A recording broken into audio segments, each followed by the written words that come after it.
Chapter 1423. Gu Yanran was flabbergasted. Her hand clenched into a fist and she couldn't hide her surprise. How do you know about the quantum communicator? You even know where it is? At the Angel in the World Foundation. Gu Nianji interrupted Gu Yanran and continued where she had left off. You've really been in prison for so long that you don't even know the years. Hu Xiaoheng turned around and said calmly, you can't go online here. Other than an hour of reading newspapers and watching television every day, there's no other chance to interact with the outside world. No wonder. Gu Nianji's expression softened. She looked at Gu Yanran and enunciated each word. I'm afraid you still don't know that I'm in a lawsuit with the Angel in the World Foundation in Japan to recover your illegally donated property. I just won the lawsuit and their foundation went bankrupt. I'll take over everything. What? Gu Yanran screamed and stood up with her hands on the table. You even want to take back the things you donated to a charity. Gu Nianji, do you have to be so ruthless? I'm ruthless. Gu Nianji sneered and turned her head. Angel in the World is a foundation that uses the guise of a charity to do all kinds of evil things. Even if I put a penny more there, I'll be helping the wicked. Gu Yanran, oh, no, Kasahara Naoko, don't worry about how I spend my own money. Only then did Gu Yanran realize that she had indeed failed miserably. Not only had the rest of the Gu family's assets been taken by the woman in front of her, but even the assets she had transferred had been recovered by her. Was there anything in this world that she couldn't do? Gu Yanran's face was ashen as she sat down dejectedly. Her face was wooden, and she looked even more dispirited than when Gu Nianji had beaten her up in the dark.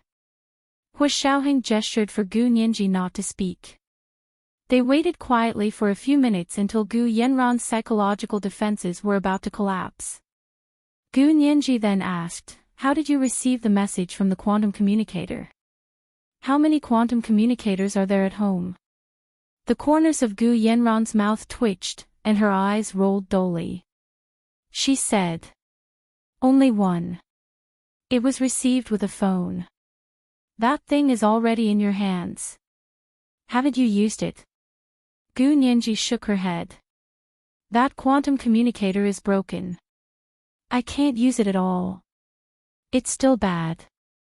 Gu Yanran was taken aback. I don't think so.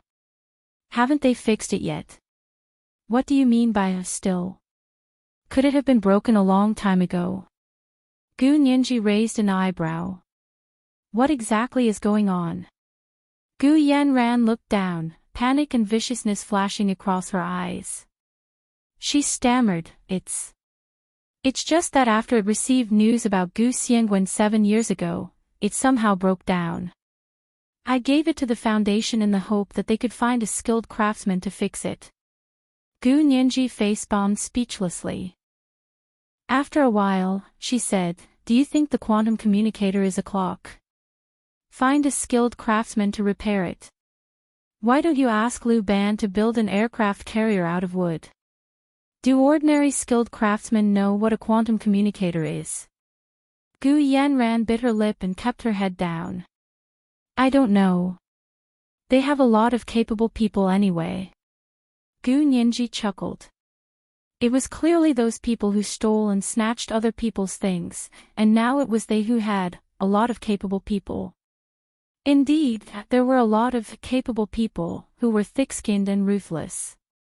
Hu Xiaoheng could tell that Gu Yanran was still not telling the truth. He remained calm and changed the topic. What about the staff on the submarine? Why didn't I see any of them? This question was easy to answer. Gu Yanran secretly sighed in her heart and quickly said, don't you have that submarine? If you go up and take a look yourself, you'll know that the design of the submarine is very advanced and exquisite. Back then, my father, Gu Xiangwen, designed a very automated submarine control system. That way, only 2 people could operate the entire submarine, so there were no other staff. Gu Nianji's thoughts couldn't help but drift to the holographic virtual figure, and she understood. Gu Yanran actually didn't know much about submarines and computers. What she said was only relaying Gu Xiangwen's original intention to design the submarine. However, Gu Nianji was different. Her computer skills were very high. As soon as she heard Gu Xiangwen's design concept, she immediately understood. The so-called highly automated submarine control system actually relied mainly on AI, or artificial intelligence, to achieve it. The operating system on the submarine should be operated by artificial intelligence according to a set program. In other words, there were no other staff on the submarine from beginning to end, only Gu Xiangwen and his wife. Gu Nianji breathed a sigh of relief. She really didn't want anyone else to die because of the Gu family. Do you believe me? Can you let me out now? Gu Yanran said everything she could. Seeing that Gu Nianji and Hu Xiaoheng's expressions were relaxed, she quickly asked anxiously, I've recovered all your assets, and I haven't done anything evil. I don't know what that foundation is like either. I'm just doing charity. Besides, I'm not a Huaxia citizen to begin with. You're breaking international law by locking me up here. Gu Nianji rolled her eyes. Gu Yanran, I advise you to be mute if you don't know how to speak. Do you know what international law is? You're a despicable person who takes over other people's property, and you still want to talk about international law. You really don't know your place. Gu Yanran felt as if someone had smashed her face with a hammer. Her expression suddenly changed, and she giggled. Pointing at Gu Nianji, she said, a dove taking over a magpie's nest. Ha ha ha ha, well said. I want to see what will happen to you. Go ahead and jump. The higher you climb, the harder you fall. Gu Nianji couldn't be bothered with her curses. She brushed her hair impatiently and said, all right, wait for us to leave before you curse me. I want to ask the third question now. I'm sorry, I don't want to say anything. If you still want to force me, then I can only continue making up stories. Hu Xiaoheng stood beside Gu Nianji without saying a word. He didn't care about her at all, and he didn't mention letting her go. Gu Yanran finally understood that she had been tricked by Hu Xiaoheng just now. She was angry and anxious, and she leaned back in her chair like a dead pig not afraid of boiling water. She ignored Gu Nianji and Hu Xiaoheng. Gu Nianji changed the angle to ask questions again, but Gu Yanran simply closed her eyes. The corner of her mouth had a hint of disdain, and it made Gu Nianji want to hit her. There would be no results if she continued asking. Hu Xiaoheng coughed lightly. He actually had a way to force Gu Yanran to continue talking, but just like Gu Yanran said, if she made up stories, would they believe it or not? Because it was different from other situations, almost all the things Gu Yanran said about Gu Xiangwen were known to only her, and many of them couldn't be verified or were very troublesome to verify. Therefore, he had been using the carrot of confessing and leniency to dangle Gu Yanran, hoping that one day she couldn't hold it in anymore and would confess everything. Unless it was absolutely necessary, he wouldn't let Gu Yanran experience what it meant to be a living hell. Hu Xiaoheng took Gu Nianji's hand. All right, let's go. Don't bother with people like this, and don't come to places like this in the future. Gu Nianji nodded obediently. All right. Then let's go back.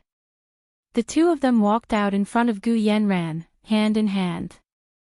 Gu Yanran happened to look up and saw the back of the couple in front of her. She was jealous and envious, and her nose turned sour. She threw herself on the conference table and started sobbing. She had nothing, she used to have everything, and her wealth was comparable to that of a country. Not only was everyone in Barbados revered, but even in Europe and the United States, she was a guest of honor in many upper-class families, but now she was overcome with sorrow and cried uncontrollably. After crying so hard for a while, her tears had almost dried up. She looked up from the conference table. There were no more tears, and a sinister smile hung on her lips. However, although she had nothing, some people shouldn't be too happy too early. At that moment, the door of the room was pushed open again, and a female prison guard said to her, "Number 38, return to the cell." Gu Yanran stood up, and a trace of forbearance and resentment flashed in her eyes. Gu Nianji followed Hua Xiaoheng back to his official residence from the secret base where Gu Yanran was being held. She didn't get the information she wanted to ask, and her mood was ruined by Gu Yanran. She returned to her room and lay on the sofa gloomily, staring at the scenery outside the floor-to-ceiling window in a daze. It was early summer, and outside the window, there was a huge phoenix tree. The pavilion was like a canopy, and it was in full swing. She tilted her head to look at it for a while and saw that there seemed to be a small bird's nest near the top of the tree.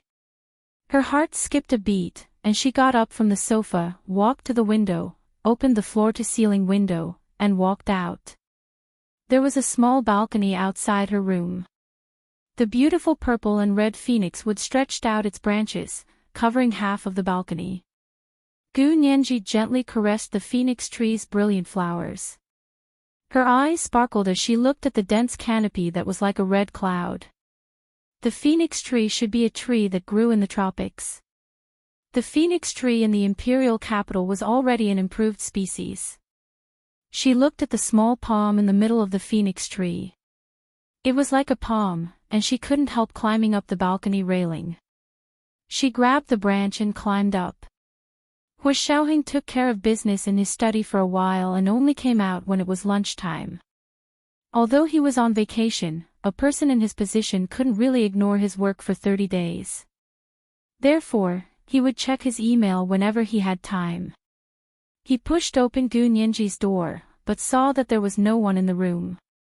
The floor-to-ceiling window was open, and the gauze-like curtains hung on one side. The breeze blew gently, and the white gauze swayed gently in the wind. There was a thin blanket on the sofa, as if someone had slept there just now. Hua Xiaoheng's eyebrows twitched involuntarily. He felt inexplicably nervous. "Nianji." He called out, but no one answered him. He quickly walked around Gu Nianji's suite. He looked through the bedroom, bathroom, study, and even her storage room and cloakroom, but there was no sign of her. Although he knew that nothing could have happened to Gu Nianji at the headquarters of the Special Operations Forces, Hua Xiaoheng still frowned. He thought of the half-open floor-to-ceiling window in the living room and quickly went out of the bedroom to the living room. He walked past the floor-to-ceiling window and stood on the balcony. He called out again. "Nianji." A chuckle came from the middle of the enchanting red phoenix tree in front of him. Hua Xiaoheng took a closer look. It turned out that Gu Nianji was dressed in white and hugging her knees. She was sitting on a branch in the middle of the fiery red phoenix tree and smiling mischievously at him. This is the first update of the day, Chapter 14:12, The Dove Occupies the Magpie's Nest. There are 2 updates today. A reminder for everyone's monthly votes and recommendation votes at 8 p.m., the second update.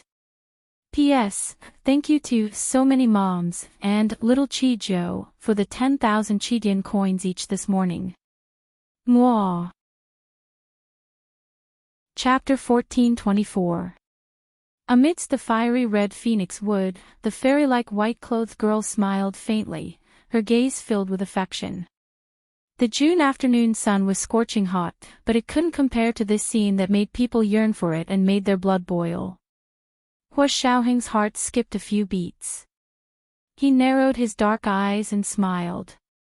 "What are you doing sitting here?" Gu Nianji looked up and pointed at a bird's nest diagonally above her. "I'm protecting this bird's nest and not letting the doves take it." "A dove occupying a magpie's nest?" Hua Xiaoheng laughed involuntarily. "This nest is a magpie's nest." "Yes, there are 2 little magpies that have lived here for a long time. Don't you know?" Gu Nianji raised her chin at him. "Come and see if you don't believe me." Hua Xiaoheng put one hand on the railing of the balcony and jumped onto the phoenix wood, landing right beside Gu Nianji. The thick phoenix wood was hard and sturdy. It could bear the weight of 2 people without any pressure. Both of them stood up. Hua Xiaoheng looked up at the bird's nest. Gu Nianji stood beside him and wrapped her arms around his waist. She rubbed her head against his chest and said, "I really like this place. It's cool and the air is fresh. I plan to stay here and play." Hua Xiaoheng rubbed her head helplessly. "You said to stay in the tree." "Yeah, it's fun here. I've been sitting here alone for over an hour and I'm still not sick of it." Gu Nianji smiled as she took out her phone and waved it. "I have a phone, so I won't be lonely anywhere." Hua Xiaoheng didn't know whether to laugh or cry. "You can play on your phone anywhere. Why do you have to play on a tree?" Gu Nianji's big, lively eyes suddenly flashed, and she said seriously, "Because the signal in the tree is strong." It sounded so reasonable that he was momentarily speechless. "Let's go eat. Aren't you hungry?" Hua Xiaoheng hugged Gu Nianji's shoulders. "We'll play after lunch and sleep." Gu Nianji was indeed a little hungry, so she nodded. "Okay, what are we eating today?" She and Hua Xiaoheng jumped down from the tree to the balcony and went to the bathroom to wash their hands and change before going down to eat. Before she came down, Hua Xiaoheng called Yin Shixiang. "Hua Xiao, what's up?" Since Hua Xiaoheng was on leave, the 2 deputy chiefs of the Special Operations Forces were Yin Shixiang and Zhao Liangze. These 2 were also his personal secretaries. Hua Xiaoheng stood at the entrance of the official residence with his Bluetooth headset on. He looked at the huge phoenix tree in front of Gu Nianji's window and estimated the size of the branch that Gu Nianji had been on earlier. He said to Yin Shixiang, "Prepare a few cubic meters of wood for me, as well as glue, nails, and heat insulation." "Is he going to build a house?" Hua Xiaoheng smiled. "Build a treehouse for Nianji." "Yes, on the phoenix wood outside her room." "Yes, Chief." "I'll go prepare the materials immediately." Hua Xiaoheng continued, "Nianji will nap for 2 to 3 hours after lunch. If we work together, 3 hours should be enough to build a treehouse." The treehouse he envisioned was not big, about 4 square meters. It would be fine as long as she could sit or lie down in it. In the office building of the Special Operations Forces headquarters, Yin Shixiang put down the phone and couldn't close his mouth for a long time. Zhao Liangze sat in front of the computer and studied the computer system on Gu Xiangwen's submarine. He looked up and saw Yin Shixiang swaying to his computer desk. He rolled his eyes at him. "Big Xiong, we haven't seen each other for a few months. Why are you getting more and more demented?" "You're the one getting more and more demented." Yin Shixiang placed his hands on his desk and said as if he was dreaming, "Little Zay, Major General Huo called me just now. Do you know what he wants me to do?" "What can you do?" Zhao Liangze scoffed and picked up his glass of water to drink. He said, "Be a cow or a horse. Or a chicken or a duck. You're the one who's going to be a cow or a horse, a chicken or a duck." Yin Shixiang patted Zhao Liangze's head and said, "Major General Hua asked me to find wood, glue, nails, and heat insulation to build a treehouse for Nianji." Pfft. Zhao Liangze spat out a mouthful of water on the screen. "What did you say?" "I said, Major General Hua wants to build a treehouse for Nianji. TSK, he's spoiling her like a daughter." Yin Shixiang put his hands behind his back and paced around the office. He said with a frown, "Major General Hua has set the bar too high. How are we supposed to live?" Zhao Liangze glanced at him and said, "You can be like me. If you don't find a girlfriend, you won't have any pressure." Pfft. I'm already engaged. I'm going to get married next year. I won't lower myself to your level." Yin Shixiang turned around and sat on Zhao Liangze's computer desk. He propped his long legs on the ground and said, "But then again, Major General Hua is much more attentive to Nianji than before. I thought I wouldn't be able to wait for this day in my life. Tisk. Zhao Liangzi rolled his eyes in disdain. You only found out today. Did you forget what Major General Hua did during Mr. and Mrs. Gu's May 7th? Yin Shixiang suddenly remembered and patted his head with a chuckle. I did have a pig's brain. I was the one who arranged those things. He counted with his fingers. First, I went to the newspaper office and asked them to publish the article on May 7th. Then, I informed some schools and social groups in advance and asked them to go to the National Martyrs Cemetery to visit Mr. and Mrs. Gu's graves on that day so that Nianji could see it with her own eyes. What a painstaking effort. How could there be so many coincidences? It was all planned for a long time. Zhao Liangzi looked at the computer screen and smiled. Yes, as long as she's happy, what's the big deal? If I would do the same. It was just that he didn't understand at the time. Yin Shixiang rubbed his hands. I'm going to build a treehouse in a while. Do you want to go with me? Let's learn. When I build a treehouse for my son and daughter in the future, it'll be a piece of cake. Zhao Liangzi scoffed. Does Chi-Chi know you're in such a hurry? Hee, of course she knows. Yin Shixiang beamed at the mention of Ma Chi-Chi. Let's go. When the treehouse is built, I can bring Chi-Chi over to play with Nianji. The two of them tidied up the office, locked the door, and went to find the materials for Hua Xiaoheng. Half an hour later, they arrived at the entrance of Hua Xiaoheng's official residence with the wood, glue, iron nails, and heat insulation that Hua Xiaoheng had ordered. After putting the things outside, the two of them walked in. Gu Nianji had already finished lunch and had gone up to take a nap. Because Hua Xiaoheng wanted to build a treehouse for her while she was sleeping, he found an excuse to let her sleep in his suite. Their suites were directly across from each other, so Gu Nianji couldn't hear Hua Xiaoheng's suite while the house was being built. Major General Hua, everything's here. Yin Shixiang asked excitedly, are we going now? Hua Xiaoheng nodded. The things are outside. Let's do it now. The three of them changed into one-piece engineer uniforms, put on gloves, and held tools. They went to the phoenix tree under Gu Nianji's suite. Zhao Liangzi had someone bring a ladder over and said, I'll go up and measure the exact size. Then, I'll build it down and lift it up as a whole. Hua Xiaoheng and Yin Shixiang stood up the wood and heat insulation and began to assemble it.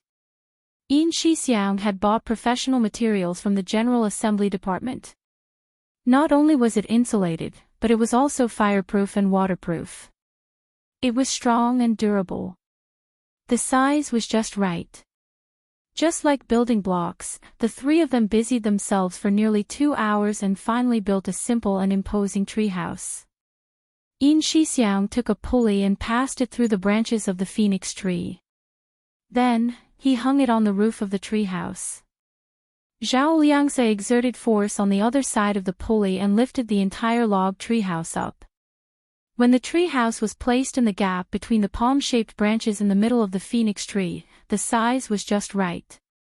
It was placed at the center of gravity and was perfectly balanced. However, in order to strengthen the treehouse, Hua Xiaoheng nailed many wooden strips between the branches and firmly fixed the entire treehouse in the gaps between the branches. He used a movable panel on the roof of the treehouse. When the weather was good, the two movable panels on the roof could be pushed to both sides. Through the tempered glass installed, one could clearly see the fiery red flowers above their heads and the blue sky between the gaps of the flowers and leaves. There was also a rope ladder hanging in front of the treehouse. If one didn't want to go down from the balcony, one could also go down from the rope ladder. Gu Nianji happened to have a very deep nap this time. It was almost 4:00 in the afternoon when she woke up. The thick curtains in Hua Xiaoheng's suite were drawn, and the soundproofing was very good. The central air conditioning was moderate, so she slept soundly as soon as she fell asleep. Now that she was awake, she looked at her watch and realized that she had slept for a long time. She lifted the blanket and got up, then returned to her room opposite. As soon as she entered, she found that the floor-to-ceiling windows were wide open, and the sun shone in through the windows. The room was hotter than Hu Xiaohing sighed. She walked over to close the floor-to-ceiling windows. At that moment, the phoenix tree outside the balcony that she was familiar with suddenly looked a little different. She couldn't tell what was different, so on a whim, she walked out of the floor-to-ceiling windows. Standing on the balcony, she saw at a glance that between the branches of the phoenix tree, there was a small log house where she had stayed in the morning to look at the bird's nest and play with her phone. It was a fairy tale-like tree house. This was the second update of the day, Chapter 1413, Guarding the Magpie's Nest. There were 2 updates today, to remind everyone of the monthly votes and recommendation votes. Good night, dear ones. Chapter 1425. It was actually a tree house. It must have been Major General Hua who did it for her. Gu Nianji was pleasantly surprised. She immediately turned around and rushed back to her room. She picked up her phone and dialed Hu Xiaohing's number. Major General Hua. Where are you? Hu Xiaohing was sitting in the dining room downstairs drinking tea. There was a laptop in front of him, and he was checking his email. Yin Shixiang and Zhao Liangze had just left. They had packed their things and had agreed to come over for dinner that night. It was Hu Xiaohing's treat to thank them for their help today. The grass under the phoenix tree was clean and not as messy as it had been earlier. Hearing Gu Nianji's ringtone, he picked up his phone and answered it. I'm downstairs. Are you awake? Gu Nianji nodded repeatedly and said happily, I saw the tree. The house is here. Did you do it for me? Hu Xiaohing suddenly wanted to joke. He held his phone and said seriously. It wasn't me. Gu Nianji, the phoenix tree grew on its own, Hu Xiaohing said calmly. Gu Nianji was so amused by him that she almost fainted. You're so annoying. Of course, when girls said, you're so annoying, they didn't mean it. If they really hated you, they wouldn't have said it. They would have just avoided you and wished they had never known you. Hu Xiaohing laughed, hung up the phone, and continued with his work. Gu Nianji happily stretched out her arms and circled the room a few times. Then, she was busy moving things like a bee. There was nothing in the treehouse, so she still needed to decorate it. She picked out a yoga mat of about the same size from the closet and laid it on the bottom. Then, she laid a thick blanket on top. She then found a dark blue navy-style bed sheet and a large pillow with a pillow cover of the same color. She placed them in the treehouse together. The roof of the treehouse was triangular, and in the middle hung a simple solar-powered LED flower bud lamp. When it was lit up, the lamp was like an upside-down magnolia bud, sprinkling silver light throughout the room. Then, she hung a small round mosquito net in the treehouse, tightly wrapping the entire space inside the treehouse. Gu Nianji moved a folding lazy table into the treehouse. This way, she could move the laptop over and put it on top. Or, he could invite a good friend over and have afternoon tea at this lazy table. The tree house was connected to Gu Nianji's balcony by a ropeway. They swayed as they walked on it. It felt like they were being blown by the mountain wind when they were rock climbing. Gu Nianji walked up and down the ropeway many times. Finally, when it was dark, she finished decorating the entire treehouse. She stood on the footboard in front of the treehouse and looked at the 2 little magpies that had just returned to their nests above her head. She smiled and bowed. We will be neighbors from now on. Please take care of me. The little magpies seemed to know that she wouldn't hurt them, or maybe they were used to people here, so they didn't fly away immediately. He only poked his head out of the nest, looked at her curiously for a few moments, and then retracted his head. Gu Nianji went back to the treehouse with satisfaction and sat in front of the door. Her long, slender legs dangled in the air, and she was in such a good mood that she wanted to whistle. Hua Xiaoheng stared at the computer until the sky turned dark. Yin Shixiang and Zhao Liangzi came over for dinner after work. He asked casually, Hua Xiao, where's Nianji? Still sleeping. Hua Xiaoheng looked at his watch. It was already time for dinner. It was almost time for dinner, but Gu Nianji hadn't come down yet. He said to Yin Shixiang, Nianji is still upstairs. Tell her to come down. Yin Shixiang couldn't just run upstairs, so he used the restaurant's internal phone and dialed it. He handed it to Hua Xiaoheng and said, what you say is the most effective. Seeing that Hua Xiaoheng was typing quickly, Yin Shixiang casually pressed the speakerphone. Hua Xiaoheng said into the phone, Nianji. Come down for dinner. Gu Nianji answered the phone in the treehouse. Seeing that the number was the restaurant's internal phone, she thought it was only Hua Xiaoheng. Because she and Hua Xiaoheng had been eating alone at night for the past few days. She rolled around the treehouse and lay on it with her legs crossed. I fell down in the treehouse. I need Hua Xiao to kiss me and hug me before I can get up for dinner. Yin Shixiang, Zhao Liangzi, Hua Xiaoheng. He coughed and was about to speak when Yin Shixiang said sarcastically, Nianji, can Brother Xiong kiss you? Gu Nianji. Why was Brother Xiong in the restaurant? Zhao Liangzi couldn't help laughing and said, Nianji, Brother Zai doesn't want to kiss you, but Brother Zai can hug you. Gu Nianji's ears turned red. She immediately hung up the phone and covered her head with a pillow. She lay in the treehouse and pretended to be dead. She refused to go down. When Hua Xiaoheng was about to speak, he found that Gu Nianji had already hung up. He glanced at Yin Shixiang calmly, then closed his laptop. Get the kitchen to serve the dishes. I'll go call her down. Yin Shixiang and Zhao Liangzi quickly said, yes, Chief. However, they were holding back their laughter so much that they were about to cramp.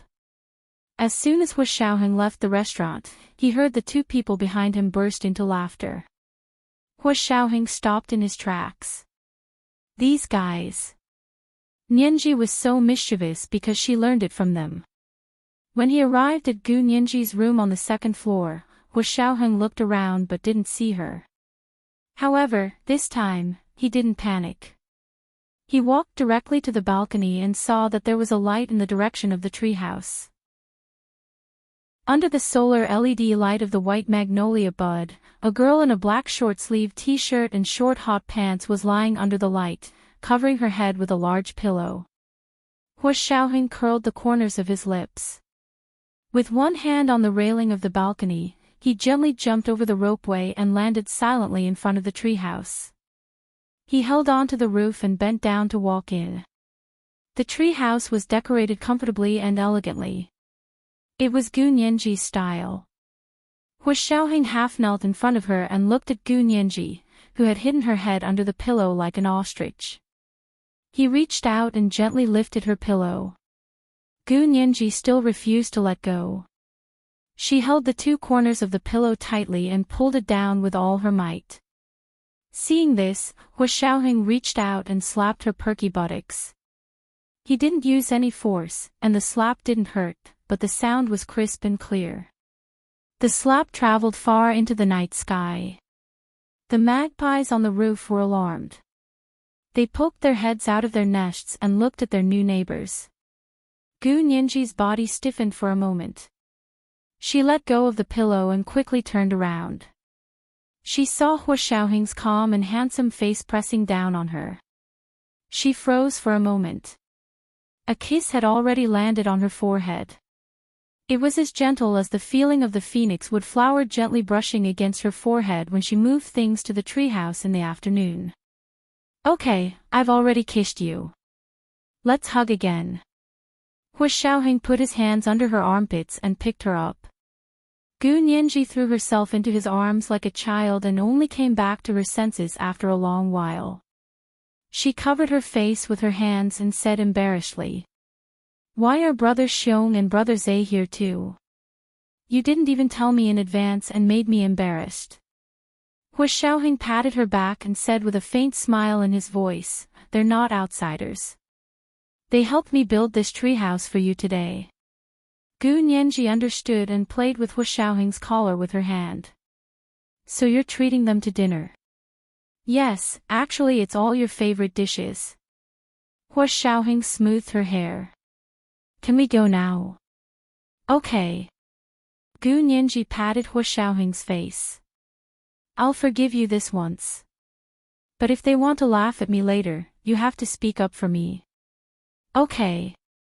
If they dare to laugh at you, I'll punish them with a 10-kilometer weight-bearing cross-country run." Hua Xiaoheng coaxed her. "Let's go." Gu Nianji nodded. "You go out first." The tree house was narrow and could only accommodate one person at a time. Hua Xiaoheng turned to leave first, and Gu Nianji followed. The two of them arrived at the dining room and saw that the dining table was already filled with delicious food. Yin Shixiang and Zhao Liangzi laughed at the same time when they saw them come in. "Nianji," before Yin Shixiang could speak, Hua Xiaoheng interrupted him. 10-kilometer weight-bearing cross-country run. Yin Shixiang understood instantly and quickly changed the topic. "Nianji, do you like your treehouse?" Brother Xiong sacrificed his pride at the final assembly to get the best materials for my sister Nianji. Zhao Liangzi secretly gave Yin Shixiang a thumbs up under the table and praised him for his quick response. He also said, "The treehouse designed by Hua Xiao was built by the three of us today. What do you think? Do you like it?" Gu Nianji's eyes curved. "I like it. I like it very much. Brother Xiong, Brother Zhe, you've worked hard." "It's not hard at all, as long as," thinking of the serious consequences of a 10-kilometer weight-bearing cross-country run, Yin Shixiang forcefully swallowed the words, "kiss and hug," back down. Gu Nianji blushed but quickly recovered. She braced herself and said, "Brother Xiong, if you keep this up, I'm going to tell Chi-Chi." Yin Shixiang finally restrained himself. He coughed and said sternly, "Nianji, Brother Xiong worked hard for your treehouse. You can't talk nonsense in front of Chi-Chi." "As long as you don't talk nonsense, I won't either." Gu Nianji made a zipping motion with her hand around her mouth. "Let's eat. This much food can't stop your mouth." Hua Xiaoheng glanced at Yin Shixiang and sat down next to Gu Nianji to pour her a glass of juice. The four of them quickly began to eat happily. After dinner, Yin Shixiang and Zhao Liangzi said goodbye and left. They had their own rooms in Hua Xiaoheng's official residence, but now that Hua Xiaoheng was on vacation, they tacitly gave Hua Xiaoheng and Gu Nianji some space to spend time together and returned to their own official residence. With their status and military rank, they now had their own official residence. Gu Nianji finished eating and went to take a shower, then went to the treehouse to stay. Lying in the treehouse, she pulled open the moving panel on the roof and saw the clear night sky through the layers of tree branches. She felt much better. By the time Hua Xiaoheng finished his work, it was already past 10 p.m. He took a shower and came to see Gu Nianji. He found that she had indeed gone to the treehouse again. "Nianji, are you sleeping in the treehouse tonight?" Hua Xiaoheng stood on the balcony with his arms crossed. Gu Nianji put down the mosquito net and tucked in all four corners. She planned to spend the night there. She poked her head out of the mosquito net hanging in the treehouse and smiled. "Yes, Major General Hua, it's very cool here." Hua Xiaoheng was speechless. The room was air-conditioned, and the temperature was constant. How could it be hot? However, he was still worried about Gu Nianji sleeping alone in the treehouse. He held on to the railing of the balcony and crossed it for the third time that day. He returned to the treehouse with Gu Nianji to lie down. In the long night, they slept in each other's arms. This is today's first chapter, chapter 1414, I fell, I need XXXX to get up. There are two updates today, a reminder for the monthly votes and recommendation votes 8:00 in the evening. Mwah. Chapter 1426. The movable panel on Gunyenji's roof wasn't closed. The two of them lay in the treehouse. When they opened their eyes, they could see the dark blue night sky through the transparent tempered glass roof, as well as the stars shining through the branches of the trees. Gunyenji lay in Hua Xiaoheng's arms and hugged his neck. She said contentedly, "Hua Xiao, I like this treehouse very much." "Thank you." Hua Xiaoheng glanced at her. "How are you going to thank me?" "Gunyenji, didn't I already thank you?" "Just say thank you." "That's called thank you." Hua Xiaoheng closed his eyes and mocked Gunyenji without batting an eyelid. Gunyenji thought about it for a moment, then leaned over and quickly kissed Hua Xiaoheng on the lips. Hua Xiaoheng's Adam's apple bobbed up and down as he said, "Not enough. We have to kiss for at least 5 minutes. French deep." Gunyenji, her plump lips curled up. "French deep. But I don't know how." "You don't know? Tell me earlier. I'll teach you." Hua Xiaoheng turned over and lay face to face with her. He held the back of her head with one hand and kissed her. The tip of his tongue went deep into her tightly closed lips. Gunyenji didn't move. She slowly opened her lips and let him in. Her heart was beating very fast, as if it was about to jump out of her throat. Perhaps it was because they were kissing in the treehouse, and starlight fell from the transparent roof. It was as if they were a pair of wild mandarin ducks in the wilderness. This realization made her tremble uncontrollably, and the feeling of their lips touching was magnified infinitely. Time became very slow, and every movement of his was frozen like a sculpture. It stayed in her heart and left an endless aftertaste. It wasn't the first time they had kissed, but it had never been like this, where she realized that kissing could be so exciting. It was just the contact of lips and tongue, but a numb feeling flowed through her entire body.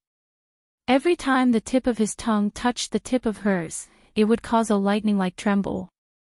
Not long after, she began to pant, and Hua Xiaoheng's breathing became much heavier. It was just a kiss, but when the two separated, they felt endless aftertaste. Their bodies and hearts were indulged together. "Have you learned it? Now it's your turn," Hua Xiaoheng said hoarsely. He took the initiative to open his lips in front of her, waiting for the tip of her tongue to come in. Gunyenji did want to kiss him a little longer. Closing her eyes, she stuck the tip of her tongue into his mouth and mimicked him, asking him to suck on her. Hua Xiaoheng's hand caressed her back up and down. When she kissed him deeply, his hands would suddenly become stronger, and her waist was almost broken by him. When she wanted to withdraw, he would gently pinch her waist. She felt like she was walking on a tightrope, and all her senses were suspended there.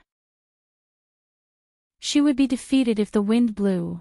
When he woke up in the morning, he heard the crisp chirping of birds. Opening his eyes, the morning sun shone through the tempered glass of the roof.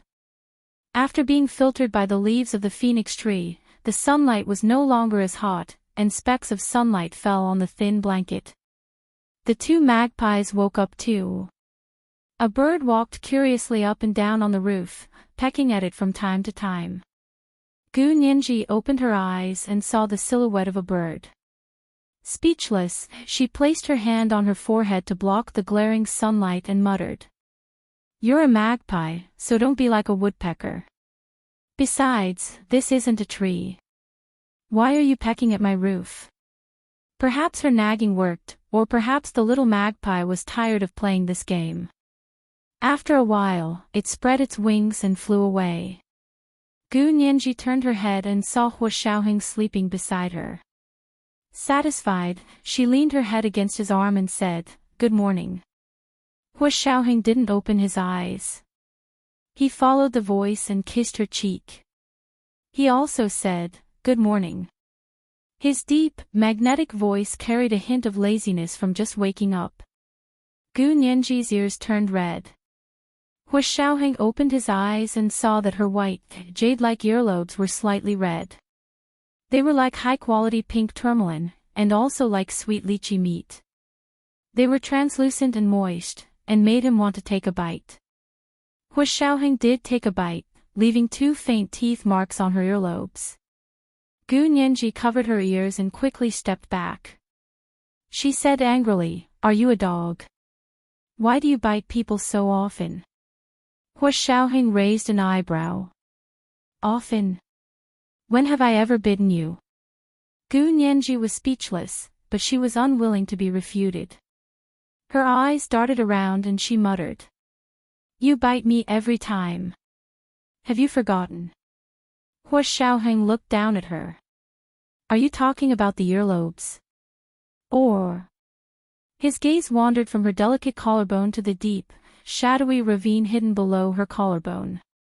Gu Nianji's ears turned red. Hu Xiaoheng chuckled and leaned close to her ear. His voice was so low that it seemed to resonate from his chest. "Silly girl, that's not biting. That's eating." Gu Nianji closed her eyes tightly and reached out to accurately cover Hu Xiaoheng's mouth. She didn't want him to continue. It was like this every time. In this regard, Hu Xiaoheng could make her flee with just a few words.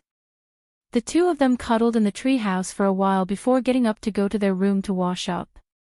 Gu Nianji went to the bathroom to take a shower. She and Hu Xiaoheng had slept in the treehouse the night before. Although they hadn't done anything other than kissing, Gu Nianji still felt her back ache. It was as if they had done it. She was also puzzled. It was just kissing. How could it have such an effect? Hu Xiaoheng returned to his room and also went to the bathroom to take a shower. Gu Nianji's parents had just celebrated May 7th, Hu Xiaoheng hadn't done that with Gu Nianji. Although he really wanted to, as the son-in-law of Gu Xiangwen and his wife, he couldn't do that. However, he had gotten a strange satisfaction from just kissing in the treehouse last night. If this continued, Hu Xiaoheng didn't know how deep his feelings for Gu Nianji would be. In terms of relationships, some men were very enthusiastic from the beginning. They were textbook examples of good boyfriends, but this kind of relationship generally didn't last very long. As long as he managed to woo a woman, the rest would only get worse and worse. There was a kind of man who was very slow to warm up. In the beginning, he might make you a lot of dissatisfaction, but as long as you let him warm up, his intensity was unparalleled, and he would continue to warm up for the rest of his life. Gu Nianji was very glad that she had met the latter kind of man. She changed her clothes and came out. When she sat in front of the dresser to do her skin treatment, she saw that her earlobes were more pink than usual. She touched them with her hand and could almost feel the temperature of Hu Xiaoheng's burning tongue, as well as the feeling of his teeth gently biting her ear. "You're really a dog. You still won't admit it."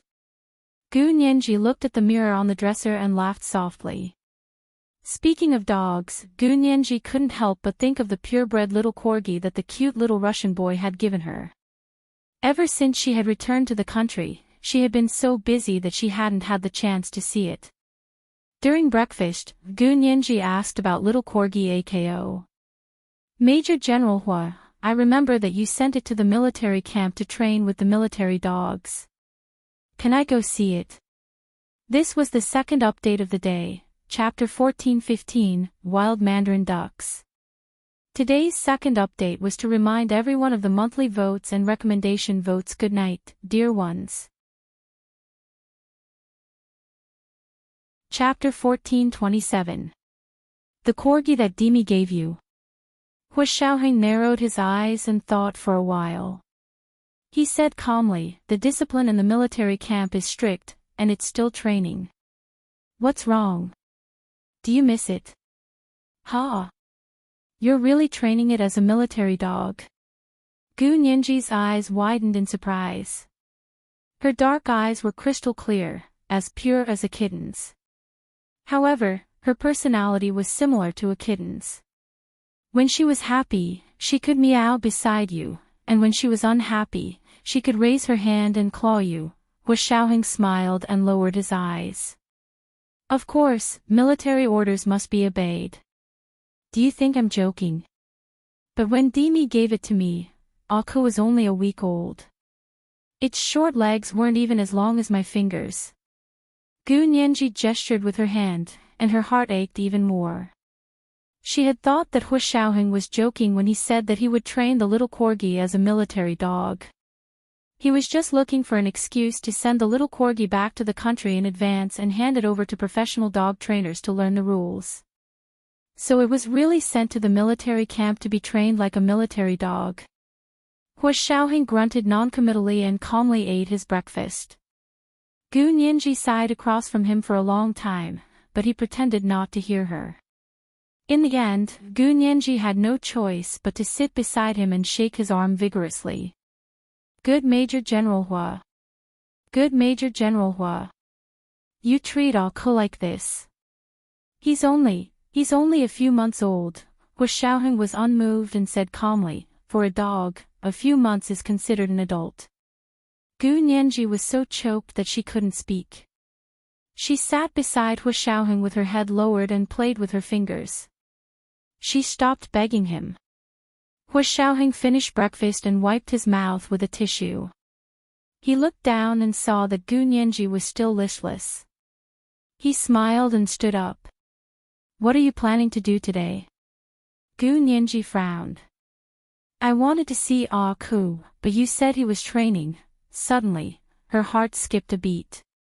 Gu Nianji looked up and saw Hu Xiaoheng's smiling eyes. She became bolder and said, even if he's training, he still has holidays, right? She then stood up and poked Hu Xiaoheng's chest. You still have holidays. The watch told me that Aku doesn't have any. If it doesn't have a holiday, you're suspected of abusing a military dog. Hu Xiaoheng rubbed her head and scoffed. How dare you compare me to corgi? I was just making an analogy. Military dogs also have dog rights. Gu Nianji muttered and smiled slyly. She hugged Hu Xiaoheng's arm and rested her head on his chest. Let's go, let's go. I'm just going to see it, okay?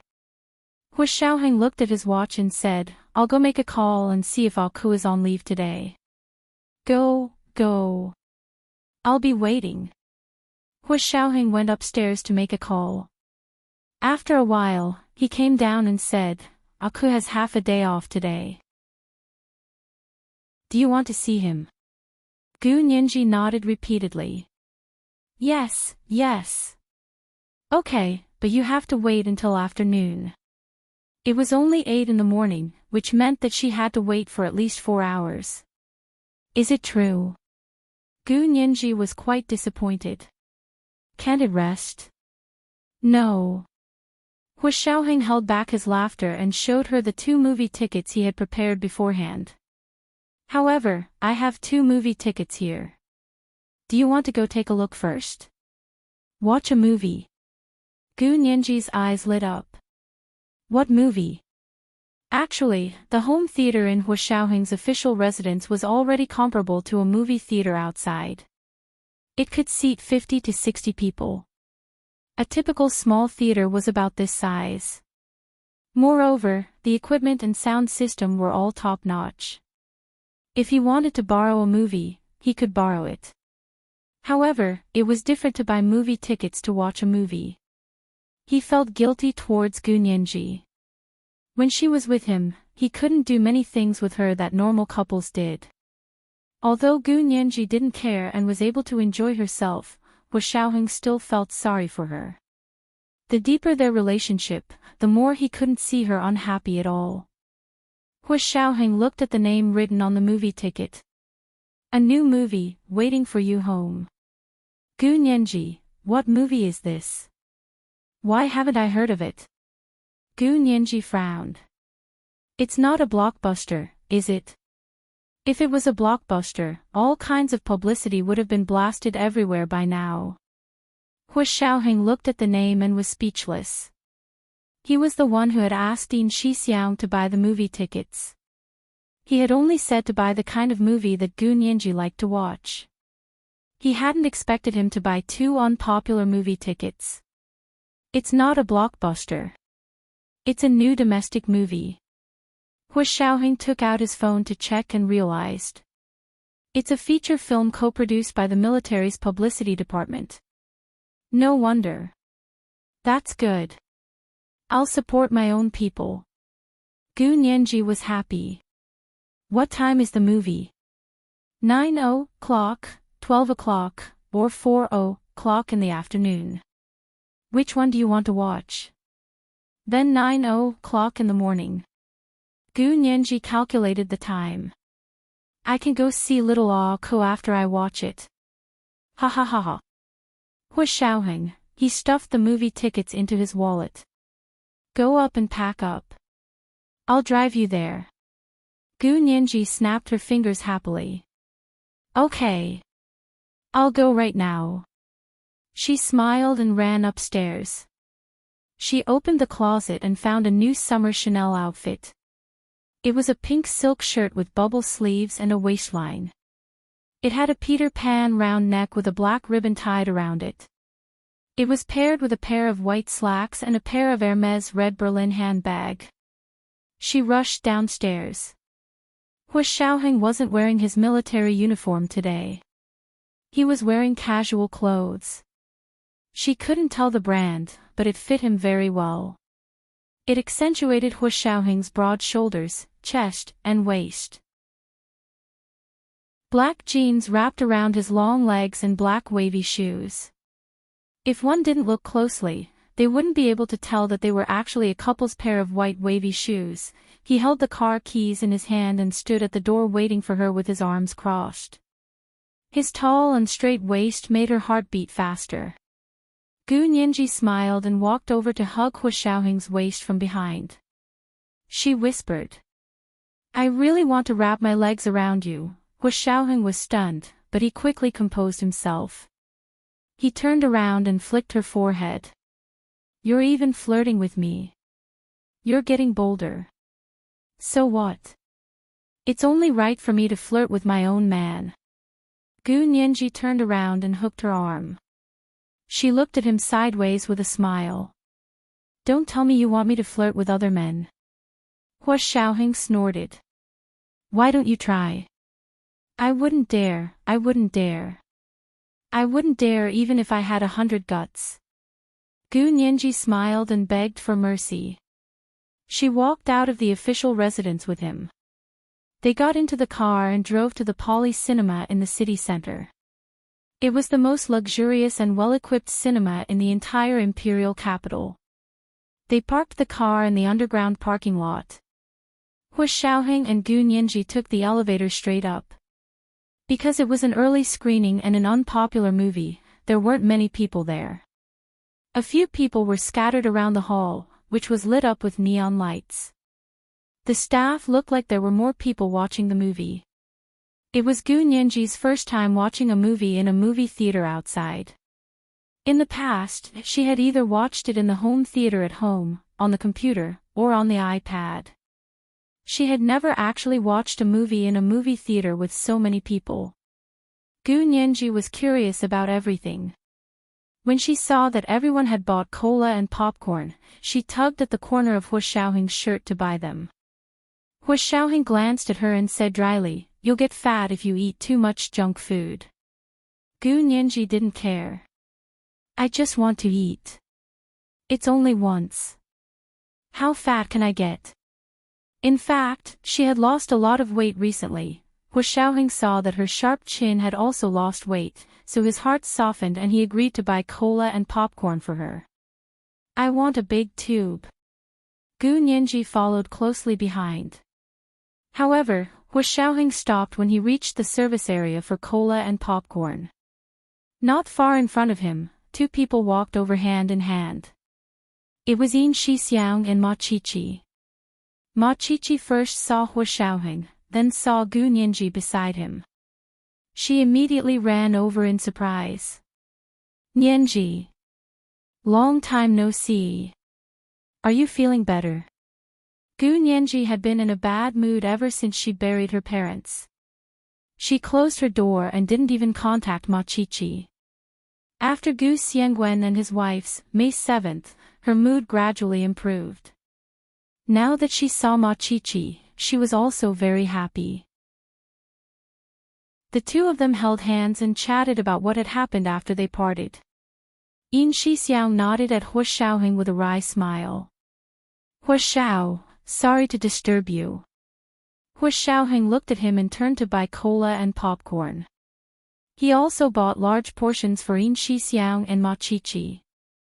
He handed them to him and said, "What's with the tickets?" Yin Shixiao hummed for a long time before saying, "This movie is pretty good.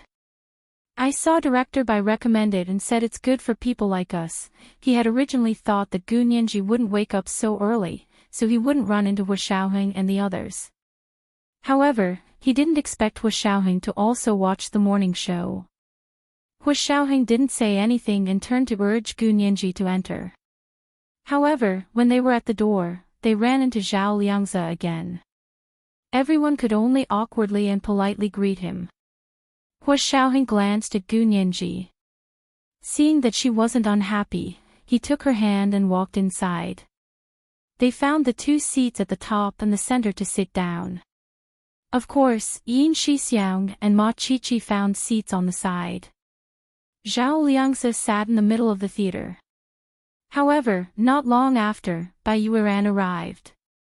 She looked up at the theater and walked directly to Zhao Liangzi's side.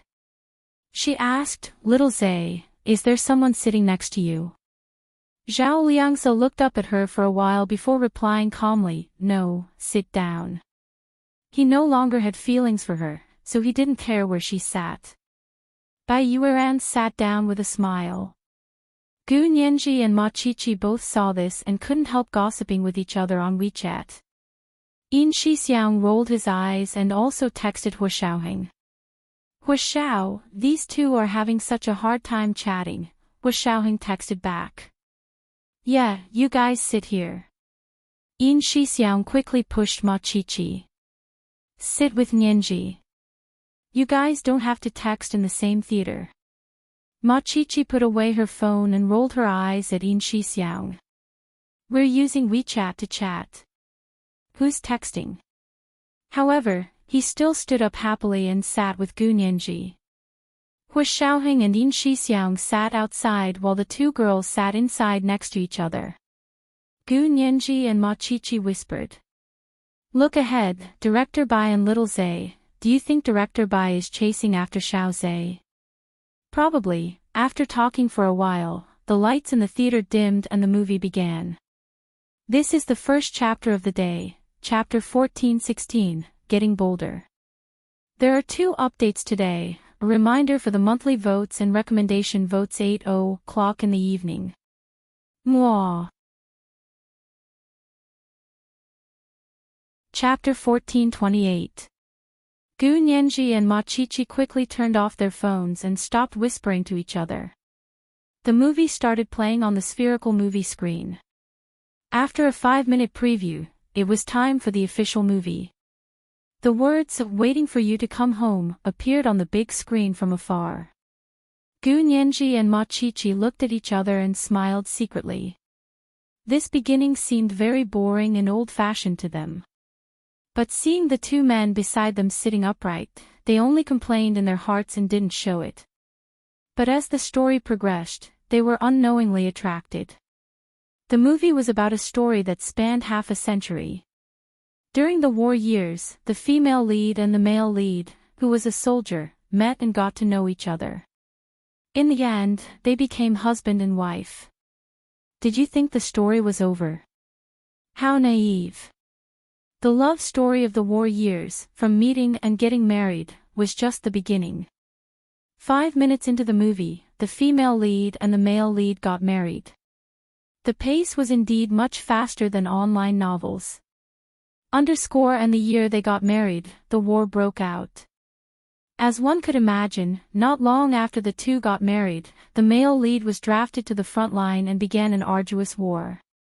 In this war, the male lead was repeatedly rumored to have died in battle. But because the male lead's unit was scattered in the war and even the organization disappeared, no one gave her accurate information. So the female lead never believed it. She took her child and relied on her own meager strength to survive in the turbulent society. In order to support herself and her child, she experienced countless hardships, but she refused to remarry and never forgot her original heart. She waited like this for 50 years. Just as she was about to die, her son finally brought news of the husband she had been waiting for half a century. It turned out that 50 years ago, her husband had already died on the battlefield. She waited for 50 years for a name in the martyr's shrine. At that moment, the movie's theme song played. Don't cry, my dear, you have to be well, at the end of time, you will definitely see me, singing and waiting for you with a smile. Even if I break into powder in the end, and you live for me, as long as I can still be remembered by you, I am immortal. This story could be found everywhere in that era. But for Gu Nianji and Ma Qiqi, there was something in common that struck their hearts. No matter how many years and centuries had passed, this sadness and fear would always be a nightmare for military families. When the song started, Gu Nianji's tears instantly gushed out. She hugged Ma Qiqi and bawled their eyes out. Hu Xiaoheng and Yin Shixiang looked at each other helplessly and pulled their women over. The movie ended, and the lights came on. The theater was filled with sobs.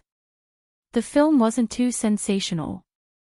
It was plain and didn't even directly show the cruelty and bloodshed of war.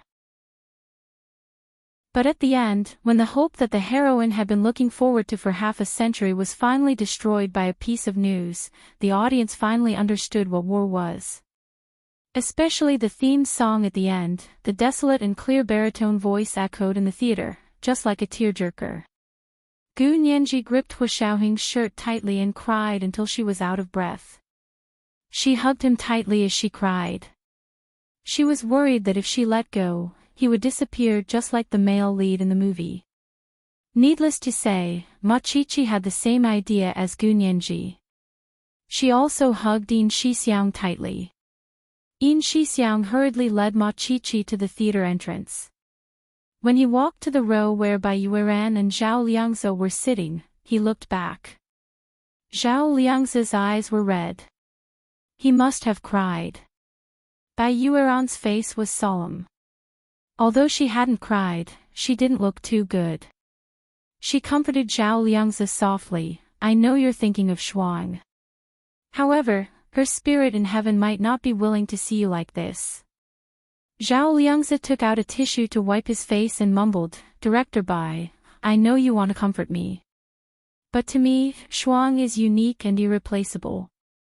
Believe it or not, I've never wanted to replace Shuang in your heart. Bai Yueran was silent for a while.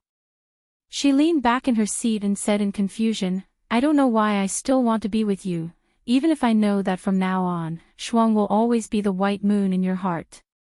Zhao Liangzi stood up and didn't accept it. He said indifferently, you don't have to think about it anymore. I have no plans to find a girlfriend to marry. I have to go back. I still have a lot of work to do. Bai Yueran stood up silently and followed Zhao Liangzi out. Gu Nianji and Hu Xiaoheng were the last to come out. Because Gu Nianji was crying so hard that her entire body was twitching. Hu Xiao, you have to come back, if you don't come back, I don't want to live. She wanted to say that she would be with someone else to threaten Hu Xiaoheng, but she loved him so much that she couldn't even make such a threat. Hu Xiaoheng understood what she was thinking. He laughed and patted her back. You have to be the female lead in a movie. Nianji, you're very narcissistic. Gu Nianji lay in his arms and shook her head, sobbing. Who's narcissistic? This is clearly something that could happen to us. Didn't you see? Qiqi was crying so hard. That was a special time of war. It won't be like this now. Hu Xiaoheng comforted her. Even if your life is in danger, you won't have to wait 50 years to know the result. Gu Nianji covered his mouth, her large eyes still glistening with tears. She scolded him in a low voice, Tui tui tui. Don't say such things. I won't say it, I won't say it. Hu Xiaoheng pulled her hand down and kissed it. You're thinking too much. How could I experience such danger in my position? I'm not a field agent on the front line. It's best if you don't go. Gu Nianji cried her heart out, and her emotions gradually recovered. Hu Xiaoheng quickly took her out. The staff at the theater had poked their heads in at the door several times. After they came out, these people immediately went in to clean up. Hu Xiaoheng took Gu Nianji to lunch again. Gu Nianji had cried too much and didn't have a good appetite. She only ate a little bit of rice before putting down her chopsticks. Hu Xiaoheng ate the rest of the food. After lunch, Hu Xiaoheng took her to the military dog training camp to see the results of little Corgi's training. At that moment, he was glad that little Corgi could make Gu Nianji happy. The movie today was really indescribable to him. But to the little girl, it was like a nuclear bomb.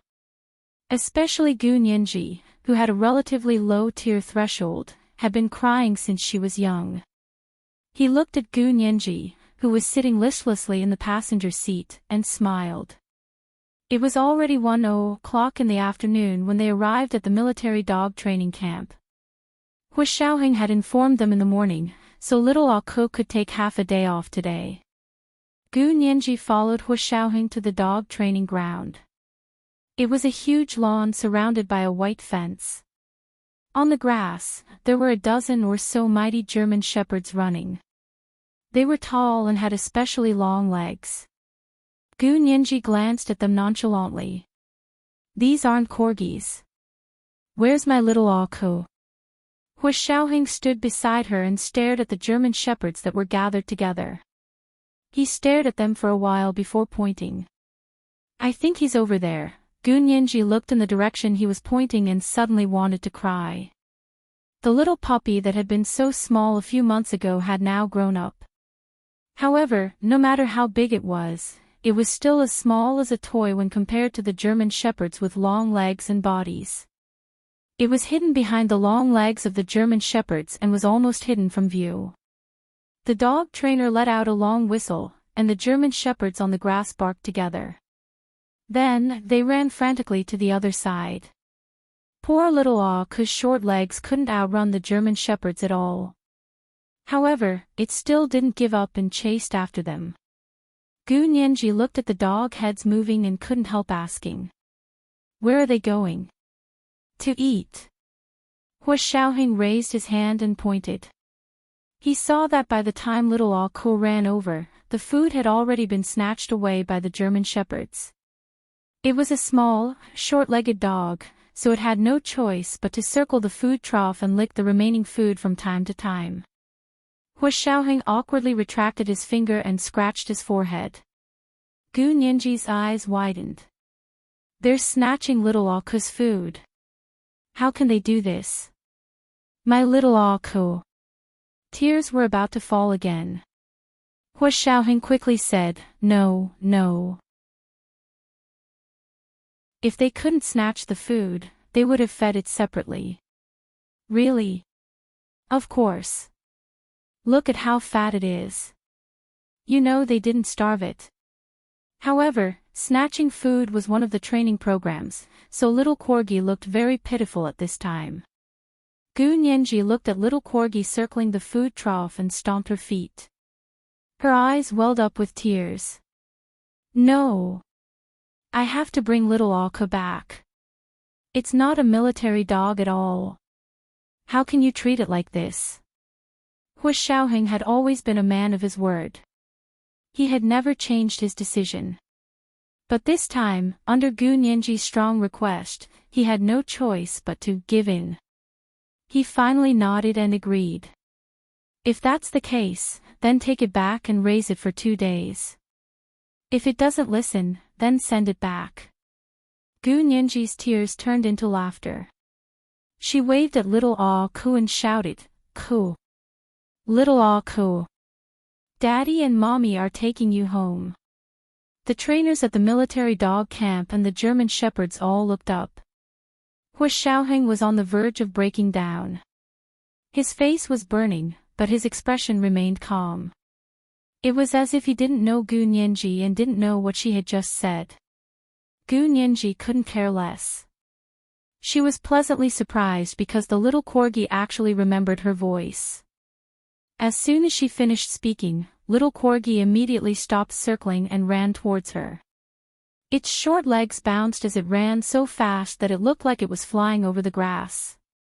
When it reached Gu Nianji and Hu Xiaoheng, it barked at them happily. Then, it rolled on the ground and flipped onto its back, intending to act cute next to its mistress. However, because its limbs were too short and round, it was a little difficult to flip back after flipping on the ground. Its 4 little paws fluttered in the air a few times before it successfully flipped over and stood up. However, it was also exhausted. It stuck out its little tongue and panted in front of Gu Nianji as it begged for affection. Gu Nianji picked it up and put her arm around one of its short legs. She said angrily to Hu Xiaoheng, "Look. It's obviously a pet dog. How can you train it like a military dog?" Hu Xiaoheng pursed his lips and said, "Call it a pet dog. Let's see if it responds to you." Gu Nianji rolled her eyes at Hu Xiaoheng and looked down at little corgi in her arms. Mommy's pet, little Aku. Little corgi's watery black eyes were focused on her, but it didn't react. Hu Xiaoheng said in a low voice, "Military dog, Ku." Little corgi immediately barked. Hu Xiaoheng curled his lips. "See, I was right, wasn't I?" Gu Nianji, this is the second update of the day, Chapter 14-17, Remembering You, Forgetting You. Today is Monday, so I'm especially reminding everyone of the recommendation tickets. PS, the movie plot here is based on a true story. The theme song is Chen Chuxing's Hawthorn Flower. It's a very nice and tear-jerking song. Good night, my dears. Chapter 14-29. Gu Nianji glanced at Hu Xiaoheng angrily and stuffed little corgi's short leg back into her arms. She carried it and left without looking back. Little corgi poked its head out of her arms and looked over Gu Nianji's shoulder at the military camp where it had been for a few months.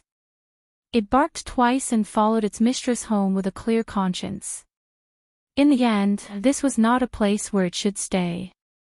Hu Xiaoheng brought little corgi back to the headquarters of the Special Operations Forces and put a dog tag collar with an electronic chip on its neck. Not only could this dog tag mark little corgi's identity and give it security privileges to move freely in the base, but it could also locate it at the right time. It could even strangle little corgi when it couldn't control itself and attacked others. Of course, Hu Xiaoheng didn't tell Gu Nianji about this last function. In Gu Nianji's heart, how could such a cute puppy be aggressive? However, no matter how cute little corgi was, it was still a dog, not a human. Moreover, humans were also aggressive.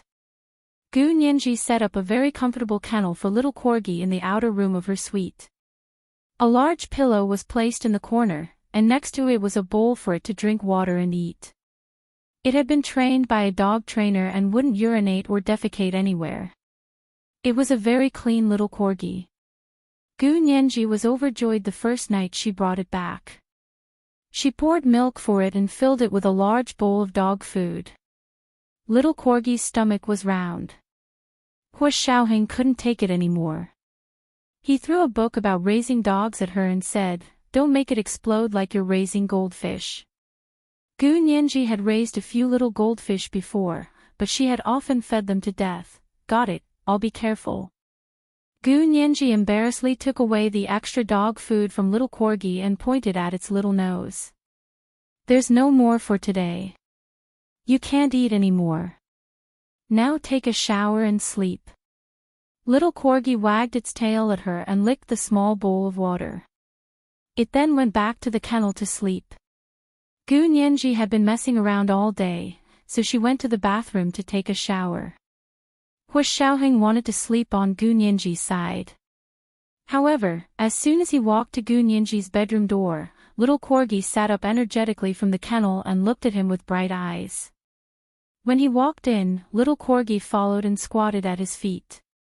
If he did not go out, it would not go out. Hua Xiaoheng calmly kicked it.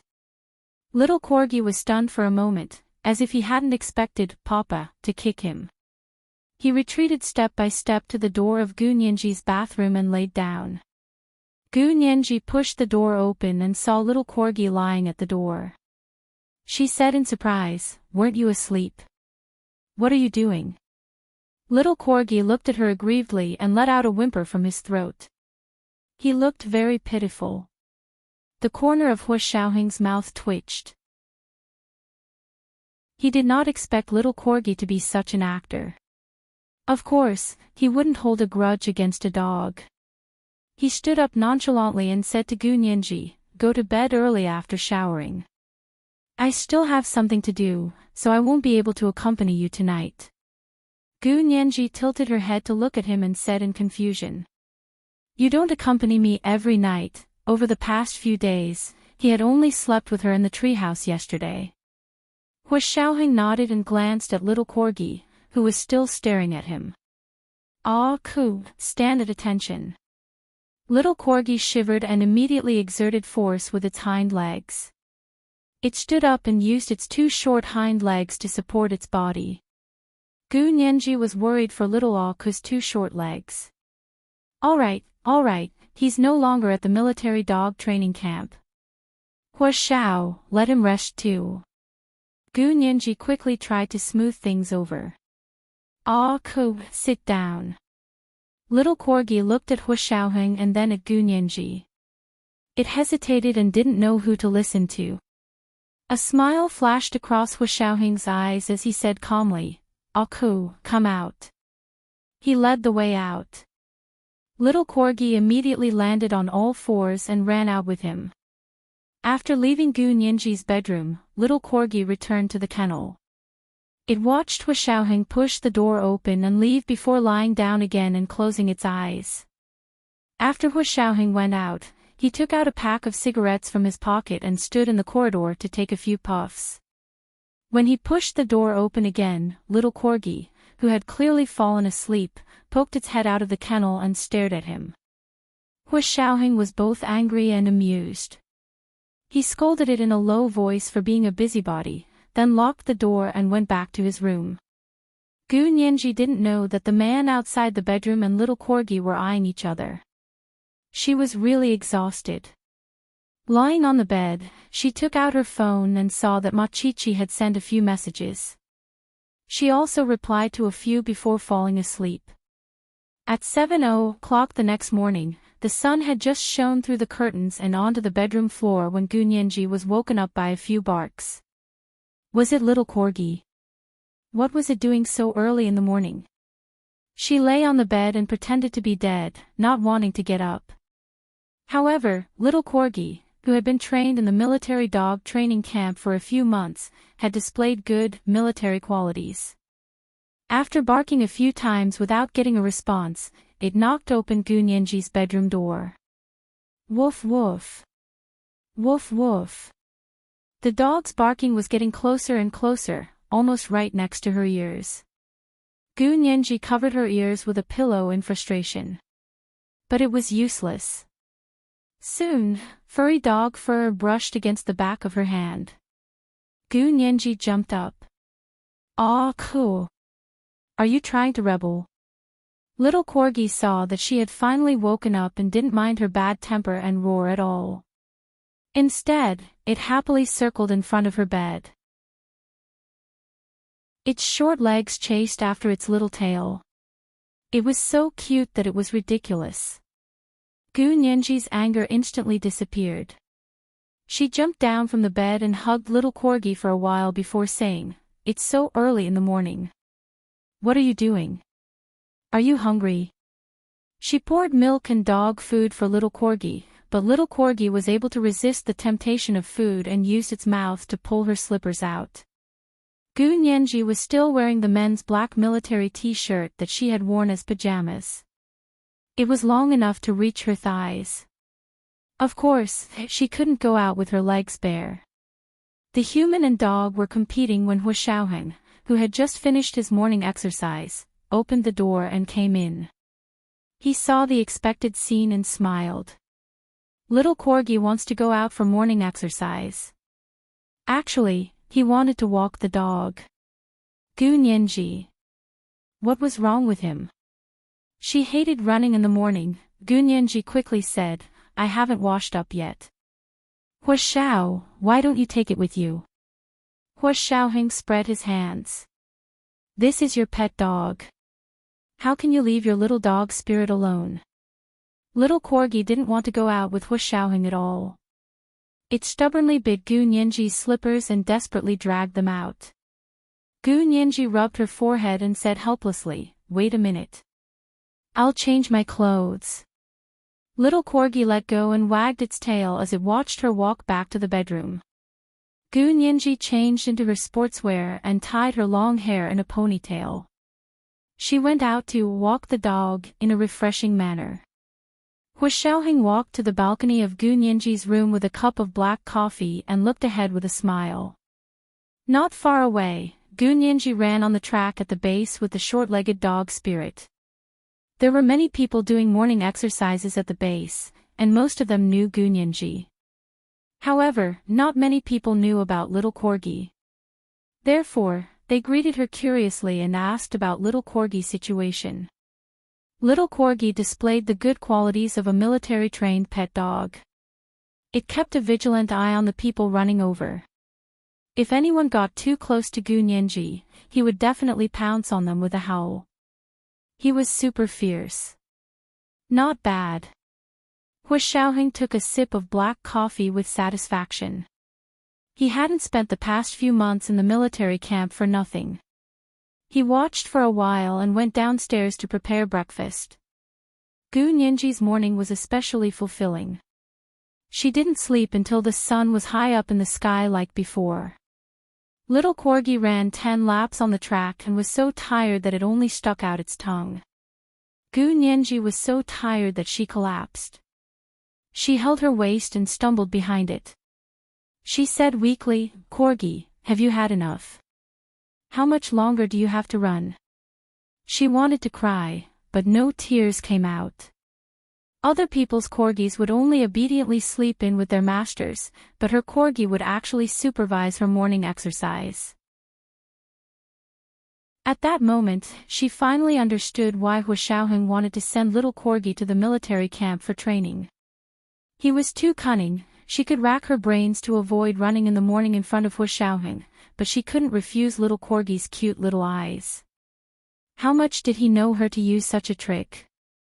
Gu Nianji despised Hua Xiaoheng and herself in her heart. After running 10 laps, she kept a straight face and didn't give Hua Xiaoheng a single good look. Hua Xiaoheng smiled and didn't care. He served her breakfast and asked her, what do you want to do today? Tell me earlier so I can arrange it. Gu Nianji rolled her eyes. No, I want to get along well with Corgi today.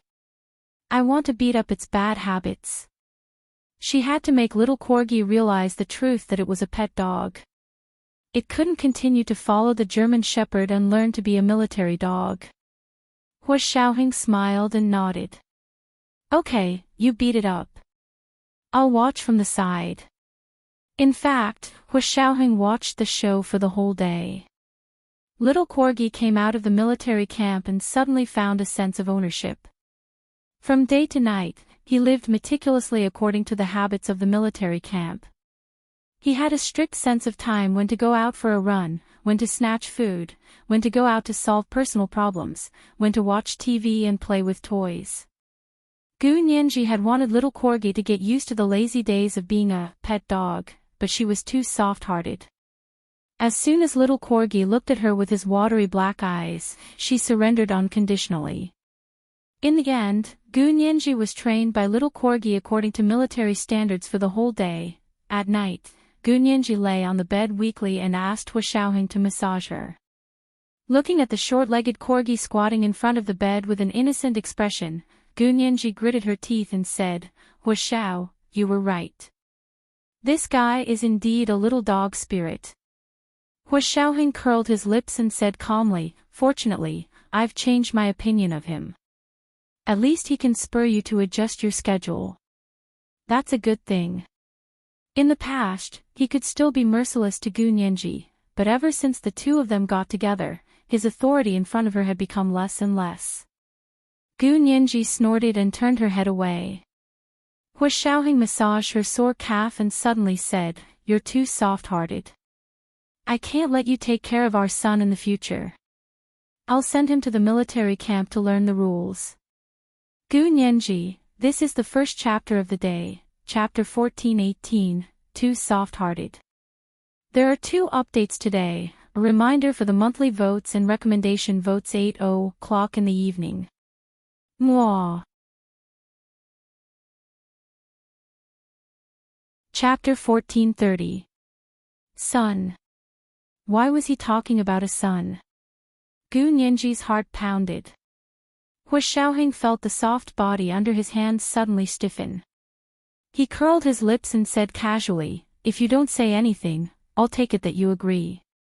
Gu Nianji blurted out, "No. No." Hua Xiaoheng raised an eyebrow and stopped massaging Gu Nianji. "Why not? Isn't the training in the military camp good?" Gu Nianji turned over and lay on the apricot pillow.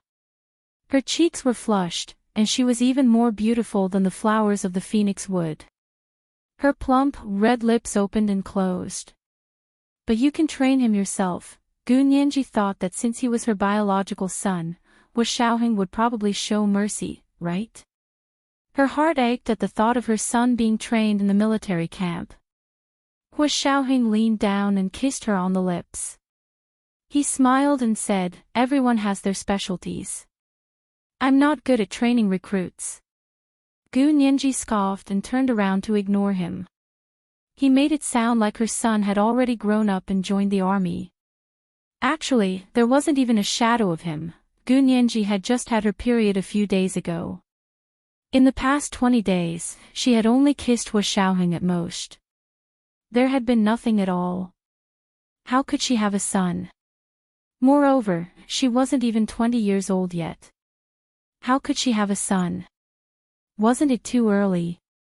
Gu Nianji rationally decided not to argue with Hua Xiaoheng so early. She turned over and pulled Hua Xiaoheng down. Just as she was about to kiss him properly, she heard a bark. Little Corgi jumped onto the bed with a whoosh and squatted beside her, staring at them covetously. The corners of Gu Nianji's mouth twitched. This little dog was indeed a bit of an eyesore. Hua Xiaoheng patted Gu Nianji's head and held back his laughter. "Rest well. I'll come see you tomorrow." Hua Xiaoheng got up and walked out. Gu Nianji lay on the bed and said weakly to little Corgi, "Aku, you don't have to guard against Major General Hua like he's a thief. He's my husband." "Husband, do you understand?" Hua Xiaoheng, who had just walked to the door, stopped. He heard Gu Nianji's voice and was completely shocked by the word husband. This was the first time he had heard her say these 2 words since he had forced her to sign the marriage contract. He originally thought that this thorn would forever be stuck in her heart. No matter how hard he tried, she would never forget the pain at that time. She didn't know how much strength she used to grip the door handle, but the veins on the back of her hand were bulging. He raised his head and looked at the white ceiling above him. He took a deep breath and suppressed the throbbing in his chest. No matter how many people said in front of him that Gu Nianji was lucky to be able to be with him, only he knew that being able to be with Gu Nianji and being loved by her was the greatest blessing of his life. It was also the best luck. Hua Xiaoheng's Adam's apple bobbed up and down, but he still pushed the door open and left. In the next few days, Gu Nianji finally achieved a temporary balance with little Corgi. She ran with little Corgi every day as usual and followed the military schedule. However, little Corgi no longer interfered with her intimacy with Hua Xiaoheng. This meant that although Hua Xiaoheng still couldn't stay in Gu Nianji's room, Gu Nianji could spend the night in Hua Xiaoheng's room. As long as she gave little Corgi a few more bones at night to bribe it, little Corgi would obediently lie in its kennel and sleep. That night, after little Corgi slept in the kennel, Gu Nianji went to Hua Xiaoheng's suite. Hu Xiaoheng was replying to an email in the study. Gu Nianji knocked on the door of his study and said with a smile, "I'm here."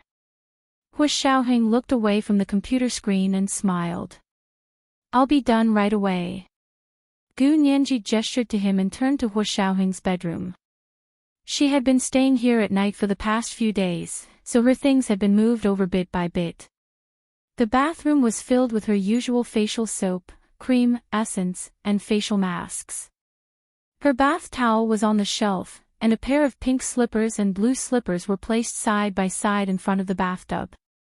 There were a few sets of casual clothes that she wore at home in the closet.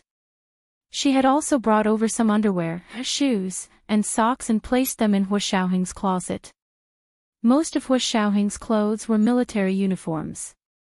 There were training uniforms, regular uniforms, and formal wear.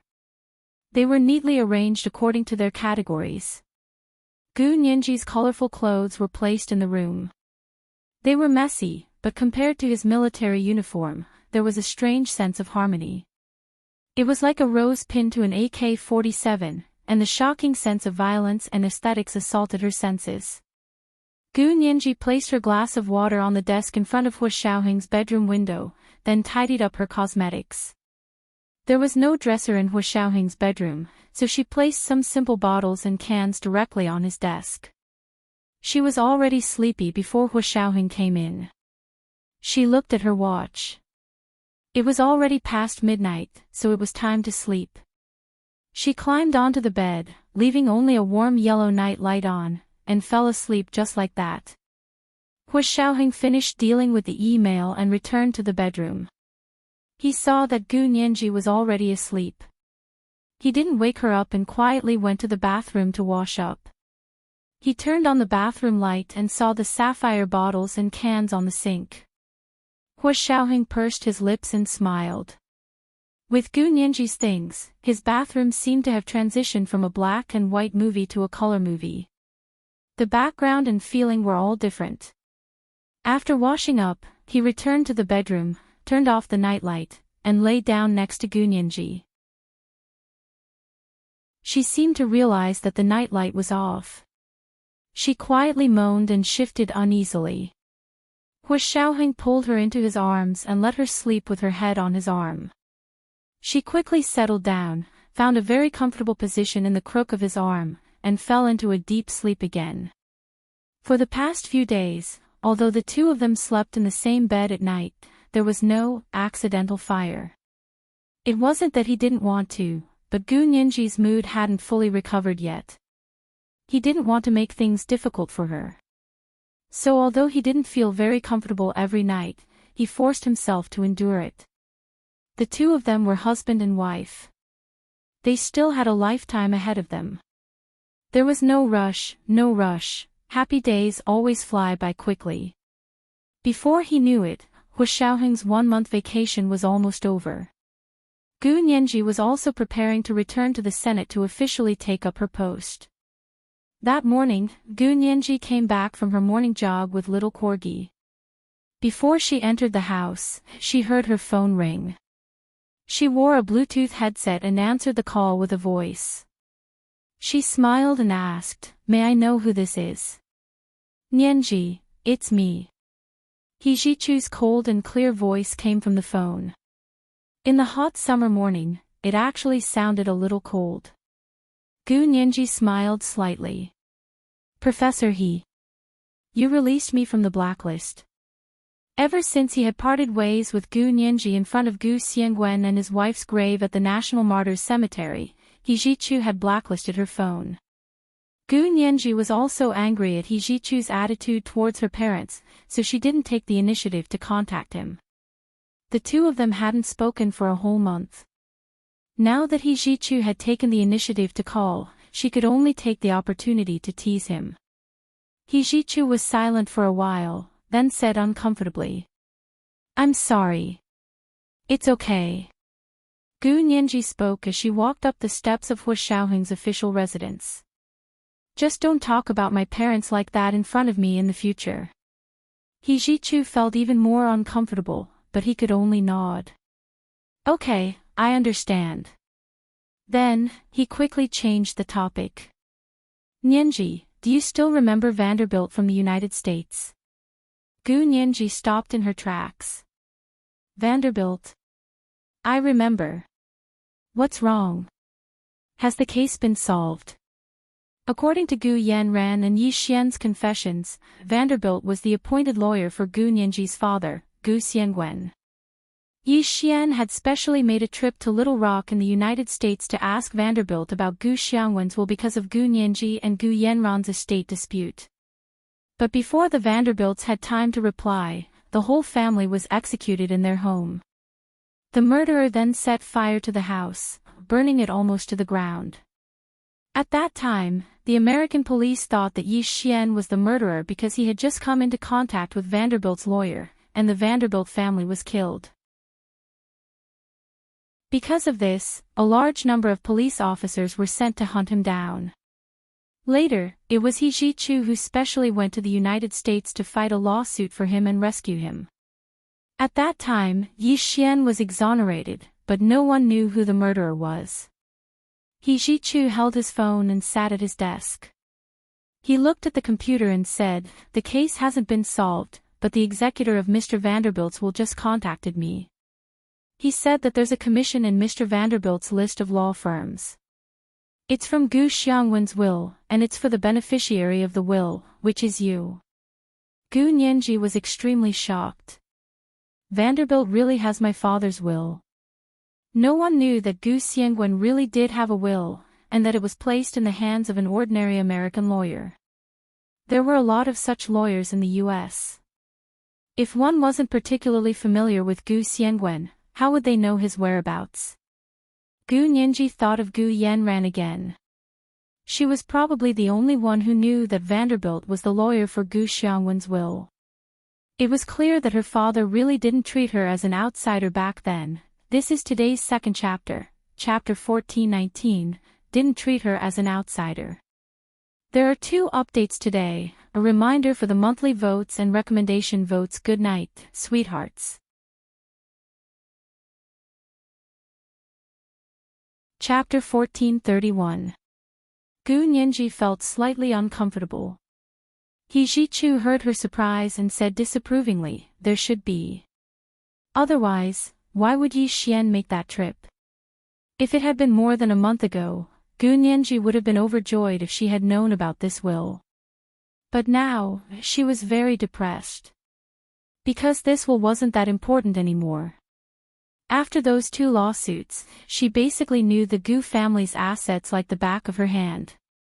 Gu Nianji had actually already received all of the Gu family's assets, and with Gu Xiangwen's holographic portraits will message on the submarine, her acceptance was in accordance with all legal procedures. To her, Gu Xiangwen's will was just another memento left by her father. Of course, He Zhichu didn't know that Gu Xiangwen had left behind this holographic portrait will. If he had known, he definitely wouldn't have cared about it. Because according to the law, the only valid will was the last will made by the person involved when he was sane.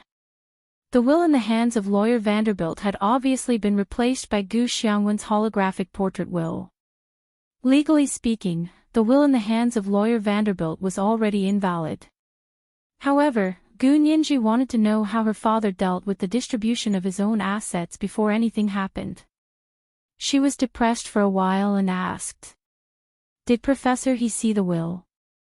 He Zhichu shook his head and said concisely, "The other party just contacted me, but he'll be here soon. He wants to see you." "See me?" Gu Nianji pushed open the door of the official residence and lowered her head to change her shoes at the entrance. She said, "Did he confirm my identity?" He Zhichu paused and held his phone. "Yes, he asked me. I said you were here, so he said he wanted to see you and announce the will at the same time." Gu Nianji rolled her eyes. Didn't he mention Gu Yanran? After all, Gu Yanran had been the heir to the Gu family's estate for the past 7 years. When Gu Xiangwen made the will, it should have been before his accident. At that time, everything had yet to happen. What were his intentions? He Zhichu scoffed. Her.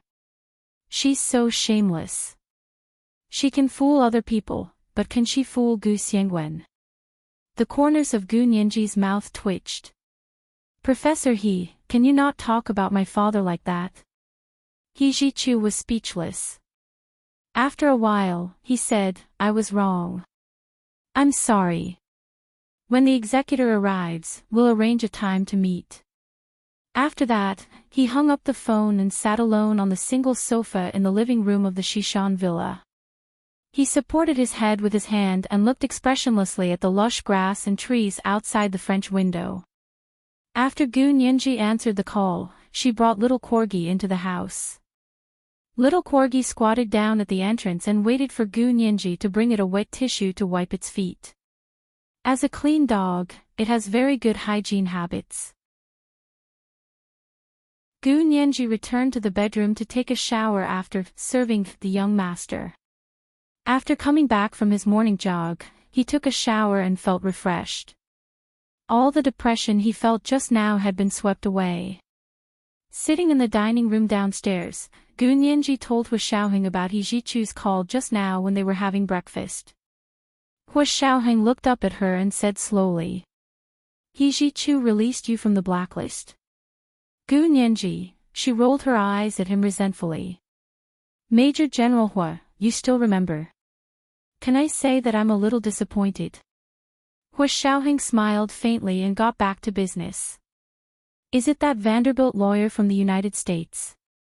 How long has it been, and you've only found your father-in-law's will now? Americans are so inefficient. Gu Nianji lowered her head and ate the porridge. It's indeed a little slow. It was so slow that she thought Yi Xian had made a mistake and that Vanderbilt didn't have her father's will. It turned out that Yi Xian was right. After breakfast, Gu Nianji called Yi Xian and told him about it over the phone. Yi Xian had been under the protection of the Special Operations Forces for the past few days, but after the bodies of Gu Xiangwen and his wife were found, their protection was withdrawn. Because Yi Xian was no longer a key figure, there was no need for the people behind the scenes to continue to oppose Yi Xian. Yi Xian didn't leave the Huaxia Empire. He continued to run his computer company in the imperial capital and lived a very peaceful life. He chatted with Gu Nianji over the phone. I went to the National Martyrs Cemetery to see Mr. Gu again. He's doing very well there. Gu Nianji's voice softened. Thank you, Yi Xian. Other than her, Yi Xian should be the other person who truly cared about Gu Xiangwen. It wasn't because of Gu Xiangwen's achievements and merits, but because of his own kindness and generosity. Yi Xian's heart was heavy when he thought of Gu Xiangwen. He said, a person like Mr. Gu deserves such treatment and status. So what? He was still dead. These treatment and status were only to make the living feel at ease. Gu Nianji sighed softly and said in a low voice, I know. I hope they can live the life they want there. The executor from the United States came very quickly this time.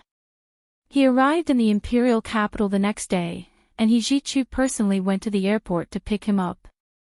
This executor was also a lawyer. He was fair and chubby, and looked very popular.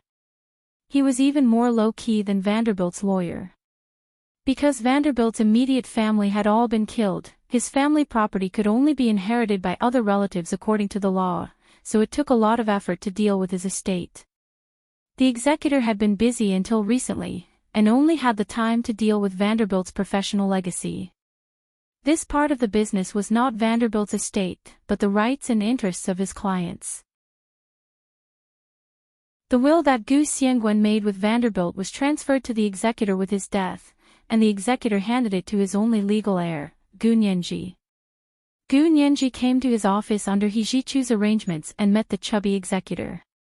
I'm William and you're serious. The executor smiled warmly and reached out to shake her hand. Gu Nianji's hand parted as soon as it touched his. She nodded politely.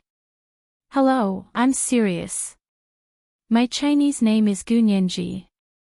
William looked at Gu Nianji carefully and said, before announcing the will, Please forgive me for being presumptuous, but I still need to verify your immediate family status. Of course. Gu Nianji nodded. What do you need me to do? William took out the official form. There are several options to verify DNA here. Which one would you like to choose? Gu Nianji quickly glanced at it. There were 3 options: blood sample, hair, and body fluids. Before Gu Nianji could speak, He Jichu had already pulled out a strand of her hair and handed it to William. Hair. William took out a small transparent plastic bag with a smile and placed Gu Nianji's hair in it. I'll announce Mr. Gu's will after I send it to the designated verification agency for verification. He was quite cautious. Although Chenlai had already verified the paternity relationship between Gu Nianji's DNA and Gu Xiangwen's body, William had to personally find a third party to verify the DNA himself according to the procedures. He couldn't get the results from others. Although DNA was the most direct way to verify, a DNA verification done by someone else could be fake. He couldn't just look at the DNA verification report issued by someone else. He had to personally find a third party he trusted to retest it. A normal will wasn't that troublesome, but Gu Xiangwen's estate was too large. These procedures were written in the will. Gu Nianji and He Jichu were both familiar with American law, so they didn't have any objections. They just had to do as William said. The third-party verification agency William found was a fertility clinic opened by an American in the imperial capital of Huaxia. They used PCR verification, which was very fast. The results were out in less than 2 hours. During this time, he was chatting happily with Gu Nianji and He Jichu. William laughed when he received the call from the clinic. That's great. You guys are the best. He put down the phone and opened his briefcase. He took out a document and placed it in front of Gu Nianji. Serious, this is the will your father, Gu Xiangwen, left with my client, Mr. Vanderbilt. There are 3 copies. One is kept with Mr. Vanderbilt, one is in Mr. Gu's hands, and one is in the hands of the notary. I have 2 copies here. One is in Mr. Vanderbilt's hands, and the other is in the hands of the notary. They are exactly the same.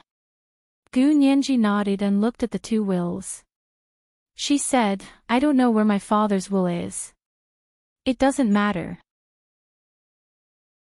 William smiled gently. These 2 wills have enough legitimacy. Gu Nianji closed her eyes. Thank you. Please read me the contents of the will. William glanced at He Jichu and said, Mr. He, may I ask who you are to Sirius? Irrelevant people shouldn't be here when the will was read. He Jichu was about to get up and go out, but Gu Nianji reached out and held him down. She said to William, he's my lawyer. Since he was Gu Nianji's lawyer, he was no longer an irrelevant person. He Jichu's heart warmed, and he sat back down silently. His shimmering almond-shaped eyes stared unblinkingly at the will in William's hand. William nodded and turned to look at Gu Nianji. Miss Gu, I will now read the will left by your father, Mr. Gu Xiangwen. He lowered his head and began to read word by word. I, Gu Xiangwen, make this will today in the presence of a lawyer and a notary. A list of all my assets has always been with my daughter, Gu Nianji. All my assets will be inherited by Sirius. Charity the foundation will inherit. My daughter, Gu Nianji, is Sirius. Charity the executor and beneficiary of the foundation. Gu Nianji frowned. This will was concise and to the point. It didn't sound like a traditional will, but more like a clue, an arrow pointing to the answer to the mystery. From the will, Gu Xiangwen's assets weren't left to her directly, but to a charity fund named after her. If there was only this will, it meant that all of Gu Xiangwen's assets had been transferred to the charity fund, and not to Gu Nianji's name. She could draw income from the charity fund and manage its operations, but she wasn't the owner of the assets. This was fundamentally different from the holographic will that Gu Xiangwen had left in the submarine 7 years ago. Why did he do that? Gu Nianji thought about it and asked, "May I ask when my father made this will?" William looked at the inscription on the will and said a time. Gu Nianji was stunned. When Gu Xiangwen made this will, she was only 1 year old, so the will was made 18 years ago. Judging from the time, Gu Xiangwen's holographic will in the submarine had already made the will from 18 years ago invalid.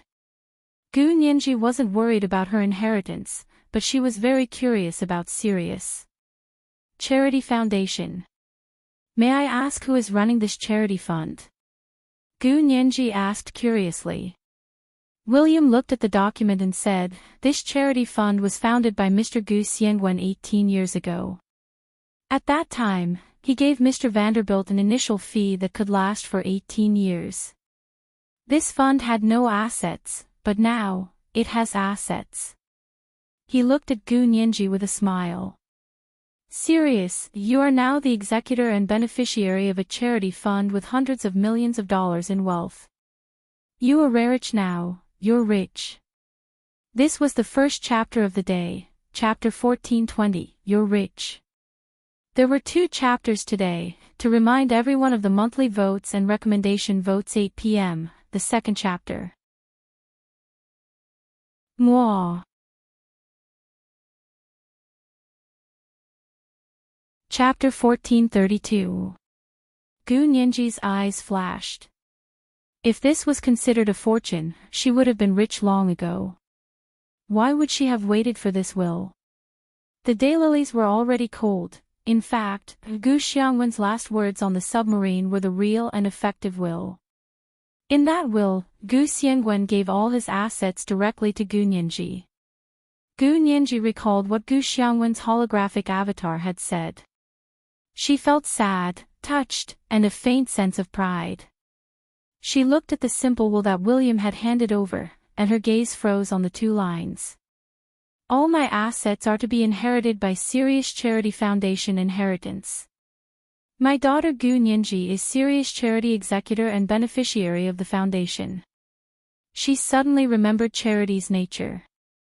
The nature of the foundation. This independent way of operating was the same as the C Corp. It was an independent legal person. In other words, Gu Xiangwen's assets were actually given to this charity fund, not to her. She thought about Gu Xiangwen's last words on the submarine. There were also 2 sentences. All the assets under my wife's and my name will be inherited by our biological daughter, Gu Nianji. If she is no longer in this world, all our assets will be donated to our motherland, the Huaxia Empire. Compared to the will above, there was a fundamental difference, but there was also a similarity. Just this similarity made Gu Nianji's scalp tingle. Her fingers trembled slightly, and her eyebrows twitched slightly. She suppressed the inexplicable throbbing in her heart. She raised her head and continued to smile dignifiedly at William. Thank you for coming all the way here to help me solve this problem. William was very enthusiastic and waved his arms.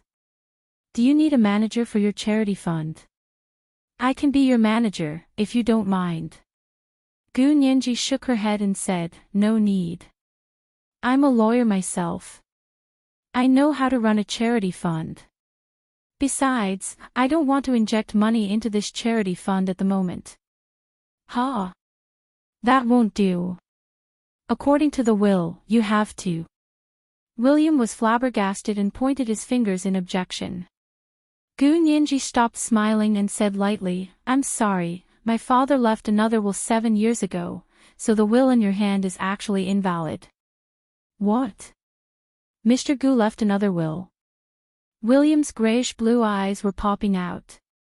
What's going on? Does Mr. Vanderbilt know? Gu Nianji had no obligation to answer his question. She tilted her head and extended her hand to him. Anyway, thank you very much for coming. Since you're already here, why don't you stay for a few days? I'll be the host. I'll cover your expenses. She was now a moderately wealthy woman. Even without Gu Xiangwen's assets, she still had a considerable amount of assets.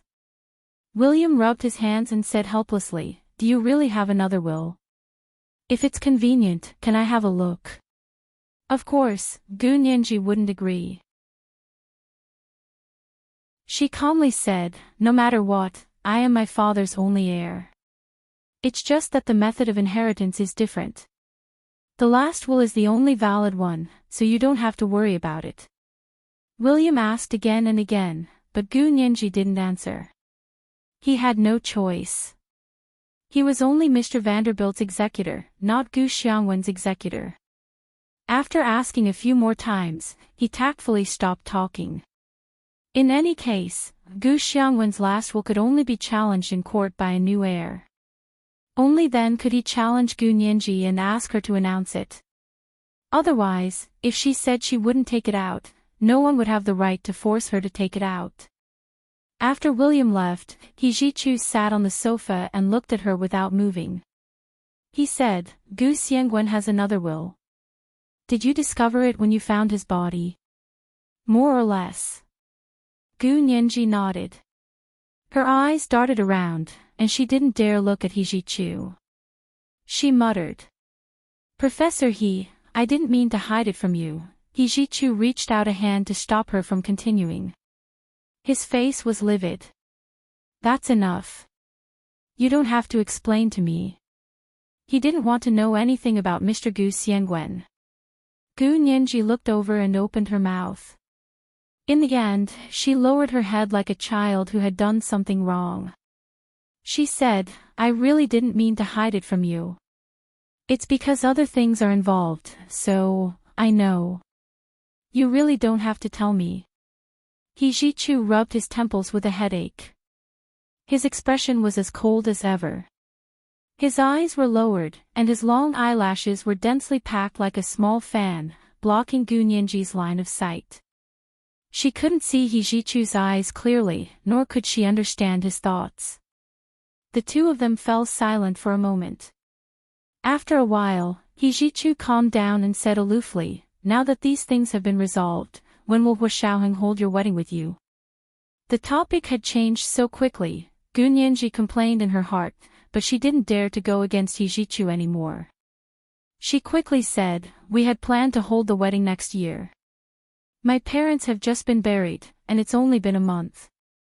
We might as well wait until the first anniversary next year. He Jichu frowned. Actually, they passed away 7 years ago, right? Why are you doing this? Do you really have to observe mourning for a year? Gu Nianji shook her hand in embarrassment. But we only found them a month ago, so to me, they only passed away a month ago. Do you miss your parents that much? He Jichu looked at her quietly for a while and suddenly asked. Gu Nianji nodded without hesitation. Of course, Professor He. Don't you miss your parents? He Jichu was stunned by her question. After another long silence, he nodded and said, of course I miss them too. However, he wanted to be with Gu Nianji even more. He could only feel at ease when he was where she was. Gu Nianji grabbed her small handbag and carefully persuaded him, Professor He, you see, you miss your parents. You can visit them anytime. So you have to cherish them. He Jichu took his glass of water and took a sip. He looked away uncomfortably. My mother passed away a long time ago. Oh, I'm sorry. Gu Nianji blushed. I didn't mean to. He Jichu had never mentioned his mother. It's okay. He Jichu waved his hand and smiled bitterly. You don't remember them. Actually, you lived in my house when you were young. You know my parents. Gu Nianji's ears pricked up almost immediately and she leaned forward. I know Professor He's parents. How come I don't remember them at all? Can you remember anything from before you were 12? He Jichu's handsome face was cold as he said coldly, you forgot them yourself, and now you're blaming them for not reminding you. Gu Nianji shrank her neck and muttered, I didn't lose my memory on purpose. It was like there was a black hole in her brain. The memories from before she was 12 had been thrown into the black hole, and she would probably never be able to find them again in this lifetime. Hijichu also knew he didn't blame her, but he still couldn't calm down. However, Hijichu's cold expression could no longer scare Gunyanji. She was alone for a while, then her thoughts returned to the will Gu Xiangwen had made 18 years ago. Professor He, my father's will from 18 years ago said that the list of his assets has always been with me. Where do you think it would be? Gunyanji rubbed her hair. What if I happen to forget it? Hijichu didn't want to talk to her at all. He stood up alone and went to the kitchen to pour a glass of red wine. He leaned against the kitchen counter and began drinking. Gunyanji pondered alone in the living room. After thinking about it, she recalled the small backpack she had been carrying when she first came here.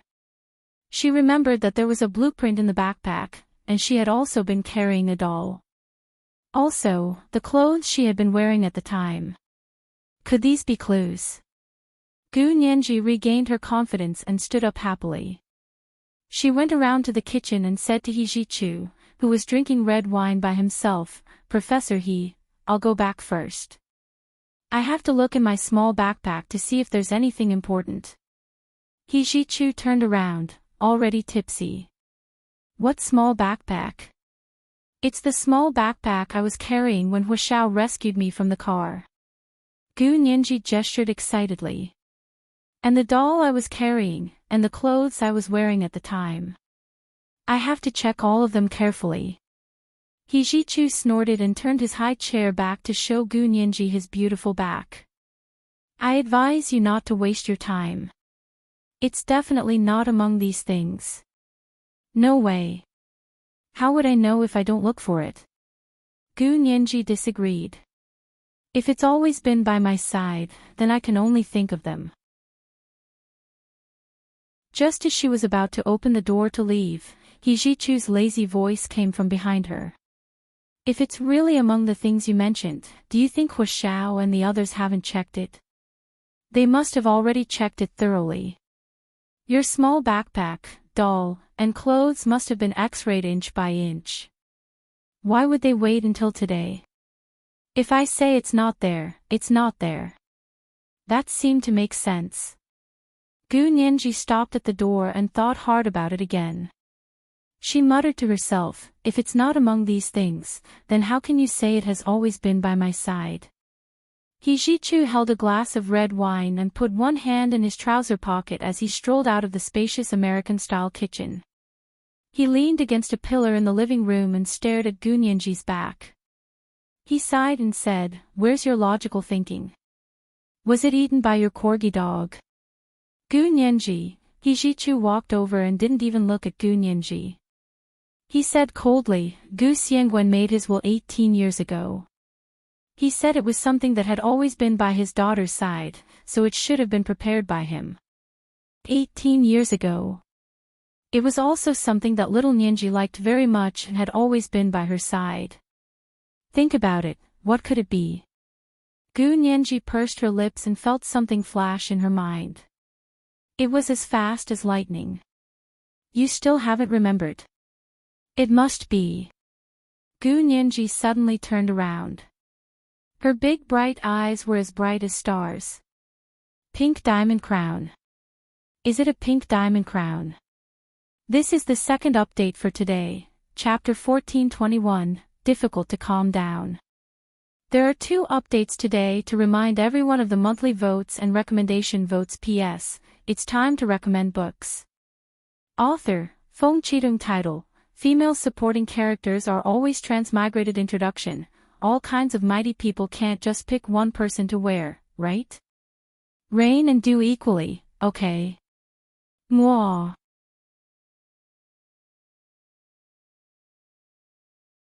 Chapter 1433.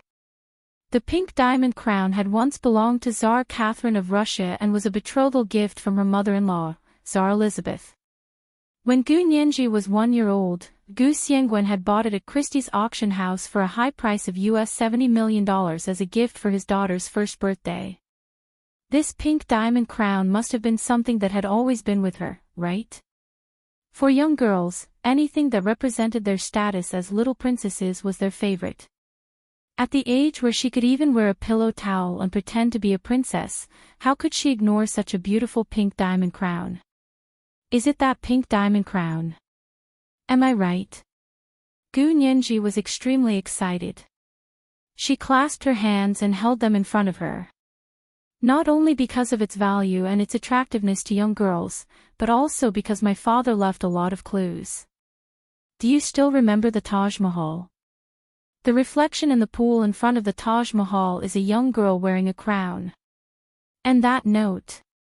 If the handwritten English poem from the Das Clinic was pointing in the direction of Gu Xiangwen's safe deposit box in the basement of a bank in Cape Town, which contained the suicide note left by Gu Nianji's grandfather, Gu Haoze, and 5 DNA molecular blueprints, then how could the clues at the Taj Mahal not point in a special direction? Those were all clues left by Gu Xiangwen at the same time 7 years ago. Moreover, Gu Nianji now knew that the poem from the Das Clinic Little Girl Needs Daddy's handwritten English poem not only pointed to her grandfather, Gu Haoze's suicide note, but also to Gu Xiangwen's submarine that was anchored in the Cape of Good Hope. He Jichu saw Gu Nianji's eyes widen and snickered again. If you say so, so is it true or not? Gu Nianji couldn't help stomping her feet and pouted. She wanted nothing more than to pry open He Jichu's mouth with a knife. Her expression was lively and seductive, but she didn't know how lethal it was to He Jichu. His smile faded, and he pursed his lips. He looked away and resumed his cold tone. Yes or no, you'll know if you check it out yourself. She knew she wouldn't get a definite answer from He Jichu. The corners of Gu Nianji's mouth twitched as she picked up her small handbag. In that case, I'll take my leave. Goodbye, Professor He. Yeah. He Jichu didn't turn around. He waved at her as a farewell. After leaving He Jichu's villa, Gu Nianji got back into her car and said to Xiaoyi, who was sitting in the driver's seat, go to Hepingli. I have an apartment there. It was a second-hand apartment that Gu Nianji had bought with her own money. It had 2 bedrooms and a living room, about 100 square meters. Hu Xiaoheng had ordered people to renovate it and add very strict security measures. He wondered if the security measures were still in place. She remembered that the pink diamond crown was placed in a hidden safe behind the wardrobe. Hu Xiaoheng had told her the password to the safe and how to open it. Xiaoyi nodded and drove her to the Hepingli apartment complex in the 4th Ring Road. After parking the car in the underground parking lot, the two took the elevator directly to the 6th floor. The security measures here have not changed. Xiaoyi glanced around and found 4 or 5 hidden cameras in the corridor. The other end of the camera was definitely under the surveillance of the Special Operations Forces. The entire corridor and the periphery of the apartment building should be included. Xiaoyi composed herself and walked into her small apartment with Gu Nianji. The room here was much smaller than the 3rd Ring Road apartment that Gu Nianji was currently living in, but it was decorated warmly. It was obvious that it was a room for a single woman. Gu Nianji asked Xiaoyi to wait outside while she went to the bedroom. She opened the wardrobe, pulled open a partition, and found the hidden safe behind it. She skillfully entered the password and opened the safe the way Hu Xiaoheng had taught her. She saw a dark gold brocade box inside. Inside the brocade box was her pink diamond crown. Gu Nianji stared at it for a while, then reached out and took out the brocade box. When he opened the box, he saw the pink diamond-encrusted crown. The diamond was transparent and flawless. The sparkling pink color shone out from the diamond core, like the first ray of sunlight on the snow on the top of a mountain. No man-made gemstone could create this kind of texture. Not to mention the history that the diamond crown represented. Gu Nianji looked at it for a while before closing the lid and putting it in her backpack. She left the apartment with Xiaoyi. Let's go to Major General Hua's. Gu Nianji hugged her backpack and sat in the front passenger seat. She turned to Xiaoyi and said, "Thank you for today. I've disturbed your vacation." Today was actually the last day of Xiaoyi's vacation. Tomorrow, Hu Xiaoheng would return to work, and Xiao Ye's vacation would naturally end. Gu Nianji would go to the Senate tomorrow to officially take up her post. Everyone would be busy. Xiao Yi smiled and said, "Miss Gu, what are you saying? I should be the one thanking Miss Gu. I've been so depressed at home these past few days." "Huh? Really? Or a blind date?" Gu Nianji remembered that Xiao Yi had secretly called her, hoping to return to work early. Xiao Yi's face immediately fell. "Yes, there's no end to the blind dates. I don't even remember what those people look like. I just remember being busy every day going back and forth to various restaurants." Gu Nianji laughed so hard that her shoulders shook. For a great beauty like Xiao Yi, even if they knew that her job was special and that she could fight and kill, there would still be many men who liked her. She had a good family background, was beautiful, and was a colonel at a young age. She was also capable and had a good character. Only a blind man would reject such a blind date. However, a man who could catch her eye would probably be very rare. Gu Nianji couldn't help but think of Vladimir, the second in command of the KGB in Russia. He did have feelings for her, but she couldn't have feelings for him. Even if she did, she would have to strangle it. As a soldier, and a member of the disciplined force, if she couldn't even control her own feelings, how could she protect her country? Gu Nianji felt that Xiao Yi didn't have any special feelings for Vladimir. She just thought of Vladimir's infatuation and hoped that Xiao Yi's identity could be kept a secret forever so that Vladimir wouldn't find out. That way, at least she would be able to retain a beautiful memory in his heart. Therefore, Gu Nianji didn't bring up the topic again. She smiled and said, "I'll officially start work tomorrow. Can you return to the team now?" She would become the chief legal advisor of the Senate and would have her own security personnel. Xiao Yi had only been loaned out by Hu Xiaoheng to protect her during the transition period. But now that the dust had settled and Gu Xiangwen and his wife's bodies had been buried in the National Martyrs Cemetery, Gu Nianji couldn't think of any reason for Xiao Yi to still follow her. More importantly, Gu Nianji felt that it was a waste of a talent like Xiao Yi to follow her as a bodyguard. Xiao Yi didn't care if it was a waste of her talent. To her, Hu Xiaoheng's orders were orders that she had to obey. "Major General Hu ordered me to follow Miss Gu. This is my post," Xiao Yi said calmly. "Although it's indeed very comfortable to follow Miss Gu, an order is an order. I have no right to be picky." Gu Nianji giggled. "I was just saying." "Xiao Yi, don't be so serious." The two of them chatted and laughed. Soon, they arrived at the headquarters of the Special Operations Forces. Gu Nianji went to Hu Xiaoheng's official residence, and Xiao Yi returned to her dormitory. "You're back." Hu Xiaoheng poked his head out from behind the computer and looked at Gu Nianji's expression. "What's wrong? Is there a problem with the executor?" "No." Gu Nianji walked to his side and sat down. She rested her head on his shoulder and stuffed the brocade box with the pink diamond crown into his arms. She said sadly, "That was my father's will 18 years ago. Actually, it doesn't count anymore. I think the main purpose of my father's will was for this." She patted the brocade box in Hu Xiaoheng's arms. Hu Xiaoheng pulled her into his arms. He held the brocade box in one hand and placed the other on her shoulder.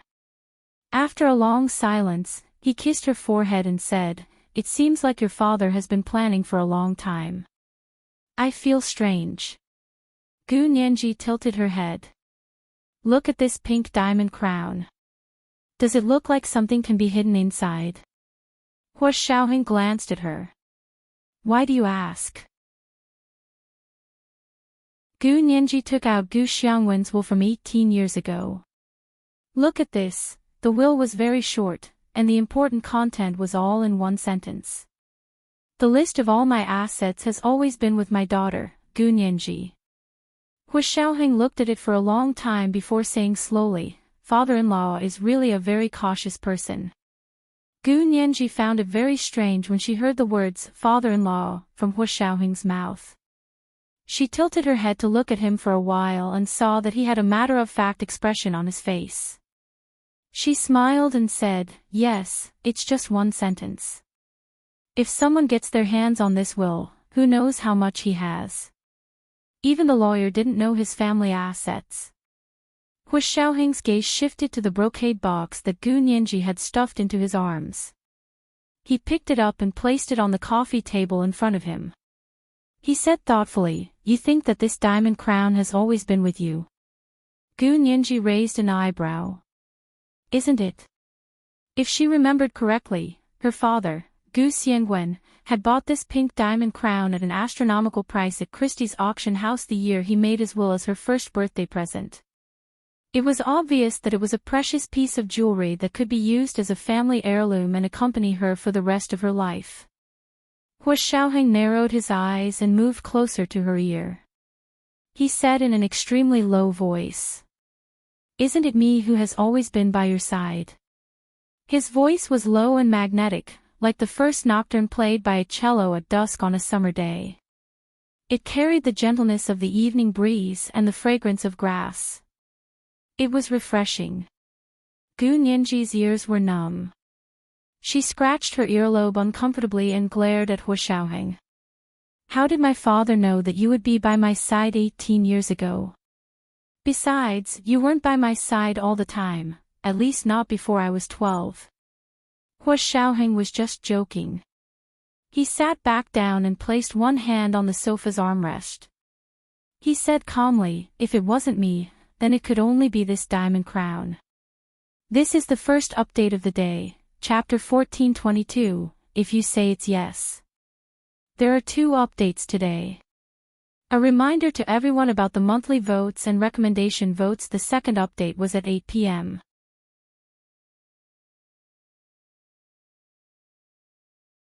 Chapter 1434. Gu Nianji couldn't help but look at Hu Xiaoheng carefully with her eyes wide open. "What's wrong?" Hu Xiaoheng rubbed his chin and looked at Gu Nianji from the corner of his eye. "I know you love me deeply, but you don't have to look at me so lovingly, right?" Gu Nianji reached out and pulled Hu Xiaoheng's handsome face to both sides. She smiled and said, "I just want to see how thick-skinned a person can be." "You're making a fuss, aren't you?" Hu Xiaoheng was still serious. The most unfathomable thing in this world isn't the human heart, but the thickness of a person's skin. Pfft. Gu Nianji immediately laughed and fell into Hu Xiaoheng's arms. She hugged his neck and complained that her stomach hurt. A faint smile appeared in Hu Xiaoheng's eyes. He held her with his hand and watched her roll around on his body. When her worry disappeared from her smile, Hu Xiaoheng said, "Since it's in the diamond crown, have you thought about how to open it?" Gu Nianji lay on Hu Xiaoheng's back and shook her head. "I can't see where I can open it." "There should be." Hu Xiaoheng pressed the brocade box in front of him.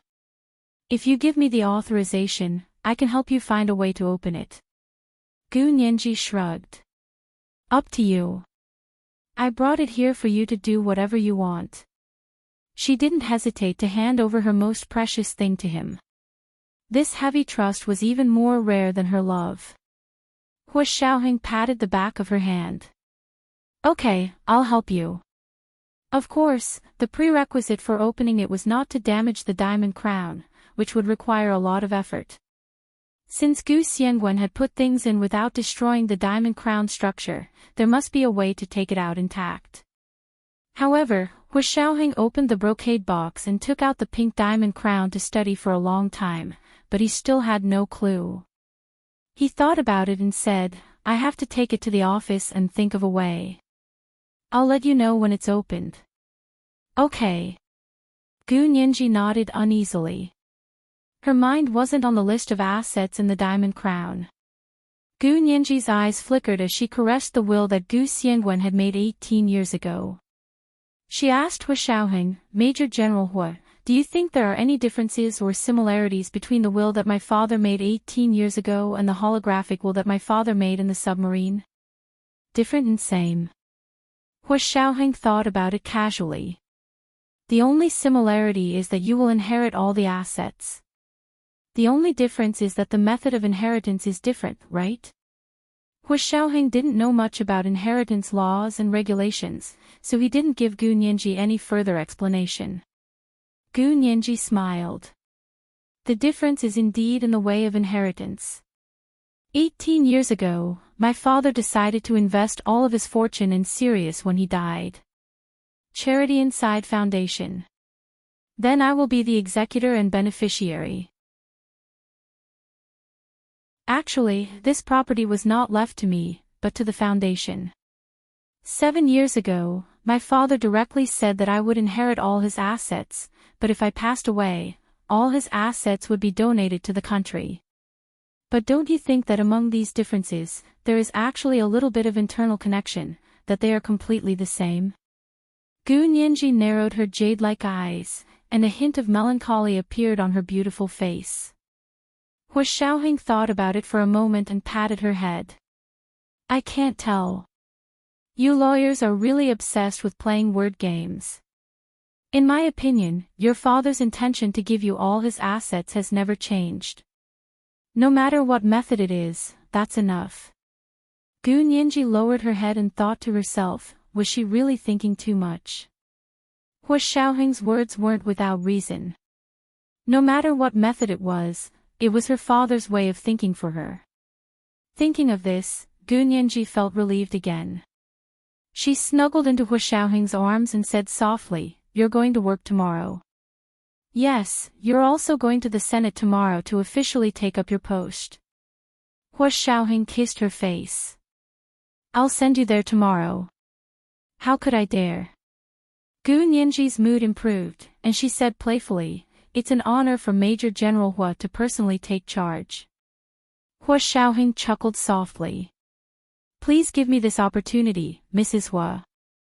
As the two of them chatted and laughed, Gu Nianji talked about Xiao Yi again. "Do you want to transfer her back?" "I don't think there's a need for her to follow me anymore. It's a waste of talent for an elite of the Special Operations Forces to follow me as my driver." Hua Xiaoheng thought about it for a moment. "Let's take a look first. We'll talk about it after you've established yourself in the Senate and they've assigned you security personnel." "Okay." Gu Nianji didn't insist because she trusted Hua Xiaoheng's judgment. The next day was Hua Xiaoheng's first day of work after his leave. His schedule was already filled with meeting arrangements. It was already the middle of July, and there would be a military parade in August. The Special Operations Forces had also been asked to participate this time. Hua Xiaoheng had returned from a month's leave. Today was his first day of work, and he was going to check on everyone's preparations.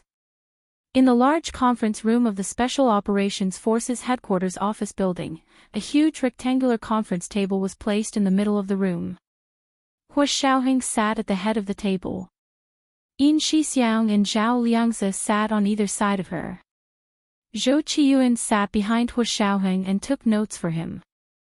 The rest of the people at the conference table were all leaders of the Special Operations Forces. Yin Shixiang was the first to complain. He slammed his hand on the table and said, "In the past, the Special Operations Forces have never participated in public events like this. Even if you think with your knees, you would know that our department is not a department that can be exposed often. Everyone was on the hot search list every now and then. How were they supposed to carry out their work if they were on television? Are you going to give up your head to the enemy?" After he finished speaking, he glanced sideways at Bai Yueran. Bai Yueran frowned and didn't even look at Yin Shixiang. She stared at Hua Xiaoheng and said, "In the past, we didn't participate. Everyone understood and didn't have any special requests. But it's different this year. It's the 10th anniversary celebration this year, and it's also the first time the Special Operations Forces will officially appear in front of the entire nation since its establishment. Do you think you can just hide? Why doesn't the CIA hide from us? Why didn't the German Federal Intelligence Service hide? Why didn't Britain's MI5 hide? Why didn't Israel's Mossad hide? Do you only know how to hide? Are you an ostrich? Bury your head in the sand and pretend that no one can see your butt. After Bai Yueran finished her last sentence, she turned to look at Yin Shixiang. Senior Colonel Yin, please advise me if I've said anything wrong. Yin Shixiang chuckled at Bai Yueran's retort and didn't take it to heart. Everyone was focused on the matter and not the person. It was all for the sake of doing a good job in the department. Hu Xiaoheng glanced at everyone and said calmly, ever since our Special Operations Forces became an official disciplinary force, we have been appearing all over the world. Although our work is behind the scenes, our department is not. After a pause, he looked at Bai Yueran and smiled. Director Bai, as for the military parade, our department will definitely participate. However, due to the special nature of our work, the field personnel who are on missions don't have to join in the fun. The main members of the military parade team will be selected from your legal department, logistics department, and public relations department to undergo assault training. Although these departments belong to the Special Operations Forces, they were no different from other ordinary government agencies. Their security level was also several levels lower than that of the Field Operations Department. Bai Yueran didn't refuse. She nodded and said, no problem. It was originally planned by our legal department, logistics department, and public relations department. However, after the military parade, it will be a private exercise. Are we not going to send field personnel to participate? The people from the legal department, logistics department, and public relations department were not members of the regular combat force. Hu Xiaoheng had never thought of participating in a domestic military exercise. His soldiers only had one opponent, and that was the foreign intelligence agencies. Their methods of fighting were also different from those of the regular combat force. Hu Xiaoheng shook his head. No need, we won't participate in the exercise. You just need to lead the comrades from the legal department, logistics department, and public relations department to walk properly. Meeting adjourned. Yin Shixiang couldn't help but laugh. Bai Yueran glanced at him and inadvertently turned her gaze to Zhao Liangze. However, she saw that he was sitting expressionlessly opposite Yin Shixiang, spinning a pen in his hand and not looking in her direction at all. Bai Yueran sighed secretly, packed her things, and left the conference room. Hu Xiaoheng had thought that was it, but as soon as the meeting ended, he received a call from General Ji asking him to represent General Ji and participate in the military parade and exercise.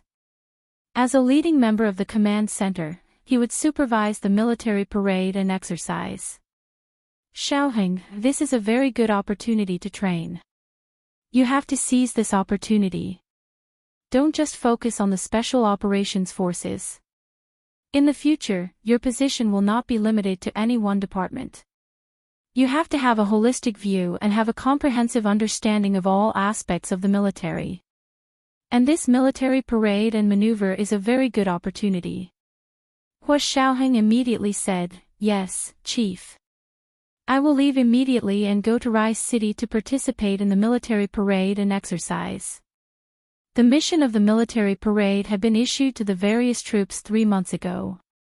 Everyone had transferred their elite soldiers and had already begun closed-door training. Hu Xiaoheng was now going to Rice City, where the military parade and exercise were being held. He was only doing a final assessment and inspection to see how everyone's preparations were going. Because there was only half a month left. He had wanted to send Gu Nianji to work at the Senate tomorrow, but now he couldn't. He had to pack his luggage and set off for Rice City immediately. He hurriedly called Gu Nianji and boarded the military plane to the city of Riwa. Because he was going to Rice City on behalf of General Ji, Hu Xiaoheng did not bring Yin Shixiang and Zhao Liangze with him. He only brought a few of his orderlies. Rice City was located in the northwest desert of the Huaxia Empire. It was a city specially built for military exercises. It only took 2 hours to fly from the imperial capital to Rice City.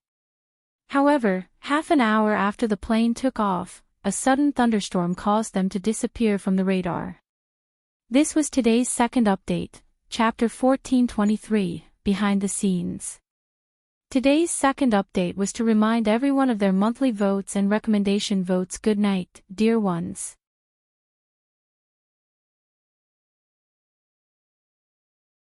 Chapter 1435. For a plane, there was no difference between night and day. As long as the navigation radar was working normally, they would have no problem flying. However, once something happened to the navigation radar, the difference between night and day would be huge. At this moment, in the pitch-black night sky, heavy rain poured down, and strong winds blew. Only the occasional branch-shaped lightning tore through the night sky, allowing them to see the dark clouds in front of them and the rain falling like a curtain. Hu Xiaoheng pushed open the cockpit door and walked in. What happened? His voice was calm and steady, and his movements were neither fast nor slow. Soon, he calmed everyone's anxious emotions. Hello, Chief. Chief, the thunder seems to have affected the radar. We can't contact the ground. The captain who was piloting the plane was a little pale. They were piloting a military plane. The plane wasn't big, and there weren't many people on board. There were only the captain, the co-captain, a female flight attendant, 4 orderlies, and Hu Xiaoheng, the Deputy Secretary General of the Military Supreme Council. The others were fine, but Hu Xiaoheng was a major general. If something happened to him on their plane, they would die 1,000 times. As they spoke, another explosion of thunder came from outside the cabin. Boom! This time, the thunder resounded through the sky and directly hit the fuselage. The fuselage of the plane shook incessantly, and a piece of it had already deflated. The needle on the radar dashboard seemed to be in a daze as it spun rapidly. He couldn't even touch the north, south, east, and west. It was almost out of control. Hu Xiaoheng looked at the dashboard and then at the thunderstorm outside. He said calmly, "I'll do it." He was the best fighter pilot. He was. The co-captain quickly got up and took off his headphones and oxygen mask to give to Hu Xiaoheng.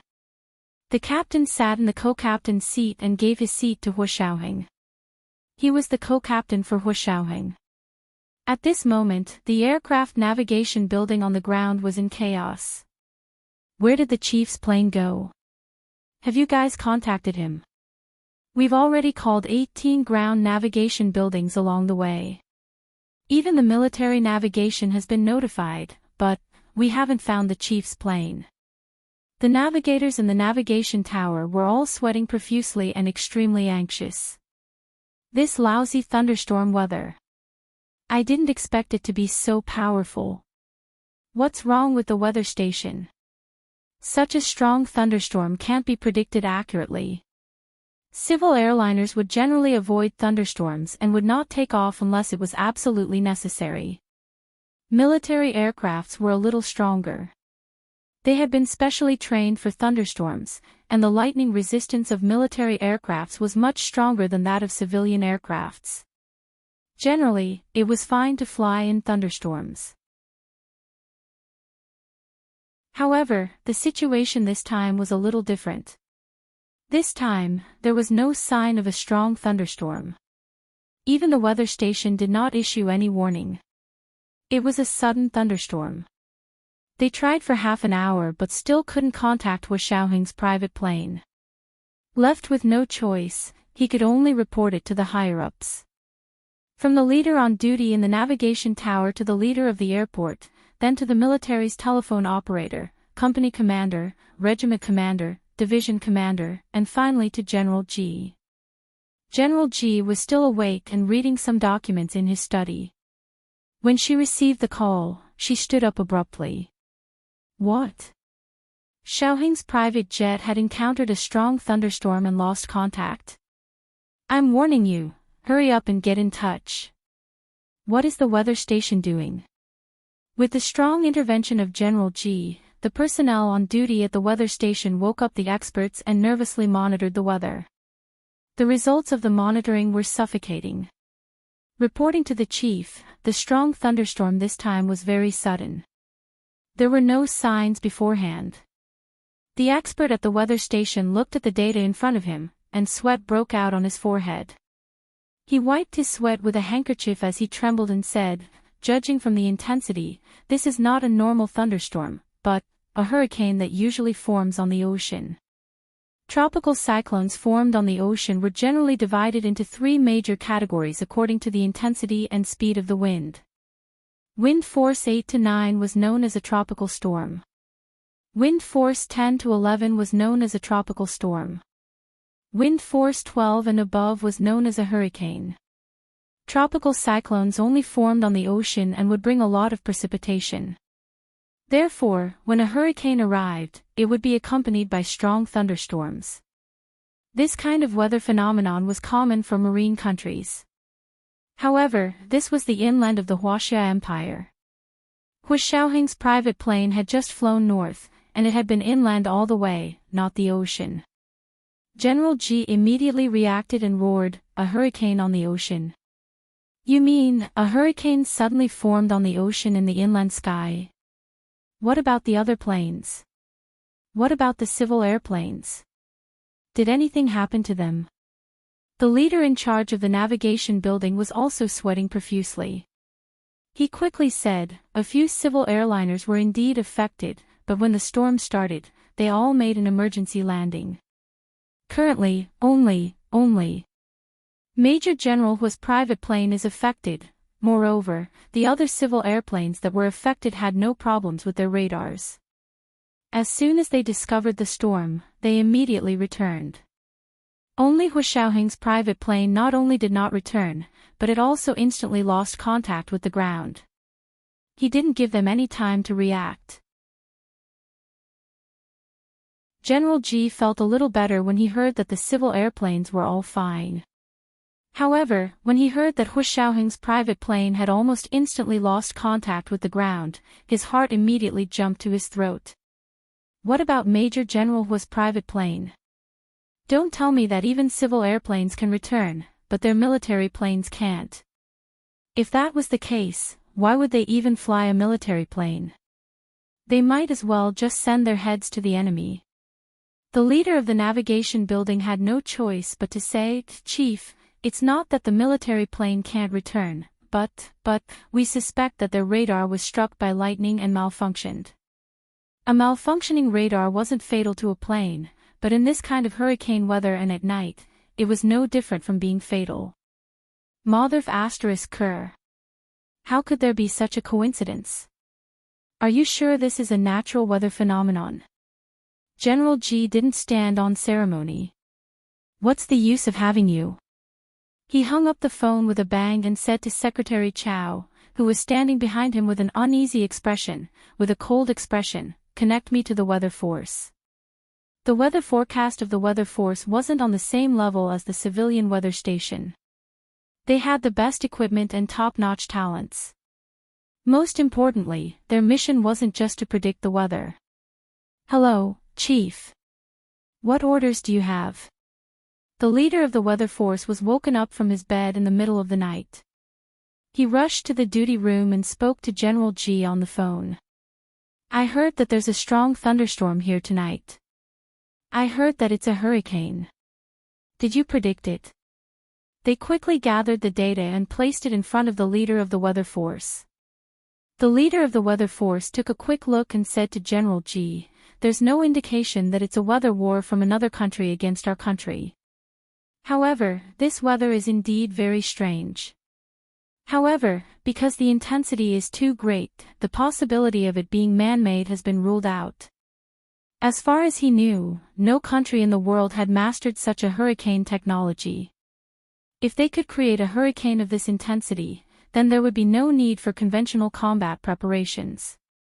They could just use a hurricane to wipe out all the other parties' strategic facilities. In other words, a country that could create a hurricane of this intensity was no longer on the same technical level as other countries. It was just like in the primitive era of cold weapons, when someone suddenly mastered gunpowder technology and created guns and cannons.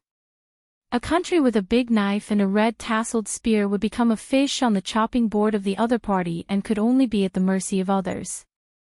General G listened to the report of the leader of the weather force for a long time and ruled out the possibility of human interference, but his heart suddenly sank.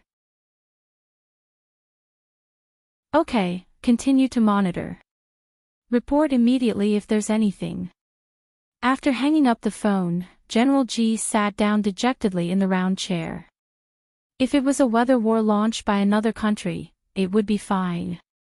At least they would have a direction to work hard to rescue. Whether it was a negotiation or a targeted counterattack, it would be useful. However, if it was the power of nature, there was nothing they could do. They could only resign themselves to fate.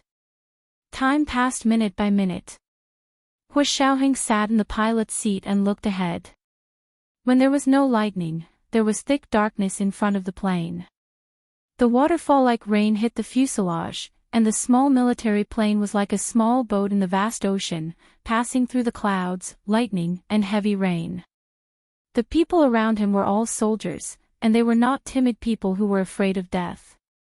However, in front of the power of nature, their faces were still pale with fear. What should we do? Chief, we can't fly out. We can't even tell the direction. What should we do? If another plane flies over. The plane shook violently, and it was more dizzying than riding a roller coaster. Hua Xiaoheng didn't say a word. He looked at the weather and held the rudder in his hand. However, he suddenly remembered the time Gu Nianji had been in danger in the Caribbean Sea on her 18th birthday. It was the same hurricane, the same lightning, the same strong wind, and the same torrential rain. But how could there be a hurricane like the one in the Caribbean Sea here? However, when he thought of the hurricane, Hua Xiaoheng's eyes lit up. How could he have forgotten? That time, he had piloted the fighter jet directly through the eye of the storm, attacked the pirates, and saved Gu Nianji. This time, as long as they flew into the eye of the storm, they would be safe for the time being. Hua Xiaoheng had an idea. He gripped the rudder tightly and said calmly, "Go back and sit properly. Fasten your seat belts. I promise to land you safely." The people on the plane looked at each other, but even if they didn't believe Hua Xiaoheng's words, they couldn't jump out to refute him. Besides, he was the chief, so they could only listen to his orders. Yes, chief. Other than the captain and the co-pilot's seat, everyone else returned to their seats and fastened their seat belts. Just as everyone sat down, there was a loud bang, and another bolt of lightning hit the fuselage.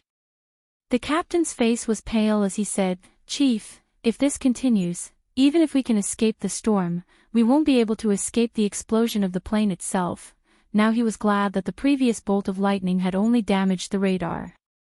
If the first bolt of lightning had hit the fuel tank, they would all have died in the line of duty. Hua Xiaoheng grunted.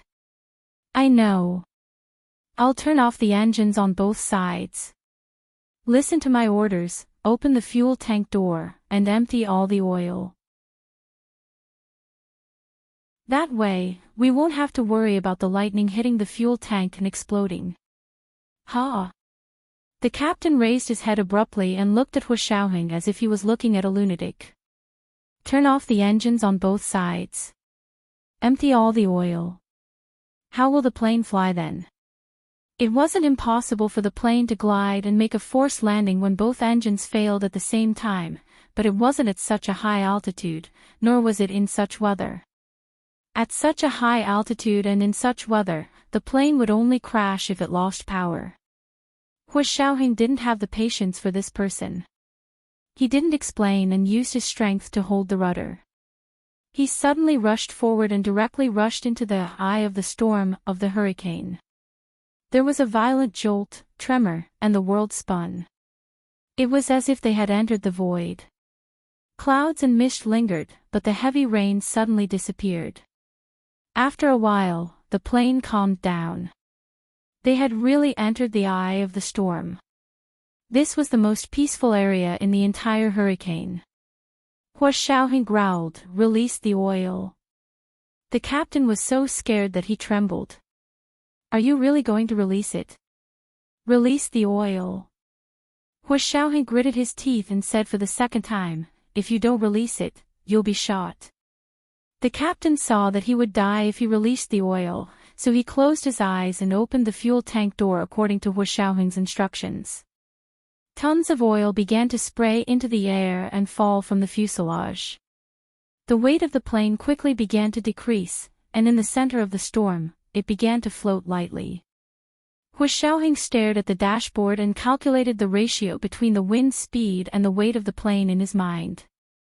He turned off the engines on both sides and controlled the plane completely by feeling.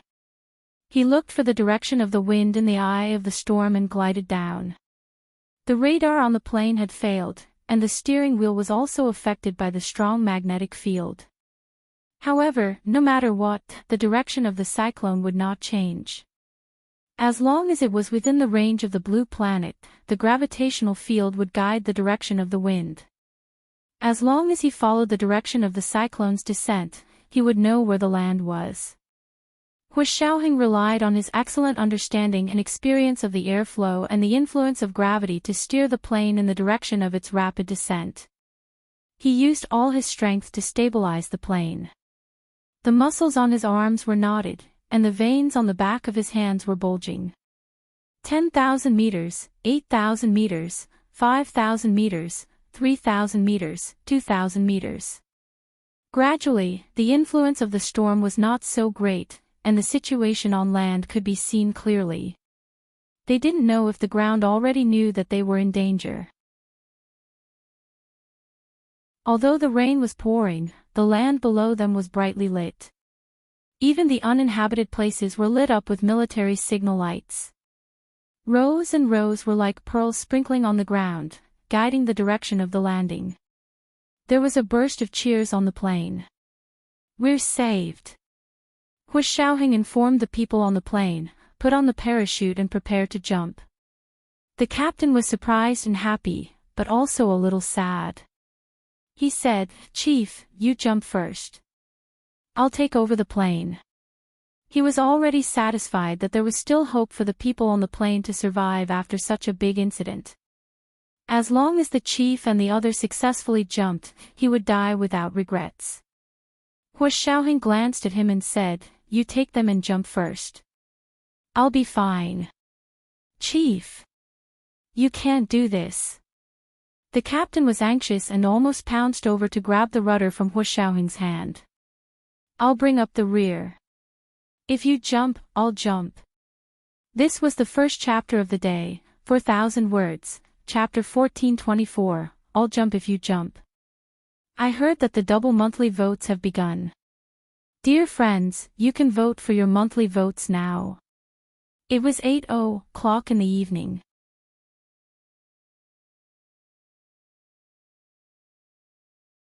Chapter 1436. If I jump, you'll jump. Don't you want the plane to crash and die? Hua Xiaoheng reprimanded him coldly. This is an order. If you say another word, you'll be punished by military law. The captain was pushed away by Hua Xiaoheng. The 1.8-meter-tall man's eyes turned red in front of Hua Xiaoheng. He wiped his face with the back of his hand, pulled up the parachute beside his seat, unbuckled his seatbelt with a bang, and left the cockpit without looking back. When he reached the outside, he waved his hand. "Follow me, parachute." Parachuting in bad weather was a necessary training program for aviation soldiers like them. Hua Xiaoheng's 4 orderlies were not ordinary soldiers. They had undergone special training in all aspects of water, land, and air to be Hua Xiaoheng's orderlies. Without saying a word, they carried their parachutes and lined up to the cabin door. The captain stood by the cabin door and looked at everyone's faces. "I'll count to 1, 2, 3. You jump first." He pointed at the co-pilot and said.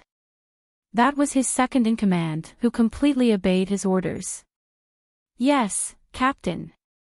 The co-pilot saluted him, then put on his night vision goggles and helmet, and tightened his parachute bag. 1, 2, 3. The captain counted and suddenly opened the cabin door. A cold wind blew against his face with water vapor. The co-pilot put his legs together and dove into the vast night outside the cabin door.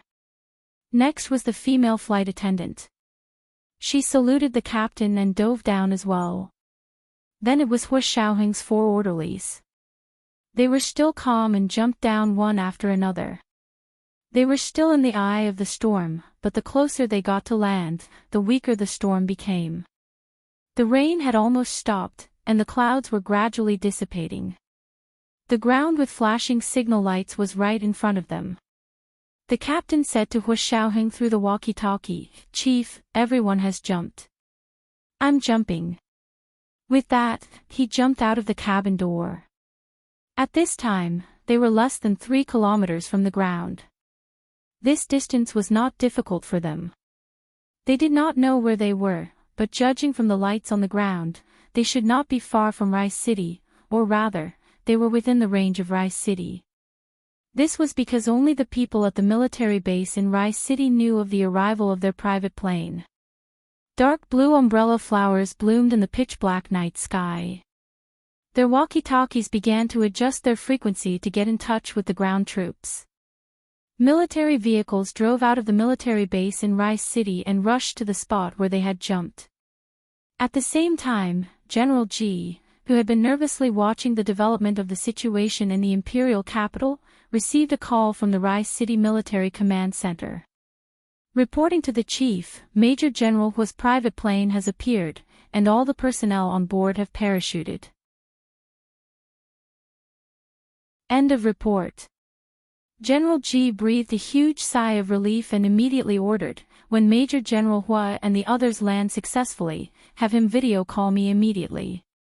Yes, Chief. However, these people found the captain, co-captain, and female flight attendant of the private plane. They also found the 4 orderlies, but found that Hu Xiaoheng was still in the plane and had not jumped out.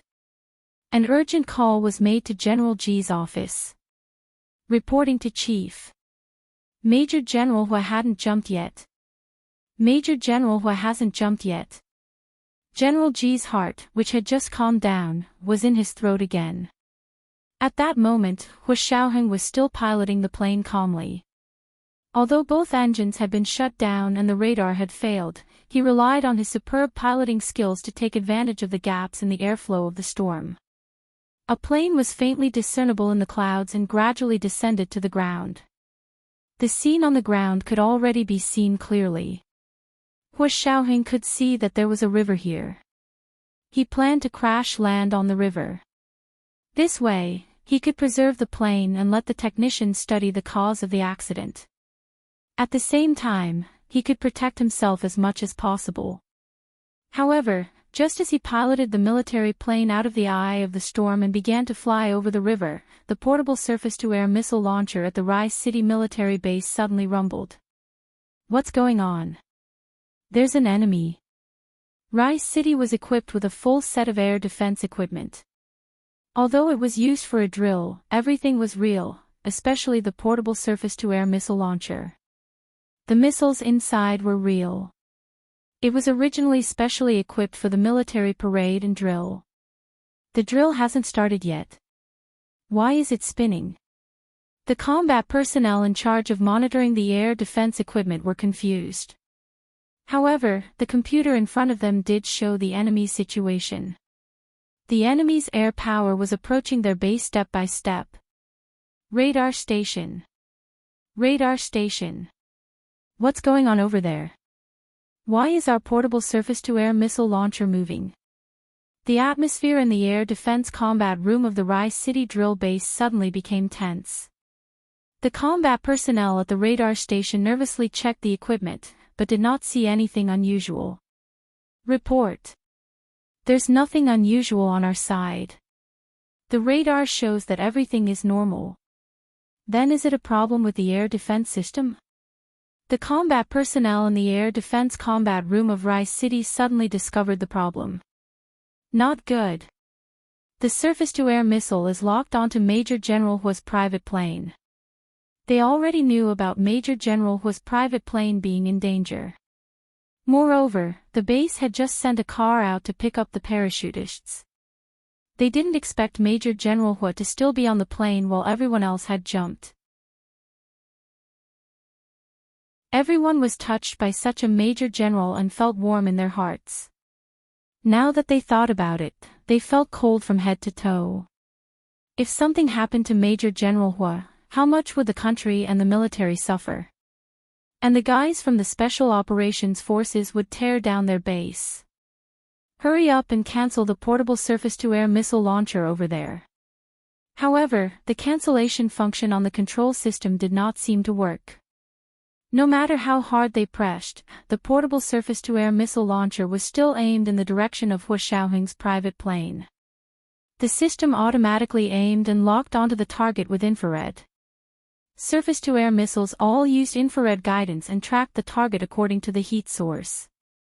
The portable missiles installed in their base were both light and powerful. They could be removed from the launcher at any time and carried on their shoulders to fire. They had specially used a simple launcher to equip this kind of portable surface-to-air missile at the Rise City military base. It was all electronically controlled. Originally, it was for an all-electronic air combat red and blue exercise. However, they did not expect that before the exercise had officially begun, this system seemed to have its own consciousness.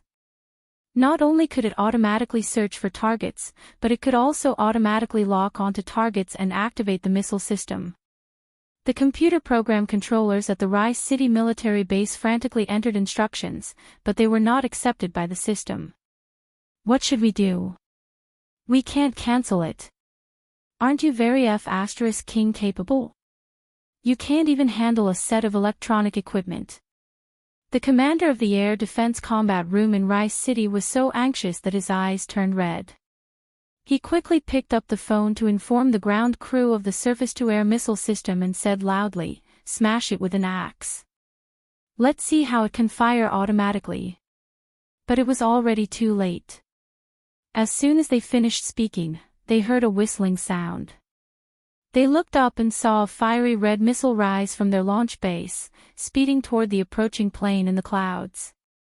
Boom! With a crisp and loud bang, smoke rose and flames shot in all directions. The portable surface-to-air missile accurately hit Hua Xiaoheng's private plane. Oh my God!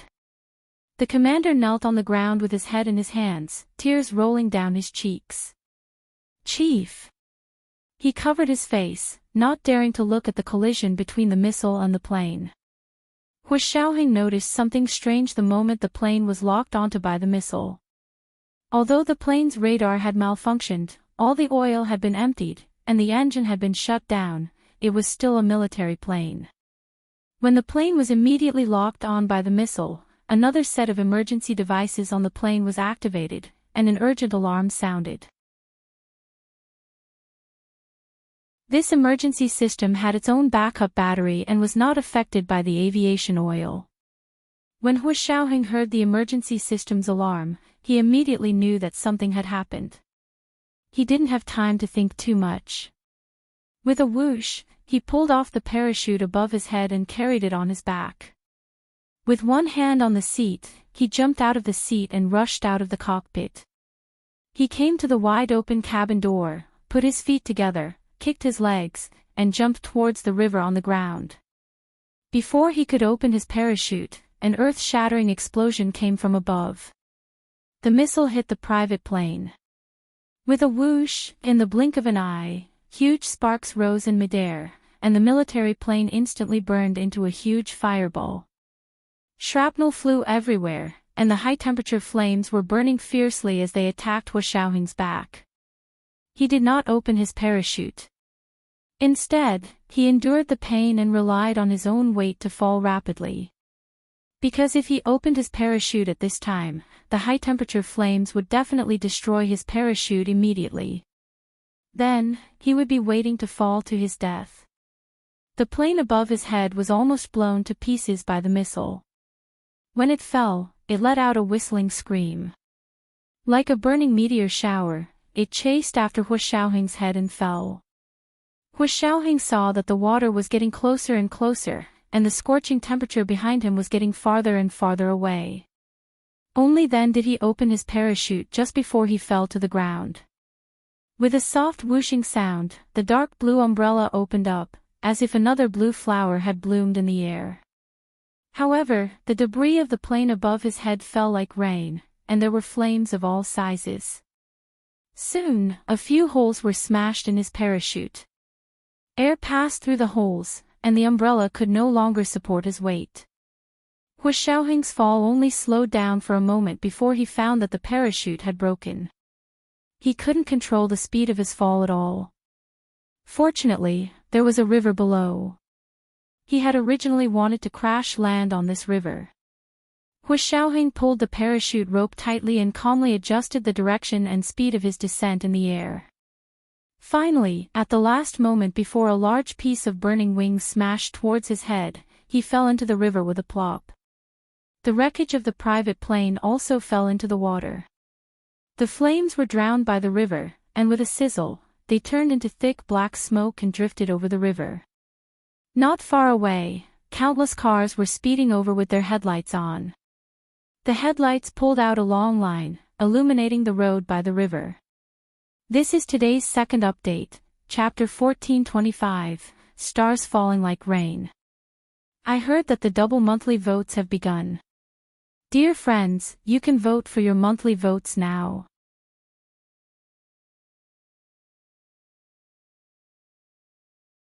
Chapter 1437. Countless soldiers jumped out of the vehicles, jumped into the river, and swam towards where Hu Xiaoheng had fallen. They had professional diving equipment, and there were many people. The river wasn't deep, so they quickly found Hu Xiaoheng's trail. It turned out that Hu Xiaoheng had already fainted when he fell into the water. Everyone knew that there was only one outcome when one fainted in the water, and that was drowning. Fortunately, they were able to make it in time. A few soldiers who swam the fastest quickly surrounded Hu Xiaoheng and fished him up from the bottom of the water and brought him to shore. The ambulance and field doctors and nurses were on standby. As soon as Hu Xiaoheng was rescued, they immediately gave him first aid. Hu Xiaoheng's body was in good condition. When he fell into the water just now, he had fainted because he had fallen from a high altitude and was knocked unconscious by the huge impact of entering the water. After controlling the water in his throat, he put on an oxygen mask and performed a little CPR, and he woke up. The most serious injury on his body was the burn on his back, but it only looked scary. After cleaning and dressing, not even a scar would be left in a few days. Hu Xiaoheng lay in the ambulance and quickly took off his oxygen mask. He video called General G. General G was burning with anxiety and couldn't wait. He only breathed a sigh of relief when he saw Hu Xiaoheng appear on the phone screen alive. Then he scolded him with a straight face. "You're too much. You didn't jump immediately. Is this the time to show off your heroism?" General G felt sorry for Hu Xiaoheng. He had to let others jump first in a life and death situation. Had he ever thought that his value alone was more than all those people combined? Hu Xiaoheng didn't think so. He said calmly to the phone screen, "Every soldier is the most precious, Chief. Besides, I was the captain at the time. How could I abandon others and jump first? Just like the captain, when the ship had an accident, the captain must be the last to evacuate. If a captain evacuated before others, it was illegal in many countries and would be sentenced by the court." As for Hu Xiaoheng, although he wasn't the official captain of the military plane, he was the one who took over the plane. He was also the one who demanded that all the oil be drained and the two engines be turned off for gliding and landing. He had already become the de facto captain. If he didn't take responsibility and bring up the rear, was he supposed to watch others die? He couldn't do it, and he never thought that his life was more precious than others. Everyone only had one life. Everyone had a high or low position, but there was no difference in status. In this regard, he and Gu Nianji were secretly compatible. General G frowned at him but didn't scold him. "Rest well. Are you hurt?" If you're injured, come back and recuperate. Don't participate in the parade or the drill. Hua Xiaoheng shook his head. I wasn't hurt. I just fainted for a while after falling into the water. I'm fine now. He waved his arm, and the military doctor next to him didn't dare lie to General Ji. He said honestly, Major General Hua's back was burned by the explosion, and there were signs of infection when he fell into the water, but it's not serious. If you don't have a fever today, you'll be fine. General Ji nodded. I'll hand him over to you. Take care of his health. After hanging up the phone, General Ji held another emergency meeting and set up a task force to investigate the incident of a portable surface-to-air missile going out of control at the military base in East City. Whether it was intentional or a system malfunction, he had to get to the bottom of it. He couldn't let his beloved general suffer such an injury for nothing. Hua Xiaoheng turned off his phone and closed his eyes to rest. At this time, the sky had already turned white. Several military vehicles carrying Hua Xiaoheng roared into the military base in Rai City. There were a lot of people waiting there. The captain, co-captain, flight attendant, and 4 orderlies on the special plane who had come with him were the first to welcome him anxiously. They refused to go back to the dormitory to rest without seeing Hua Xiaoheng. Did you find the chief? Is the chief all right? Hua Xiaoheng's military uniform was drenched in the river, and his suitcase had been blown up. He had no choice but to change into a new coat in the ambulance and walk out of the ambulance wearing the military uniform of the local army. Chief! Chief! A group of people surrounded Hua Xiaoheng, crying and laughing at him. Everyone was excited. Hua Xiaoheng patted their shoulders and comforted them gently. It's okay, it's okay. This time, it was an uncontrollable accident. As a soldier, how could he go on a mission and look at the almanac? Although he didn't expect the missile to hit him, the bad weather ahead was nothing to him. Now that he saw that his own people were fine, he did not say much. Of course, he had to settle the score. A commander of the military base also rushed over. Chief, it's great that you're fine. His eyes were red. It was the regiment commander who had almost cried to the ground just now.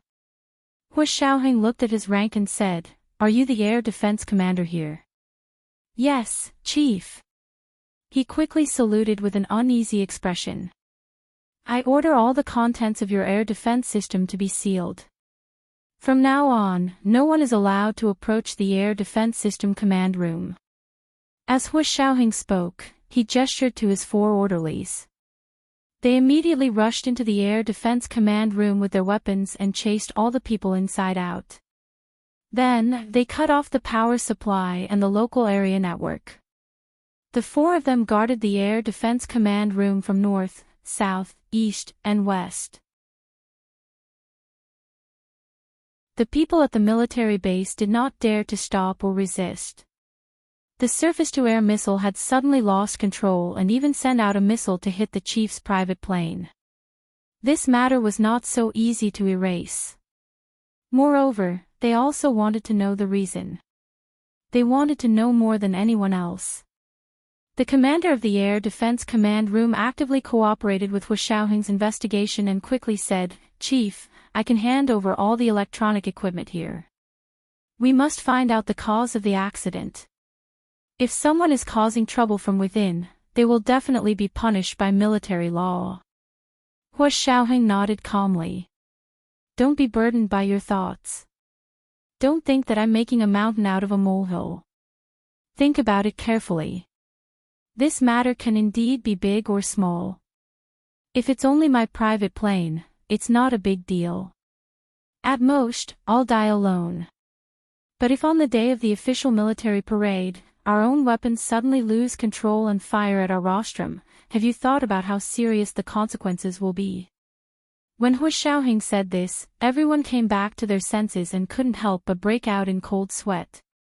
If that was really the case, then all of them, including the combat command and ordinary soldiers at the military base, would be in extreme danger.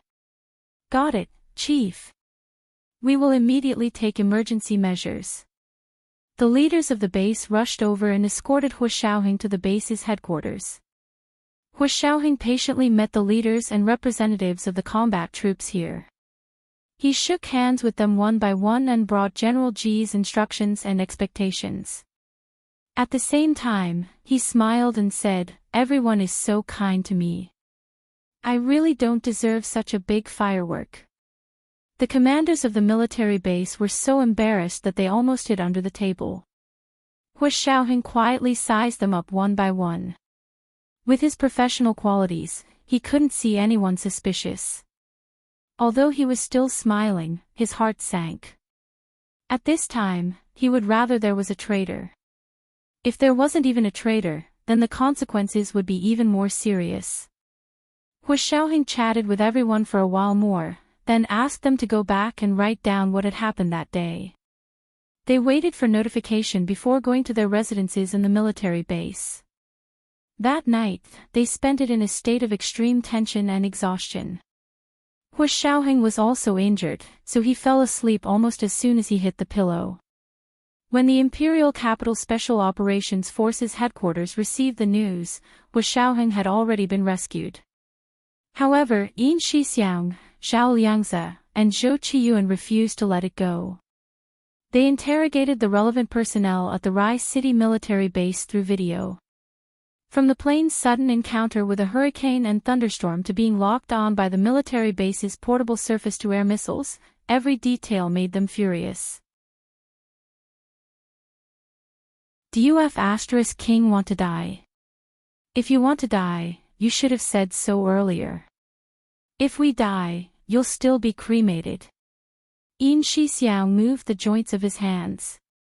His expression was very ugly as he cursed at the enemy's commander on the video. The other party was scolded like a grandson, but he didn't dare to say a word back. Because they really deserved to be scolded. If their commander had been treated like this by the other party, their entire team would have rolled up their sleeves and started fighting. What the F***? Zhao Liangze wasn't as impulsive as Yin Shixiang. He calmly looked at the commander, whose face was as red as Guan Yu, and said, "What did you mean when you said the system automatically locked on? If your people didn't do it on purpose, could it be that your system was hacked?" They had done this kind of thing before, so they knew very well. The commander on the other side shook his head repeatedly and said, "Impossible. Absolutely impossible. Our system isn't connected to the outside world. How could hackers hack in? If it's not connected to the outside world, then there must be an internal problem." Zhao Liangze stood up. "I have to go to your place. This won't do." The Rai City military base was indeed disconnected from the outside world. They had their own local area network and were not connected to the outside world's internet. In theory, if the network was completely disconnected from the outside world, hackers could not attack from the outside. But who said that hackers could not attack from the inside?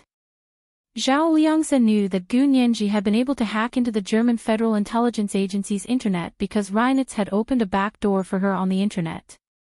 Yin Shixiang also stood up and pointed at his eyes with a sneer. He said, "I'll go take a look too. With my eyes, no matter what demons or ghosts there are, they will have to show their true colors."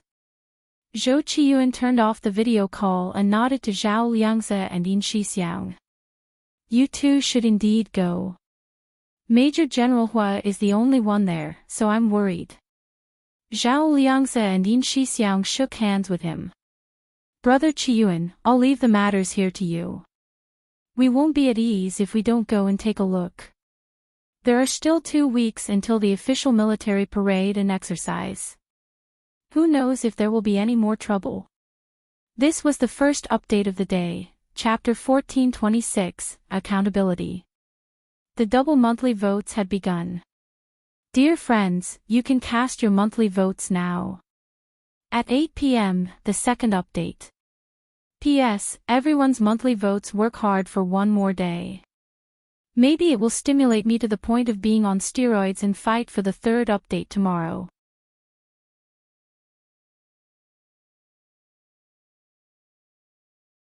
Chapter 1438. Zhou Qiyuan nodded with a serious expression. It seems like someone wants Major General Hua's life. You have to be very careful this time. With us here, they want Major General Hua's life. Let's ask them how many lives they have first. Yin Shixiang kicked the leg of the conference table with a fierce and arrogant expression. Zhao Liangzi raised the corners of his eyes and smiled sinisterly. Well said. If we're just decorations, then they can only be tributes. Zhou Qiyuan knew what they were capable of. He patted them on the shoulder with one hand and said, "You guys go. You must protect Major General Hua. Then I'll leave it to you." Zhao Liangzi also patted Zhou Qiyuan on the shoulder. Zhou Qiyuan's expression was serious. "Don't worry, I still have Xiao Yi on my side." "Oh, I forgot about her."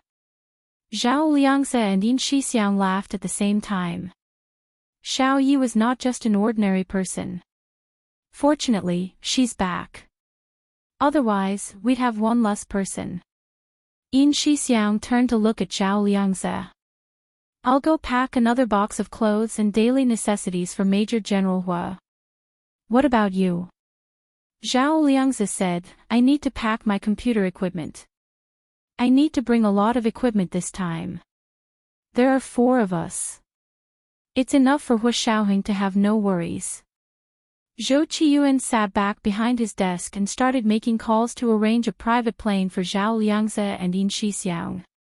It was 8:00 in the morning when the two of them boarded the military plane to Rai City. Gu Nianji had just gotten into Xiao Ye's car and was heading to the Senate to officially take up her post. She chatted and laughed with Xiao Yi the entire way.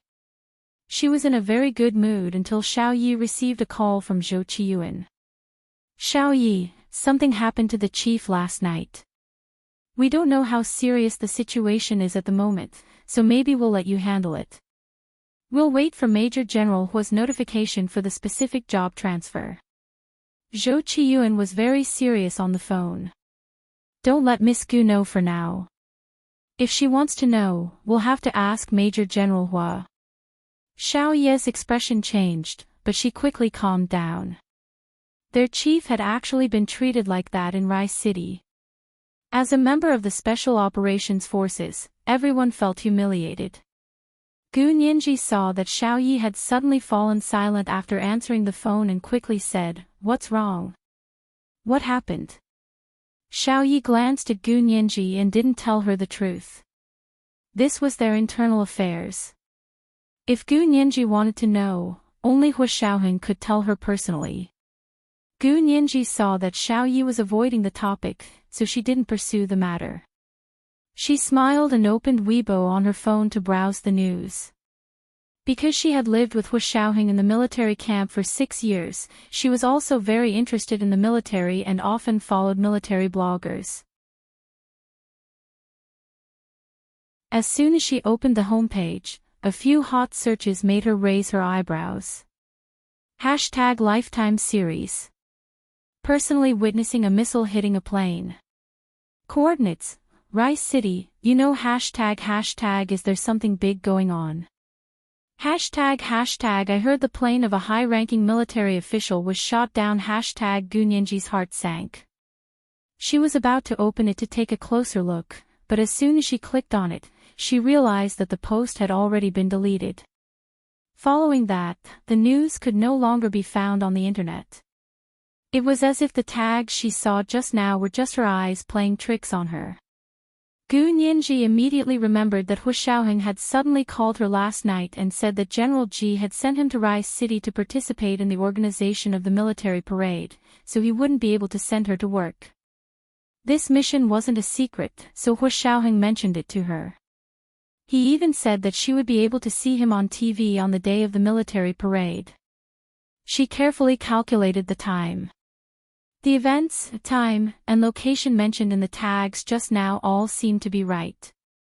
Coupled with the special nature of Hua Xiaoheng's work, the more Gu Nianji thought about it, the more flustered she became. She couldn't help but call Hua Xiaoheng's phone. It rang a few times, and the call was immediately picked up. Hu Xiaoheng's slightly lazy and deep voice came from the phone. Nianji. Are you at work? Hu Xiaoheng had just fallen asleep. As soon as he heard Gu Nianji's specific ringtone, he reflexively picked up his phone and answered the call. He was actually still half asleep. I'm still on my way. Gu Nianji breathed a sigh of relief. She looked at her watch and asked in surprise, You're still sleeping? Didn't you sleep last night? It was past 8 in the morning. Hu Xiaoheng usually woke up at 6 for morning exercises and was back for breakfast by 7. Hu Xiaoheng woke up. He held his phone in one hand and rested the other on his forehead. He chuckled. That voice had its own seductive pheromones that made people's legs go weak. Gu Nianji's ears went numb, and her voice involuntarily became charming. She said angrily, What are you laughing at? I was so worried about you, and you still know how to laugh at me. What are you worried about? You still have to worry about me. Hu Xiaoheng closed his eyes and said calmly, Are you going to be late for work? Gu Nianji looked at her watch. Damn, it seemed like she was really going to be late. She quickly urged Xiao Yi, who was driving, Hurry up, hurry up. We're going to be late. Xiao Yi was uneasy. She had indeed been a little distracted just now. She quickly composed herself, stepped on the accelerator, and shot out like an arrow. Gu Nianji, after hanging up the phone, Gu Nianji realized that she had been distracted by Hu Xiaoheng again. She was angry and amused at the same time. However, although she was worried, she had called and knew that he was fine, so she didn't think too much about it. Because it was useless to think too much. Combined with the Weibo topics she had seen today and Hu Xiaoheng's attitude, Gu Nianji knew without thinking that the most dangerous moment had passed. Hu Xiaoheng had already averted the danger. She had no choice but to pretend that she didn't know anything. She didn't want Hu Xiaoheng to feel burdened. She hoped that he was still the same person, and not someone who would change himself to make her feel at ease. Just like how Hu Xiaoheng wanted her to be herself, and not a woman who would sacrifice her self-worth for the sake of a man. The car sped all the way and finally arrived at the Senate at 8:30 on time. Speaker Long had woken up early today and was actually waiting for her in his office. After she arrived, she first went to the various departments to complete the official entry procedures.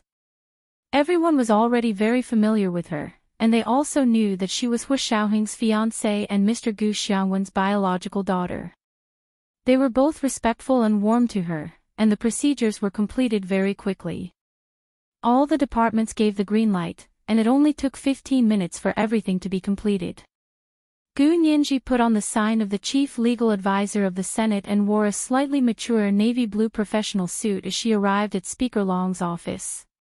Speaker Long looked her up and down and nodded in satisfaction.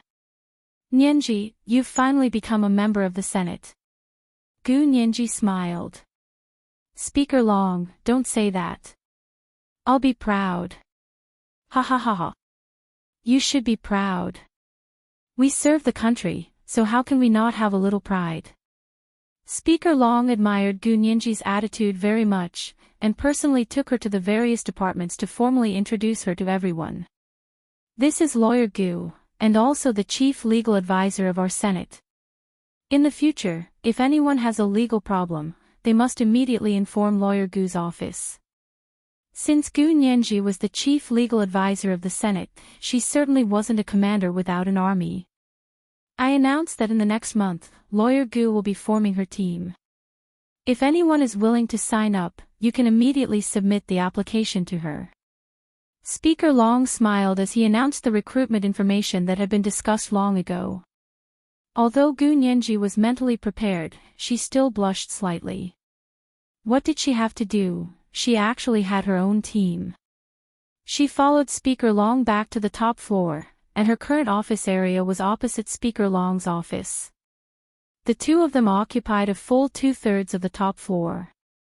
Looking at the words, Chief Lawyer Gu Nianji, gilded on the door, Gu Nianji suddenly felt a sense of belonging. This was her world, her battlefield. She would overcome all obstacles here, and she would be invincible. Gu Nianji walked in and looked at the brand new tables and chairs in the office, the large glass windows on the entire wall, and the room full of sunlight. She took a deep breath, turned to Speaker Long, and said, Speaker Long, thank you. I like it here very much. As long as you like it. Speaker Long smiled like a Maitreya Buddha. There is one more person, and I recommend her to be your office director. Gu Nianji nodded with a smile. No problem. The person recommended by Speaker Long must be amazing. Speaker Long chuckled and turned to his secretary. Ask Rong Mingxing to come up. Gu Nianji blinked, and her eyes involuntarily drifted in the direction of the door. Rong Mingxing. Is it really Rong Mingxing? Yes, she resigned from the Ministry of Foreign Affairs. I think she is a promising talent, so I asked her if she would like to work in the Senate. She agreed, but you have to agree to let her be your office director. Speaker Long knew that Gu Nianji and Rong Mingxing had become sworn friends in India, and his intuition told him that they should be able to become work partners. Gu Nianji smiled and said, as long as she doesn't think it's a waste of her talent, I have no problem. Although she was the director of the Office of the Chief Legal Counsel, most of her work was administrative work. Rong Mingxing also graduated from B University Law School, so Gu Nianji was worried that she might not be willing to do these things. But when Rong Mingxing walked in, the first thing she said was, Lawyer Gu, please give me this opportunity. She looked at Gu Nianji nervously, obviously hoping to get the position. Gu Nianji trusted her character very much. She only thought about it for a second, then nodded and reached out to her. Director Rong, it's been a pleasure working with you. From now on, the legal affairs of the Senate would be handled by the two fledgling women. Rong Mingxing held Gu Nianji's hand tightly and said gratefully, Lawyer Gu, I will definitely work hard. If there is anything wrong with me, please advise me. Without the influence of Secretary Yang, Rong Mingxing returned to being a generous and amiable girl. After officially joining the Senate, Gu Nianji and Rong Mingxing began the screening of their own team. In addition to recruiting within the Senate, they also openly recruited from the public. For a while, there were many applicants and resumes were received. Compared to Gu Nianji's team building in full swing, Hu Xiaoheng's investigation was also going smoothly. Ever since he arrived at the Rai City military base, he had focused on the exercise.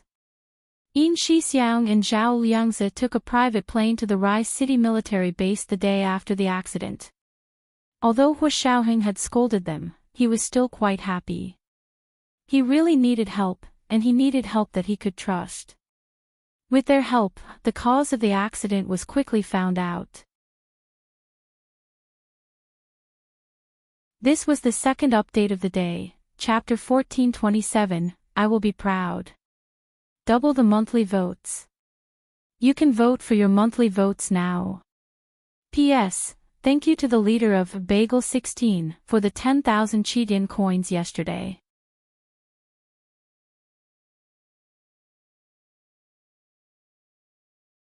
Chapter 1439. Major General Hua, we recovered the black box from the military plane from the Wooding River near Rai City and restored the entire accident. Zhao Liangzi used a computer 3D model to simulate the situation for Hu Xiaoheng. The Wooding River was the small river that Hu Xiaoheng had attempted to land in. Later, the plane was hit by a missile, and he had parachuted in advance and ended up falling into the river. The wreckage of the destroyed military plane and the black box also fell into the river at the same time. It did not cause any damage to the local people. Hu Xiaoheng looked up at the big screen in front of him. Zhao Liangzi clicked the mouse and played it frame by frame. At 9:15 p.m., when your private plane encountered a hurricane in the air and was struck by lightning, there was a strong magnetic field that erased the magnetic field code that was continuously sent by the military plane. We all know that the air defense system identifies air weapons by relying on the internal model of the weapon, which is to determine the enemy and friendly by receiving the magnetic field codes sent by the private plane. Because the internal model of your private plane was erased by the magnetic field, when the plane flew into the surveillance range of the air defense system over Rice City, the air defense system determined that your private plane was an enemy and not a friend, and gave your private plane a warning. Of course, your private plane had already lost the ability to communicate with the ground. It did not receive the warning from the ground air defense system and was unable to respond correctly. Instead, it continued to descend. According to the situation, Rice City's air defense system determined that your private plane's approach was an enemy invasion, so it directly activated the portable surface-to-air missile. This was also the first barrier of the base's air defense system. Zhao Liangzi pointed at the 3D simulation icon on the big screen with a laser pointer and spoke frankly. Hu Xiaoheng crossed his arms and listened to Zhao Liangzi's analysis without batting an eyelid. After a while, he interrupted him. Even so, didn't the commanders of Rice City's Air Defense Command Room make their own judgment? They should have received an emergency signal from the imperial capital at that time. That's the only problem. Zhao Liangzi nodded and said seriously, "We believe that the Air Defense Command System personnel of Rice City are too reliant on the system's intelligent identification function and do not have appropriate emergency measures. The intelligent system of this system is actually very low level and can only perform simple scene processing. It can't handle slightly more complicated situations, such as your situation at that time. It can only mechanically execute the established procedures." Zhao Liangzi had been studying the artificial intelligence system on Guxiangwen submarine for a while and had received a lot of inspiration. After seeing the amazing artificial intelligence on Guxiangwen submarine, and then looking at the simple artificial intelligence of the Rice City's air defense system, it was like the difference between a primitive man who had just begun to evolve and a modern university graduate. They were on completely different levels. Yin Shixiang sat next to Hu Xiaoheng and snickered. "So you're saying that this is the system's fault and not the fault of humans?" "You could say that." Zhao Liangzi set the model to play automatically and turned to look at Hu Xiaoheng. "But ultimately, it's the fault of humans because the system was designed by humans. However, it also depended on whether it was intentional or not. These are two different things. If it was intentional, then someone wanted to kill Hu Xiaoheng. If he didn't have the ability, then it was Hu Xiaoheng's own bad luck to run into the system's gun." Hu Xiaoheng was deep in thought. He rested his chin on one hand and held a round gold coin in the other. His fingers moved slightly, and the round gold coin rolled around between his fingers, faintly discernible. Yin Shixiang and Zhao Liangzi looked at each other. They couldn't tell what Hu Xiaoheng was thinking. After a long time, Hu Xiaoheng slammed the round gold coin on the conference table and said, "Investigate them all." His gaze turned to Yin Shixiang. "You're in charge of investigating people." He then looked at Zhao Liangzi. "You're in charge of investigating the system." Hu Xiaoheng retracted his gaze and looked at the round gold coin in his hand. He said calmly, "I have a feeling that this matter isn't that simple." This was an intuition he had developed from years of missions. There was no need for him to explain how important the Rice City military base was. Yin Shixiang and Zhao Liangzi knew it very well. Moreover, this year was a military parade every 10 days, and there would be a secret exercise after that. The people who came to attend the ceremony included almost all the high-ranking officials of the country. However, it was at this juncture that something like this suddenly happened. It was like a show of strength to them. If something went wrong with the system, the consequences would be unimaginable. This was a blatant provocation. Hu Xiaoheng was unconvinced. However, he didn't show it. After assigning tasks to Yin Shixiang and Zhao Liangzi, he didn't stay idle. Yin Shixiang was in charge of investigating people, and Zhao Liangzi was in charge of investigating the system.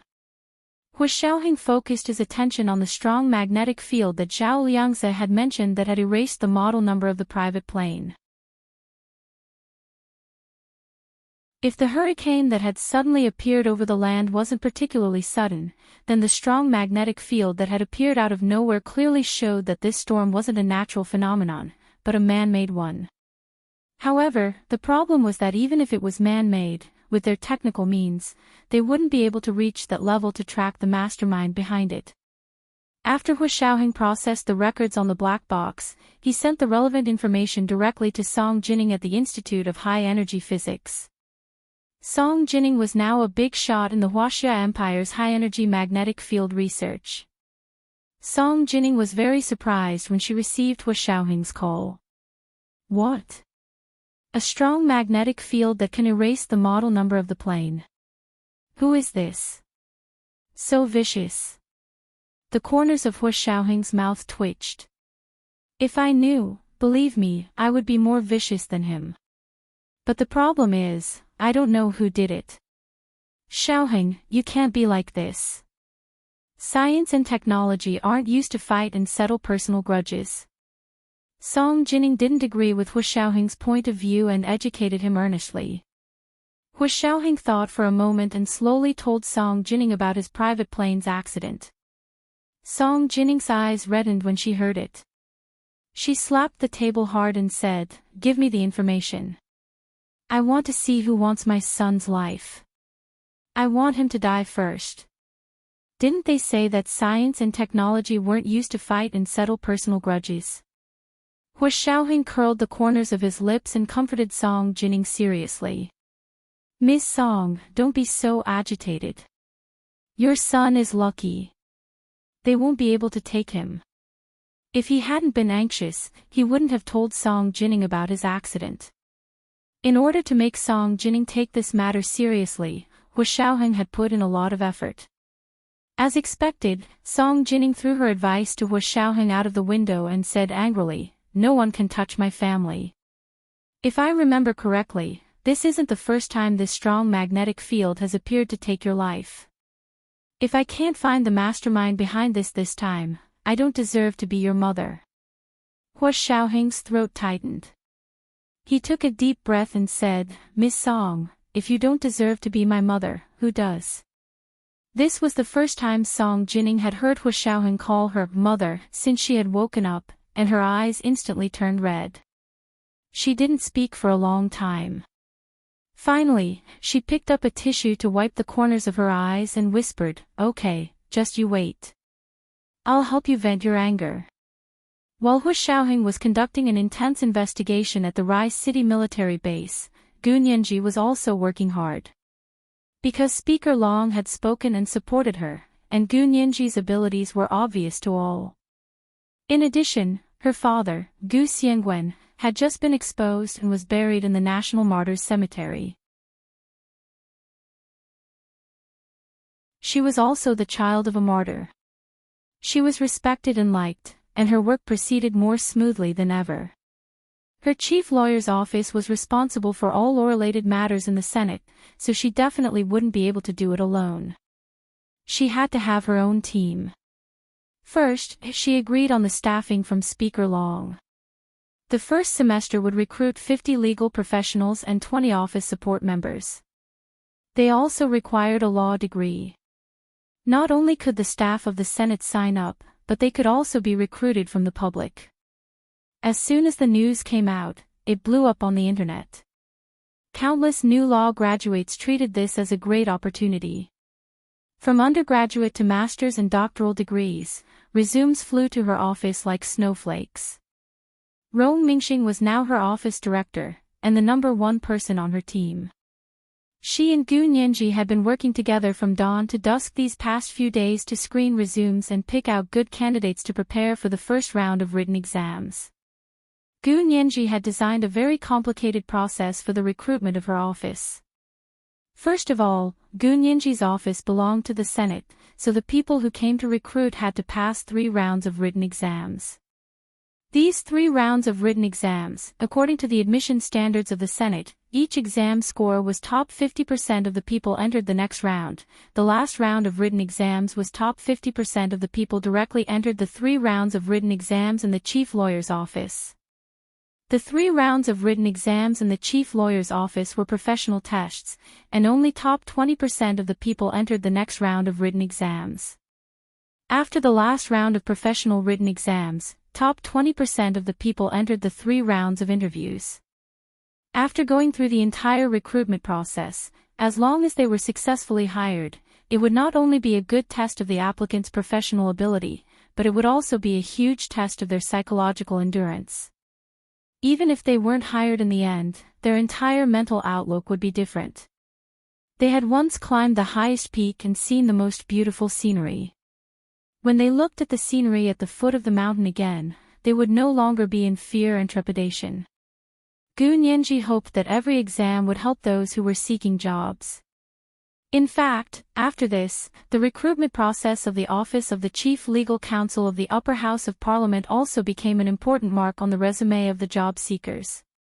This would make other employers look at them in a different light. The 2 of them worked overtime for more than 10 days and finally screened out the list of people who would enter the final round of interviews. There were more than 200,000 people who had signed up for the written exams, but in the end, only 240 people had entered the interview stage. In the last 3 rounds of interviews, 170 people would be eliminated, and only 70 people would be hired. In other words, the acceptance rate for the interviews was about 30%. But if all the people who had participated in the written exams were included, the acceptance rate was 3 in 10,000, which was more difficult than applying to any famous school. That night, the second round of interviews ended, and only 125 people were left to enter the final round of interviews. Gu Nianji and Rong Mingxing printed out the information of these 125 people from the computer and looked at the time. Tomorrow is the military parade. Everyone take a day off and watch TV at home. The time for the final round of interviews is set for the day after tomorrow. Gu Nianji signed her name on the document and said to Rong Mingxing, "I'll have to trouble Director Rong to send out the interview notice." This was the first update of the day. Chapter 1428, I helped you vent your anger. Today was the last day of the double monthly votes in 2017. Everyone, hurry up and cast your monthly votes. Yesterday's monthly votes were too awesome, so there must be 3 updates today. The second update at 1:00 in the afternoon and the third update at 8:00 in the evening. Mwah.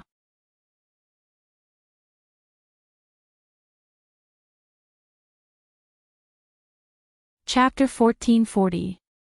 Rong Mingxing nodded with a smile. You're welcome, Lawyer Gu. I'll send the notice right away. Gu Nianji printed out the notice and said carefully, in order to let the interviewees know in time, in addition to announcing the final interview list on the website, we will also use email, text message, and registered mail to inform the interviewees. That way, there shouldn't be any omissions. Because it was already the 3rd round of interviews, these applicants had already come from all over the country to stay in the imperial capital. The registered mail from the same city express would ensure that the notice would be delivered to these people in time. In fact, the interview notice was also one of their credentials to attend the interview.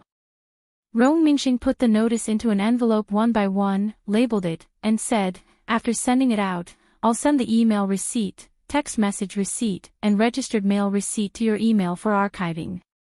There's no need to call to inform, so it'll be less troublesome. Gu Nianji helped her label it and said, well, there are too many phone scams these days, so we don't have to call to inform the other party directly for the interview. Yes, we've already written online that there won't be phone calls, and our office won't charge anyone for the recruitment. Anyone who collects money under the guise of the office is a scammer. In the end, there are still people who are deceived. Rong Mingxing sighed and shook her head. Don't they know what the results of the exam are? Gu Nianji sorted the labeled registered letters one by one and said without looking up, we won't hire anyone like this. They don't even have the basic qualifications to work if they can't even see through this trick of a scammer. Scammers could deceive people either by taking advantage of people's sympathy or their greed. The former was impossible to guard against, but the latter could be avoided. If they couldn't resist the latter, then they really weren't suitable for their job. Even if they did, there would be big problems in the future. Rong Mingxing sealed the last notice into the envelope and said softly, "There's nothing we can do about it." University students who have just graduated from school have never seen such a thing before. They learn from their mistakes. Wasn't I also bossed around by Special Assistant Yang back then? In the end, I was the one who went astray. Gu Nianji smiled at her. No one is a saint. Who doesn't err? It's good that you know your mistakes and can change. Rong Mingxing smiled embarrassedly and asked Gu Nianji curiously, "Lawyer Gu, have you also made mistakes?" Gu Nianji thought about it. "I've also been deceived. It wasn't a loss of property, but the consequences were more serious. He almost lost his life." Rong Mingxing glanced at her. Seeing that she didn't want to say more, she didn't ask in detail. She smiled and said, "Then someone must have used your sympathy, right?" Gu Nianji raised her eyebrows playfully and said, "You're not taking advantage of my sympathy, but of my infatuation." Ha! Rong Mingxing almost laughed out loud. Really? You already have Major General Hu, so why are you infatuated with someone else? How good-looking he must be.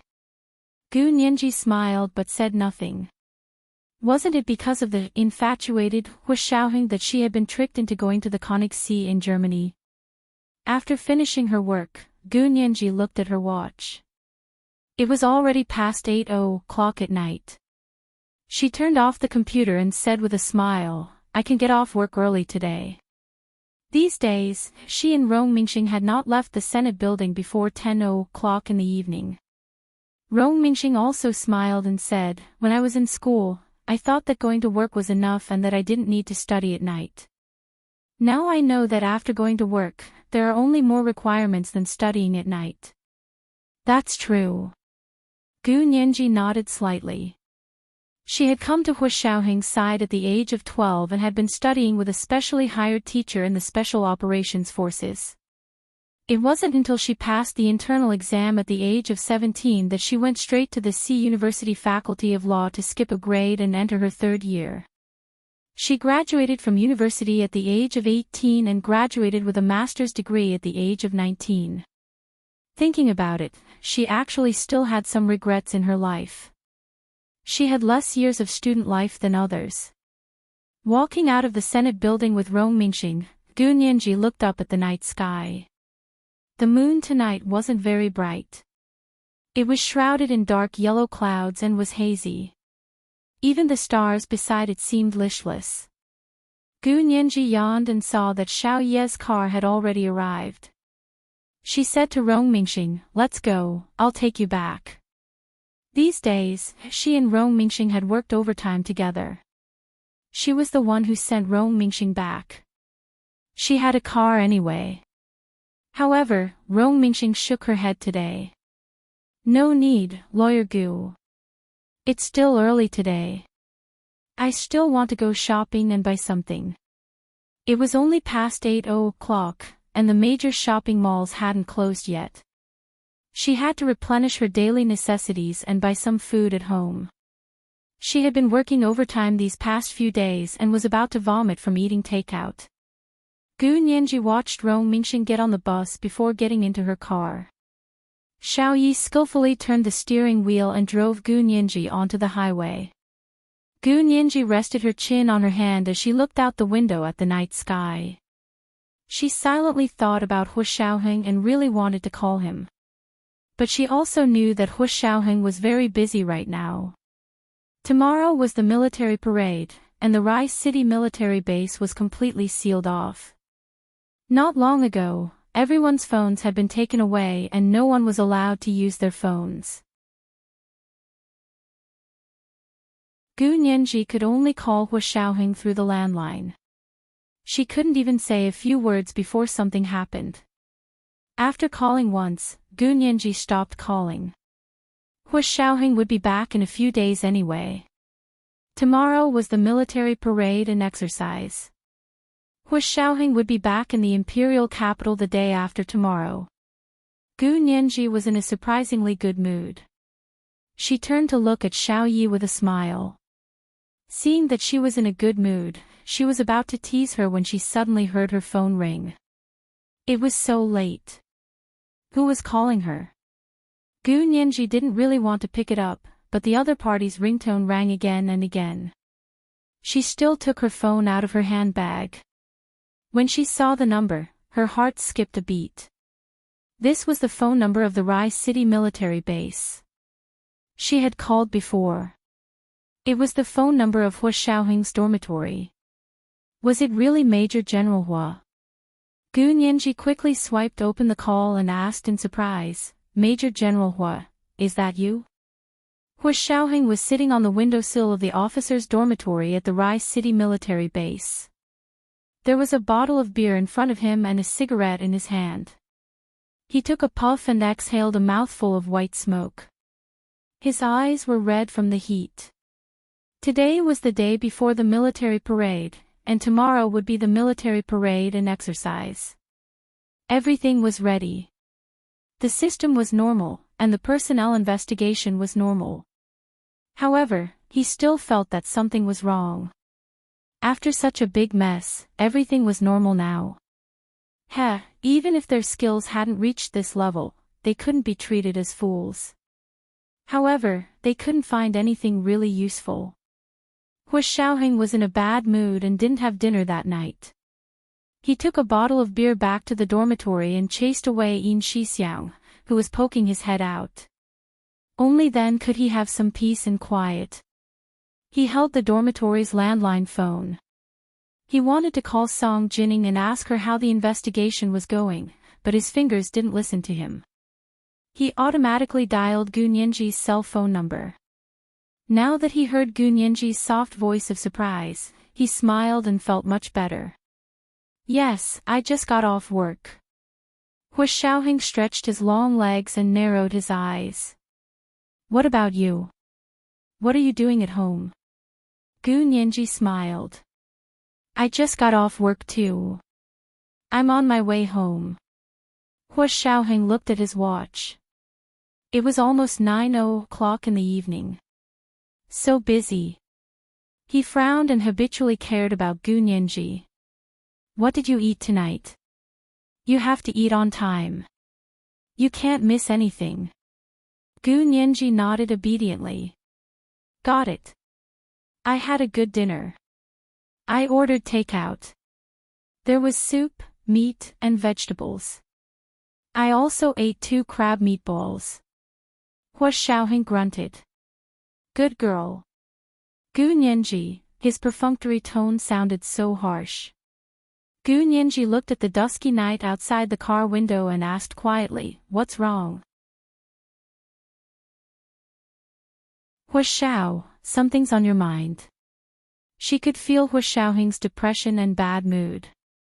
Hu Xiaoheng wasn't surprised that Gu Nianji could feel his mood. She was one of the few people who could directly sense his emotions. Perhaps it was because he subconsciously didn't guard against her, so she could feel the change in his mood. Hu Xiaoheng took another drag of his cigarette and suddenly said, "Nianji, I was almost hit by a missile half a month ago." Gu Nianji's smile froze on her face when she suddenly heard Hu Xiaoheng mention it. Her heart stopped for 3 seconds. The world was still and silent. She could only hear Hu Xiaoheng's voice on the phone. It sounded like it came from the distant horizon. After a long time, Gu Nianji finally found her voice and said quietly, "You're finally willing to tell me these things." Hu Xiaoheng closed his eyes. He held the phone in one hand and held a cigarette in the other. He said dryly, "There's nothing I can't tell you. I just don't want you to worry." "Then what are you going to say now? Aren't you afraid that I'll continue to worry?" Gu Nianji smiled, and her voice became more and more mellow.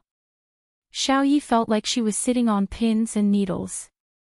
Gu Nianji was talking to Major General Hua. She was too much of an eyesore.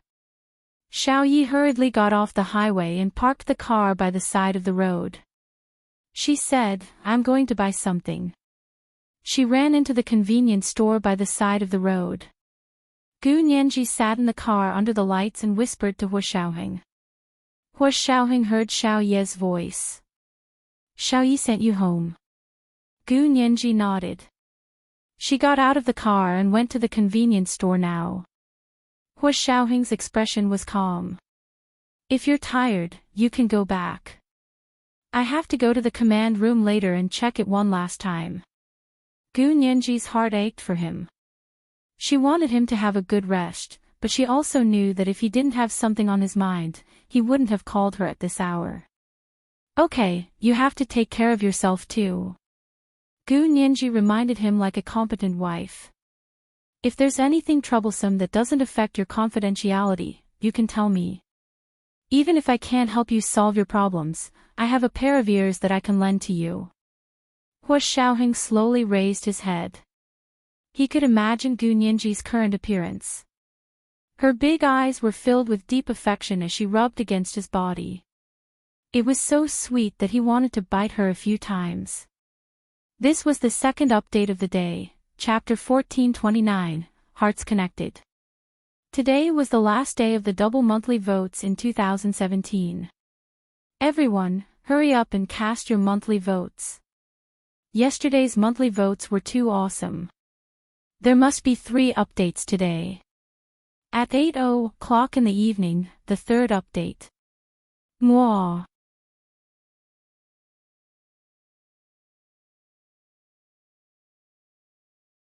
Chapter 1441. As Hua Xiaoheng thought about Gu Nianji, he lowered his head slightly and curled his lips. His mood actually improved. In fact, the matter was still unresolved, but it was no longer depressing. Everything should be fine now. Hua Xiaoheng retracted his hand and stood up from the windowsill. He tossed the cigarette into the trash can. It's just a few lines of code. That time was probably an accident. What code? Gu Nianji wanted to talk more with him, so she asked another question. Hua Xiaoheng thought for a moment and told her about how the missiles at the Rai City military base had mistaken his private plane for an enemy plane. He then said, "I really want to improve the code for them, but this isn't something that can be done in a short period of time. I can only report it after the military parade." When Gu Nianji heard this, she felt that this situation was familiar. She frowned and muttered. "Are you sure that the strong magnetic field erased the code of your private jet?" "It's not, no, there's an intelligent programming language mixed in the code of your air defense system."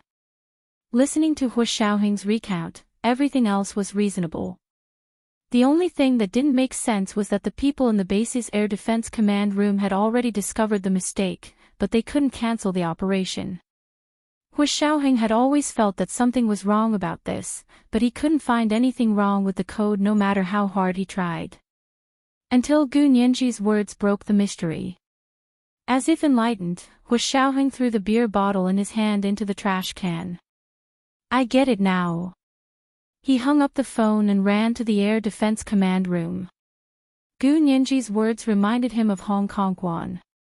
At the time, the director of the Secret Service, Hong Kongwan, had taken advantage of the fact that Hua Xiaoheng was not in the Hua Xia Empire to mix 4 lines of the Prologue AI programming language into the code of the Special Operations Force's Central Control Room to hide Hong Kongchuan's whereabouts.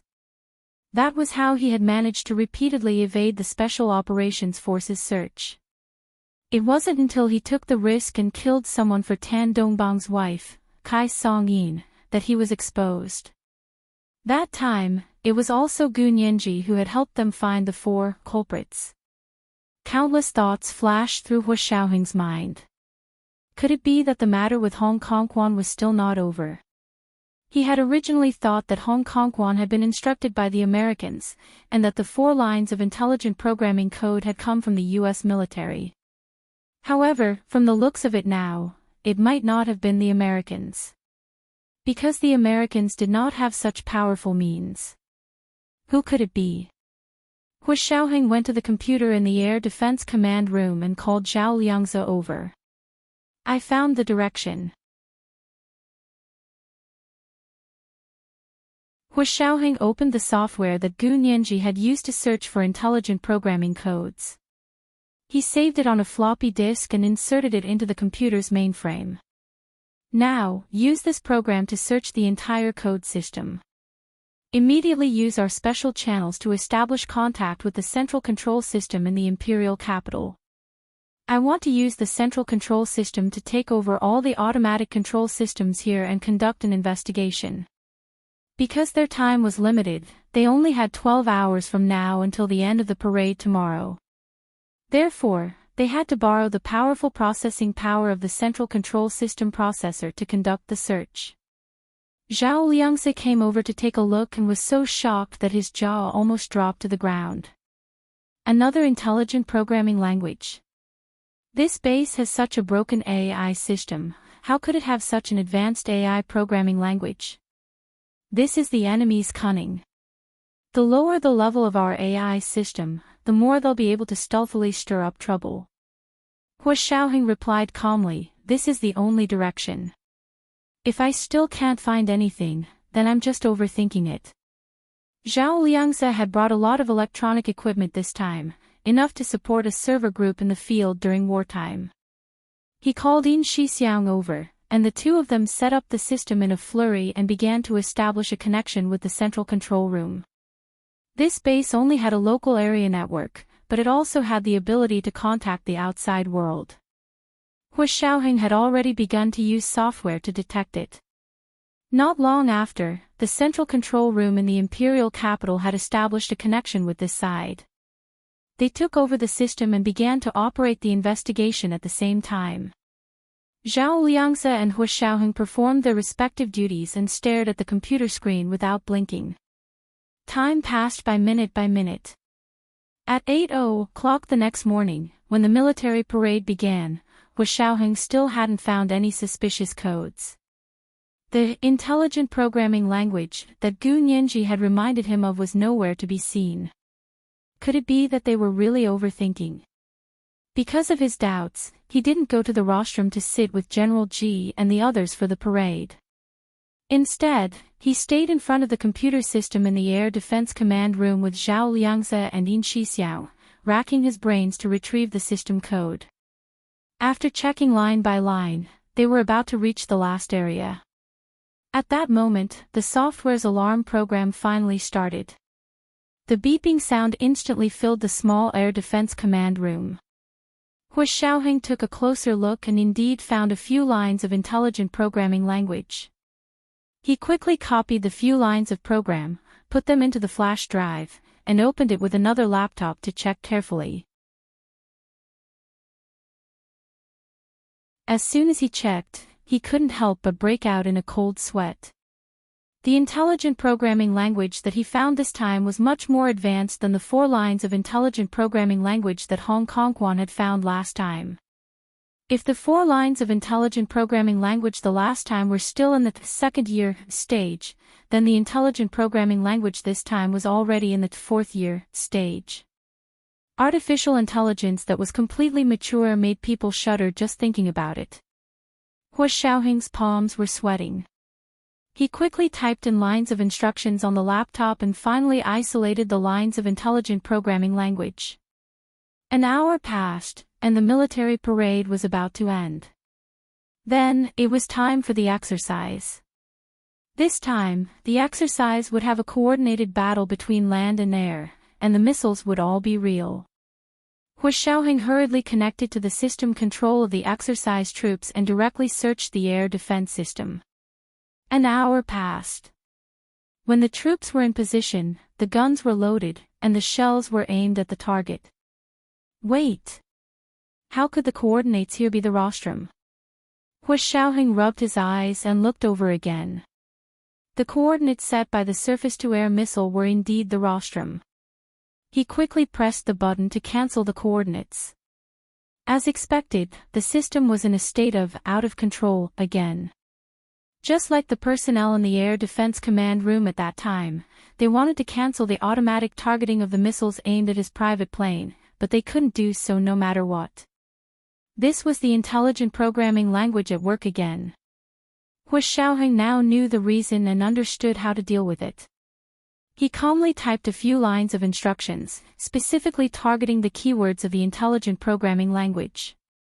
Lock, ban, and then delete them. Line after line of code was checked.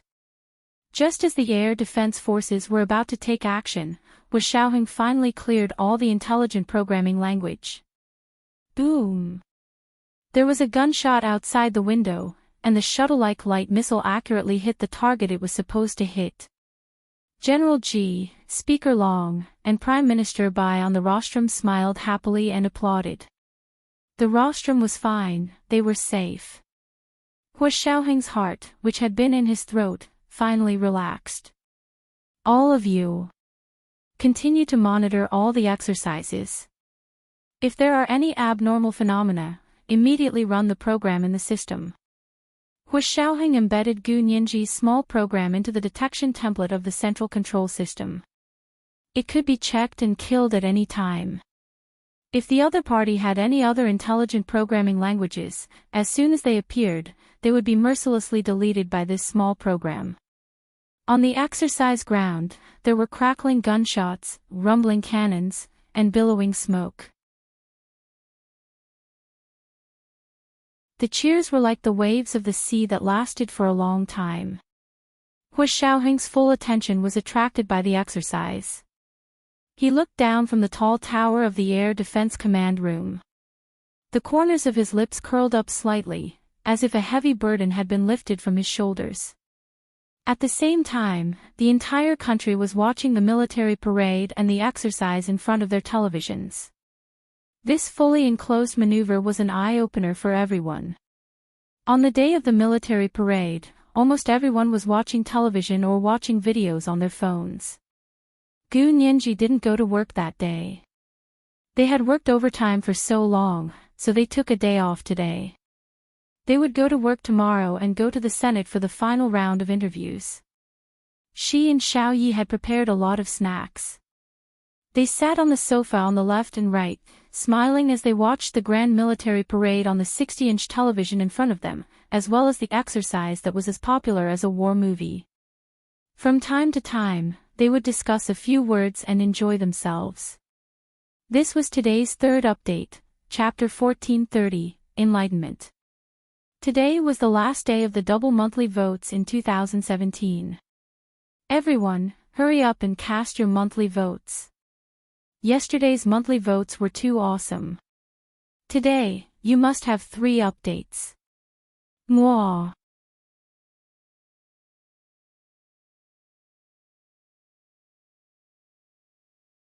Chapter 1442.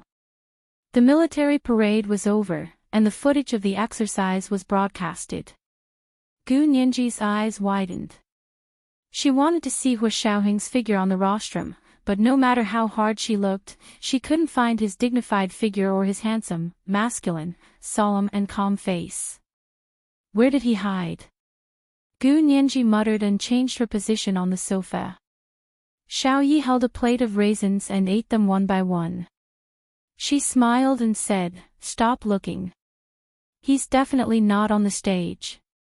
Perhaps he was watching this grand military parade and exercise from a corner. If the people of the Special Operations Forces wanted to hide, no one would be able to find them." On the television screen, smoke billowed, and the sound of gunfire became louder.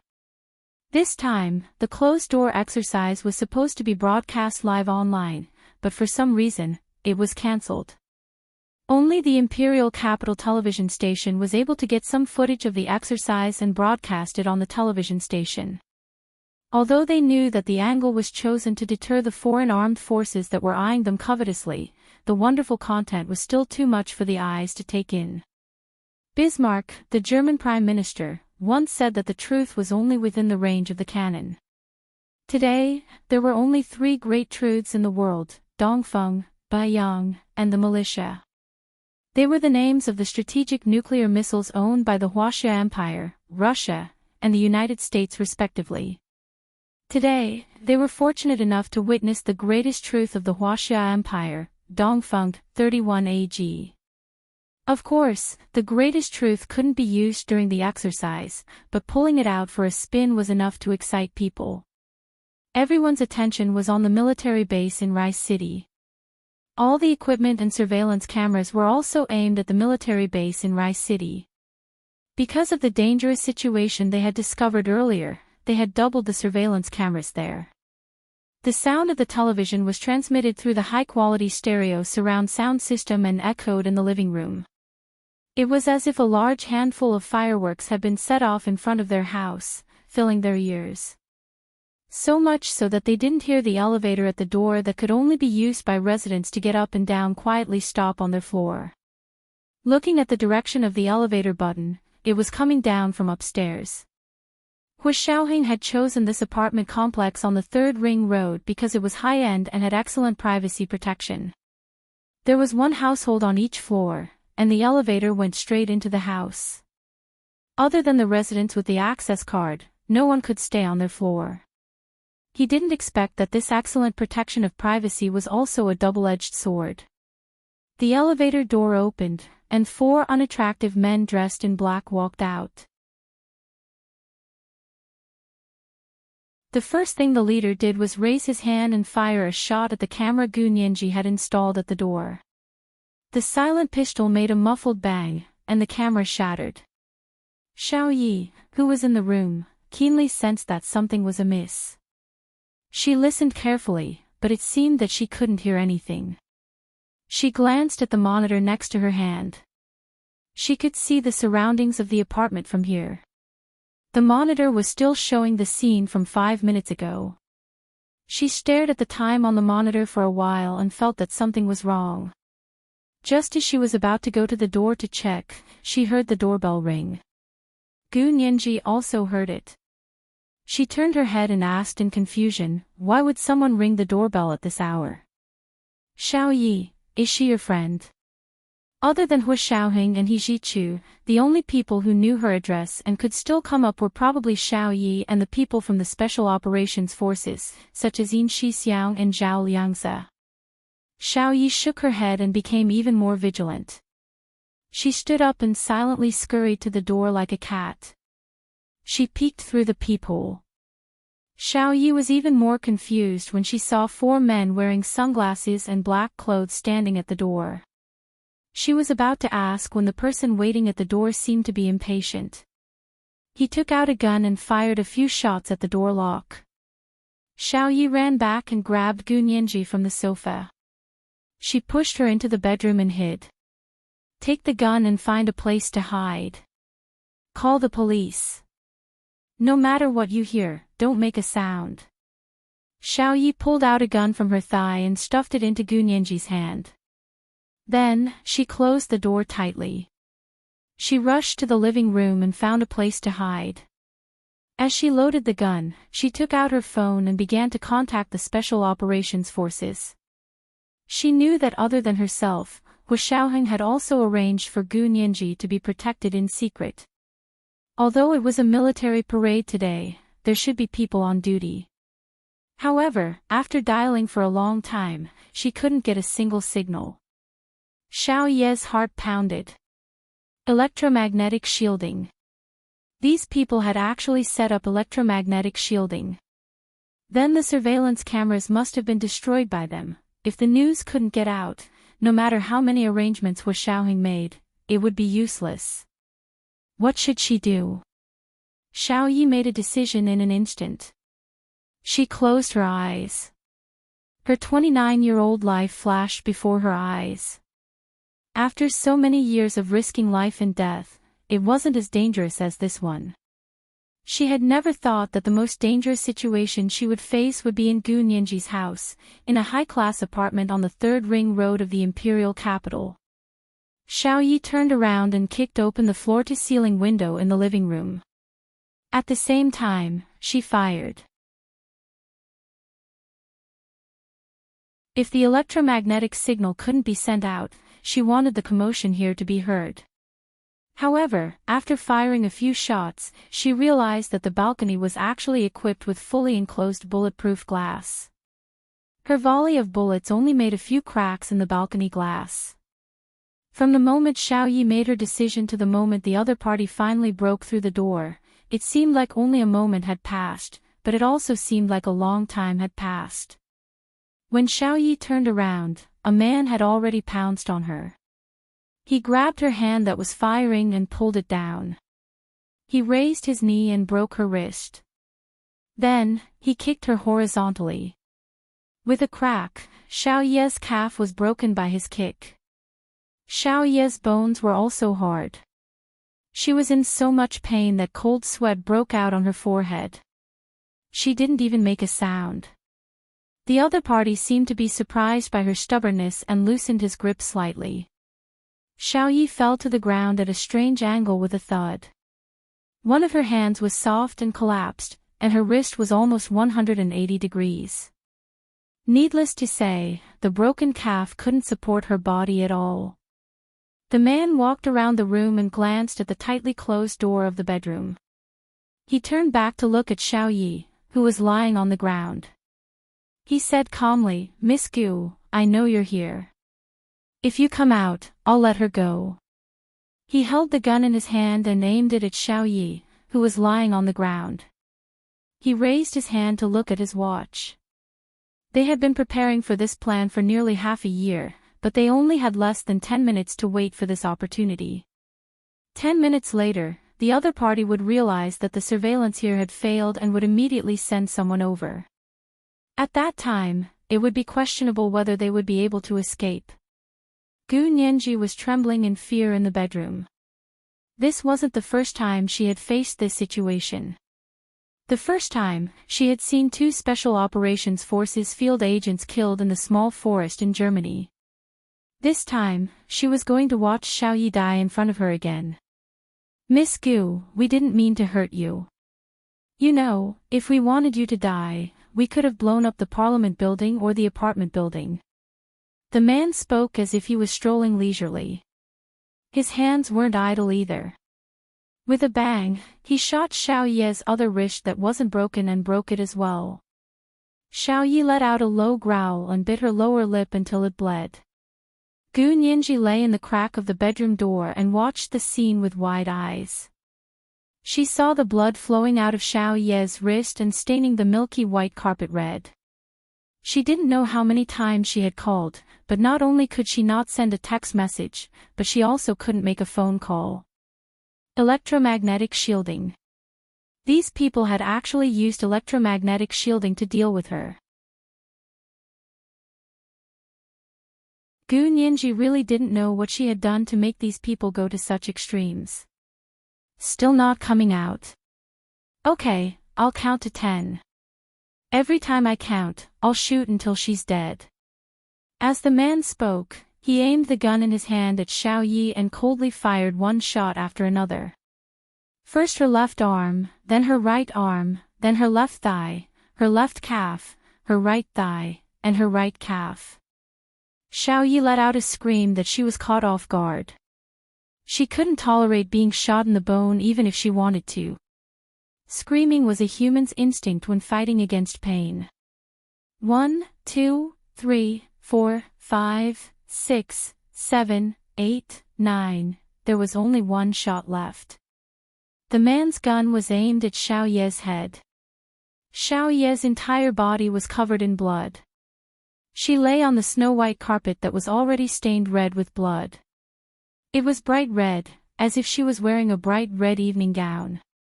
She had been shot more than once in all 4 limbs, and her injuries looked very serious. Even if she didn't die, she might be crippled for life. Her face was facing Gu Nianji's direction. Her eyes were closed, and her beautiful face was as pale as a dead person's. She looked like a porcelain sculpture, without a trace of life. Her long legs, which had once been able to jump and kill people, might never be able to stand up again. Gu Nianji covered her mouth with her hand. Tears fell like rain in the bedroom. She finally couldn't take it anymore. Xiao Yi had used her own life to save her, and she could also use her own life to save her. She pointed the loaded gun at her head with one hand and pushed open the bedroom door. Gu Nianji said coldly, "Stop. If you shoot again, I'll shoot too." She knew that the other party really wanted to capture her alive, so her threat to commit suicide was the most effective. Just like what that person had said, if they only wanted her dead, there was no need to torture Xiaoyi to death. They could just throw a bomb into the house, and she and Xiaoyi would definitely die. Since the other party was afraid of hurting her, she could only use her life to threaten the other party. She had no other choice. Besides, even if the other party was lying, what chance did she have of winning? Xiaoyi had asked her to hide in the bedroom. She had probably thought that if they called the police immediately, the people from the Special Operations Forces would arrive immediately. At most, the two of them would sacrifice Xiaoyi's life to buy time for her. However, Xiaoyi had underestimated the other party's methods and had misjudged Gu Nianji. Gu Nianji had never been the kind of person who would watch others die for her. The deaths of the two Special Operations Forces field agents in Germany were already her nightmare. How could those two people compare to Xiaoyi's relationship with her? The four of them looked relieved when they saw Gu Nianji walk out of the bedroom. The man with the gun even immediately threw his gun to the ground and spread his hands. He smiled at her and said, "See, I keep my word. Miss Gu, don't be afraid. We're not bad people. We're here to take you home." This was the first update of the day, Chapter 1431, Take You Home. It was 2018 today, and they could still vote for their monthly votes. It was still double the monthly votes. This year would be busier, and the time available was really limited, so the threshold for monthly votes was raised a little. During the double period, the monthly votes would be 1,000 plus one update. During the single period, the monthly votes would be 500 plus one update. There would be one update a day. If there was an additional update, it would be at 8:00 at night. There would be an additional update at 8:00 tonight. Mwah. You're tuning into the LoveLore Library YouTube channel. We're so grateful for your support, and don't forget to subscribe to join us on this incredible journey through captivating stories. Your generosity through donations truly makes a world of difference, as it's the primary source of revenue that allows me to expand and enhance this channel for you. Thank you from the bottom of my heart for being a part of this adventure.